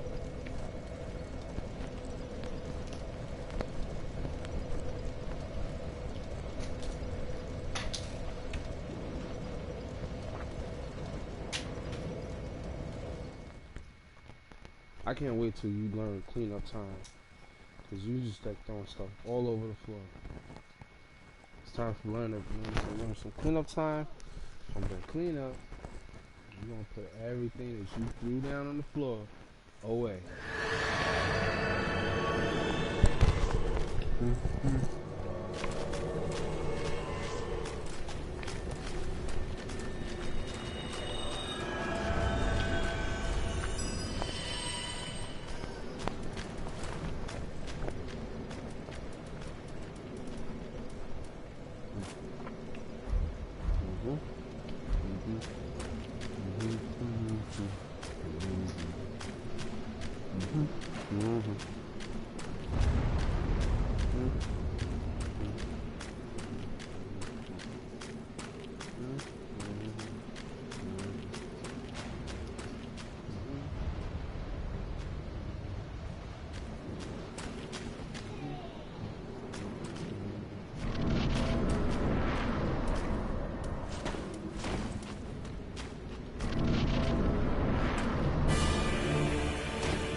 Thank you.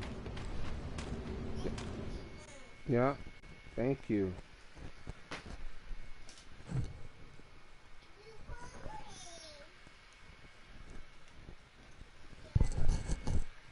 Okay, he said him.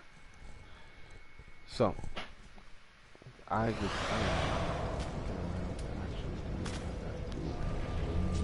this is good. We got a lot of things out of the way. Just kind of just, already did 2 fights so far.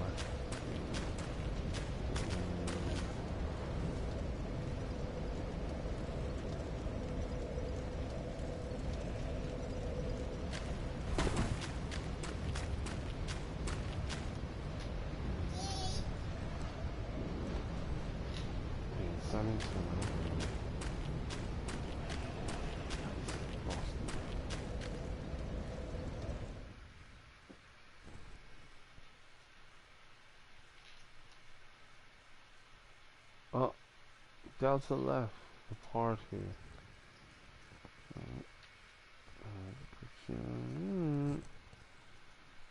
I told you I'm doing my live stream.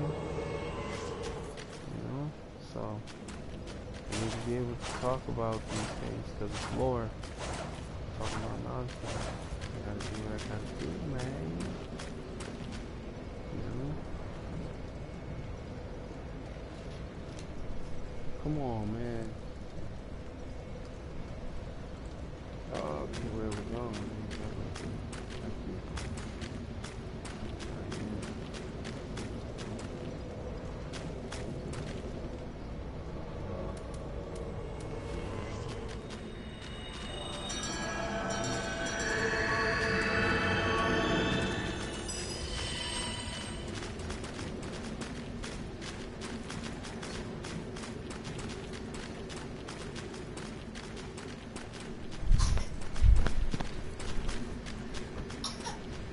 Come here.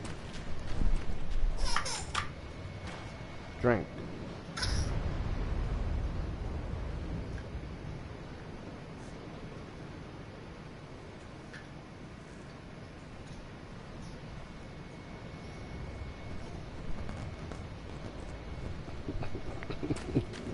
They're choking on frickin' French fries. Eating French fries, man. Keep her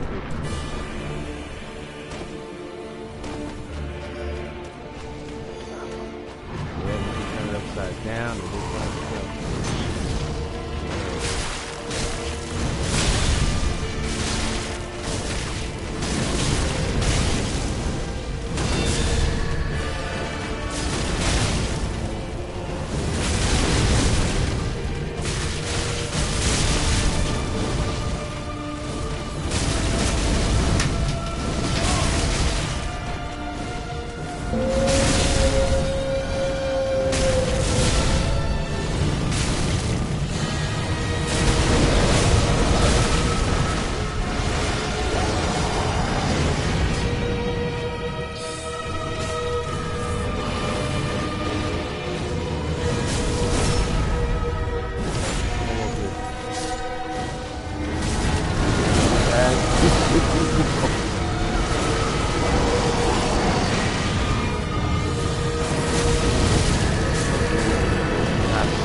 probably got it.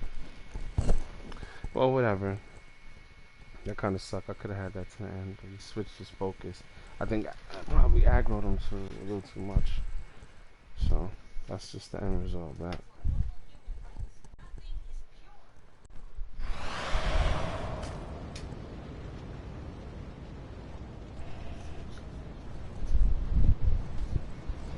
Alright. So,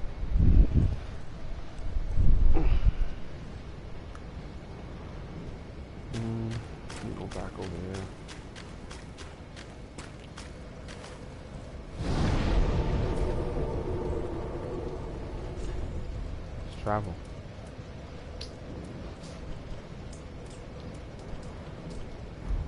Oh no, I gotta. We probably finished it. You know.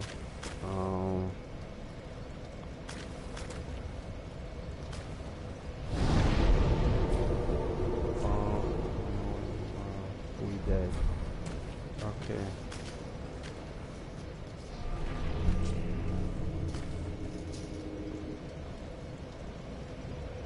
Anywho, so, all right. So going back to the items. Oh boy, I'm not gonna have time. I'm not gonna have time. Going back to the items that we have so far that we can actually pull evidence from.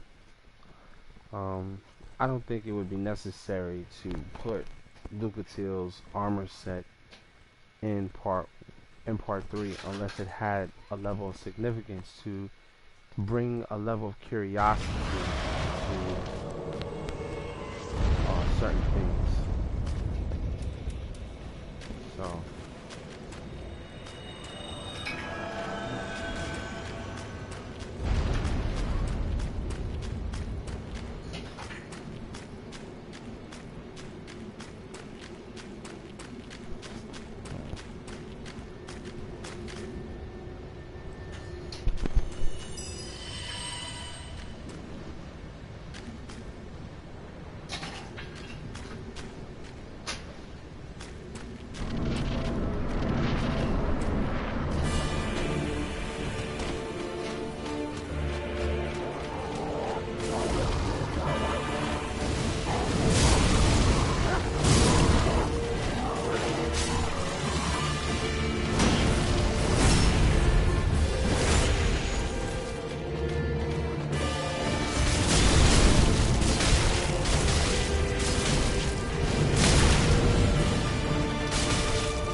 all right.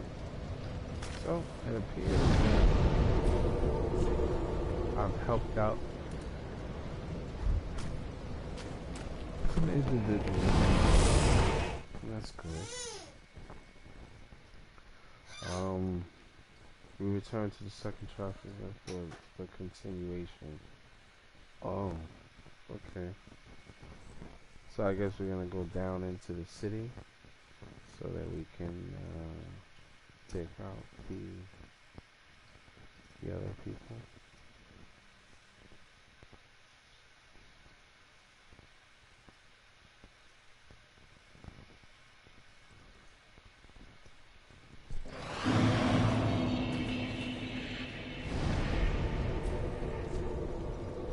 Why are you talking? I mean, why is he talking to him in French? Just talk to him in oh, please. He understand French. He talk to him in English. Oh.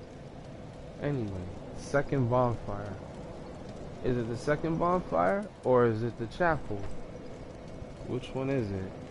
Translate because he's French. Yeah, I know. I was just thinking in my head. I'm like, yeah, it's kind of still. I forgot he doesn't speak English. So I was like, wait a minute, what the hell? So, which bonfire are we going to? Ariandel's chapel?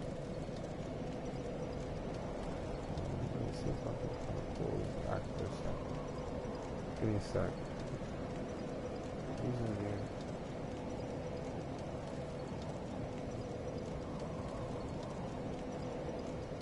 But it's for pyromancy.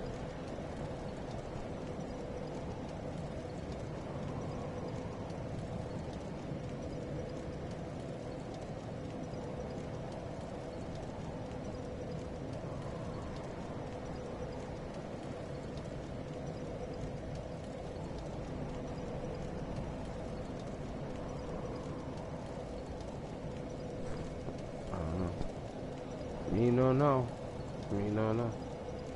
Set the image to one of your groups. Alright.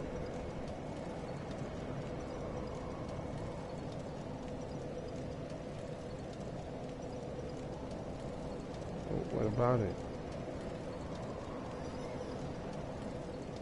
What do you want to do? That doesn't show your location. What's the location?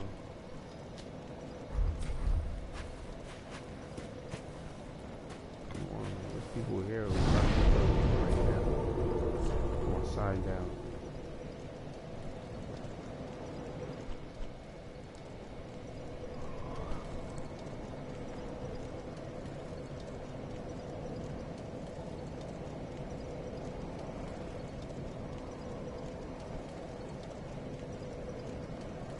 Okay. The second bonfire.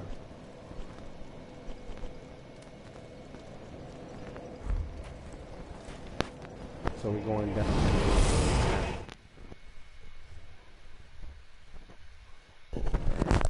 No problem.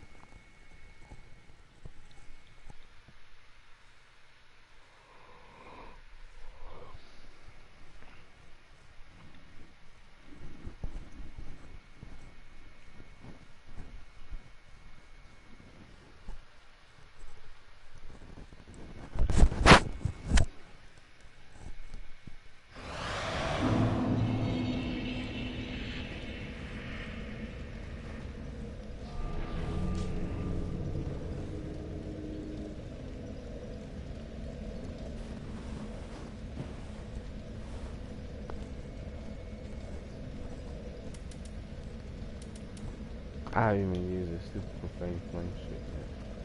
I don't think I'm gonna go to. I'm going to. I like to see them get incinerated by it, but path.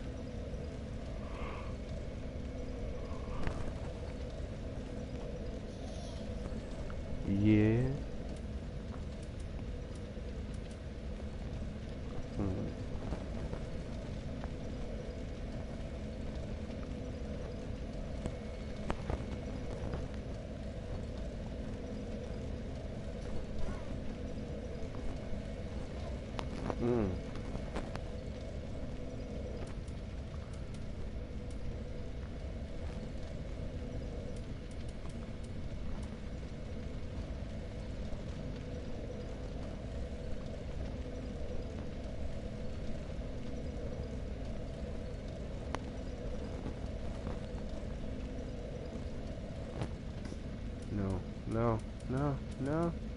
No, I wanted to choose something.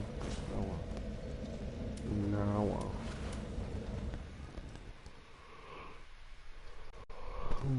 Yum. yum, yum.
These things got put tails to. Where do these tails come from? Where do they grow from? Right? What are they? What if these things are coming about?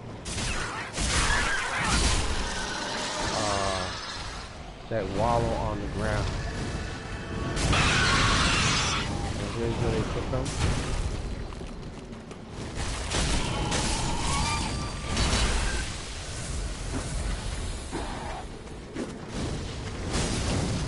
The tails on the back like that have that part that has the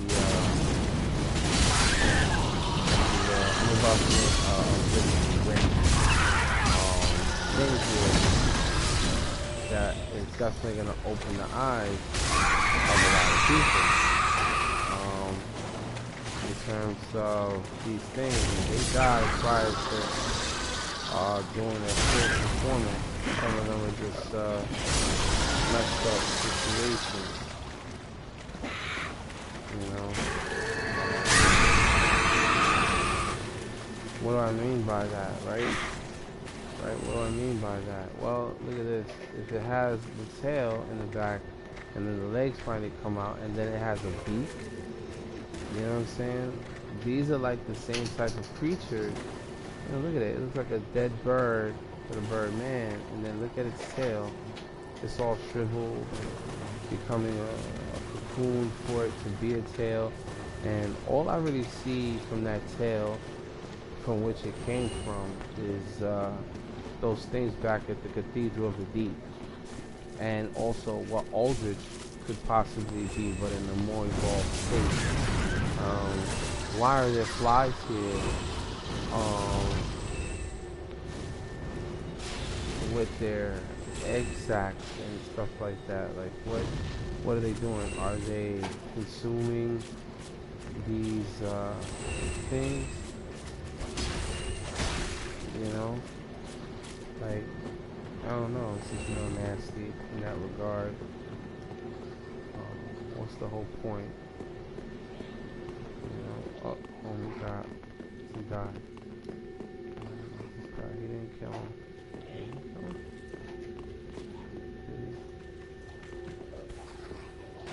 No. But they want to die. They don't want to live. And, you know, you can't really blame them.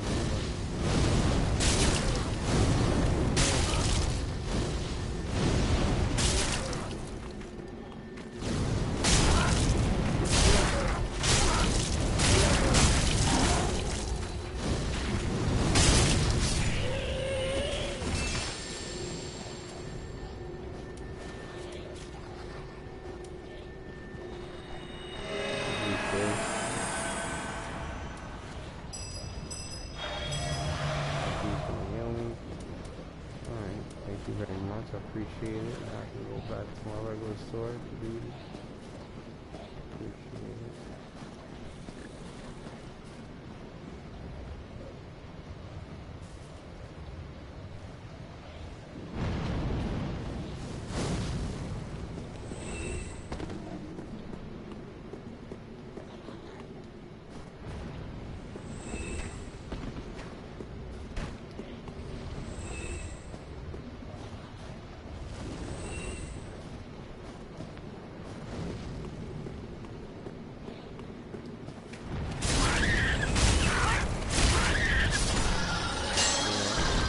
And their reaction to fire is like so burnt. Like, it's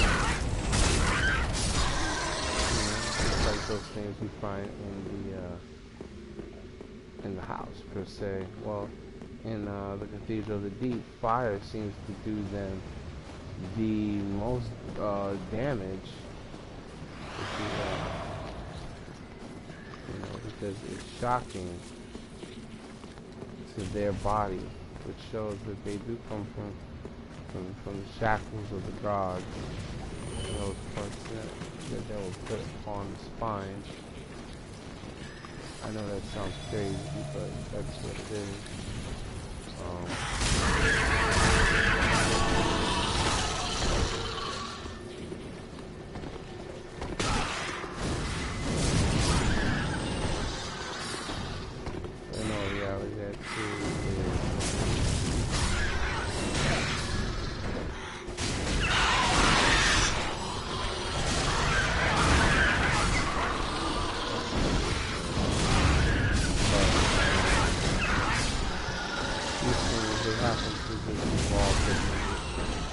Maybe failed experiments come here.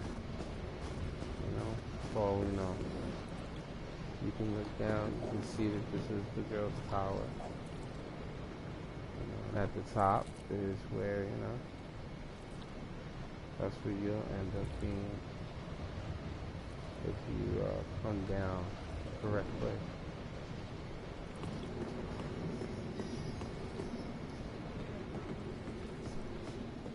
No, what do you mean? Excuse me?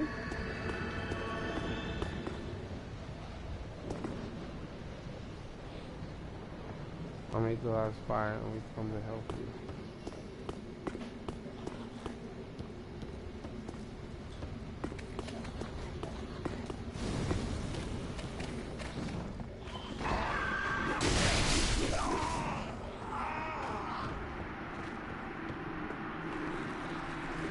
This guy.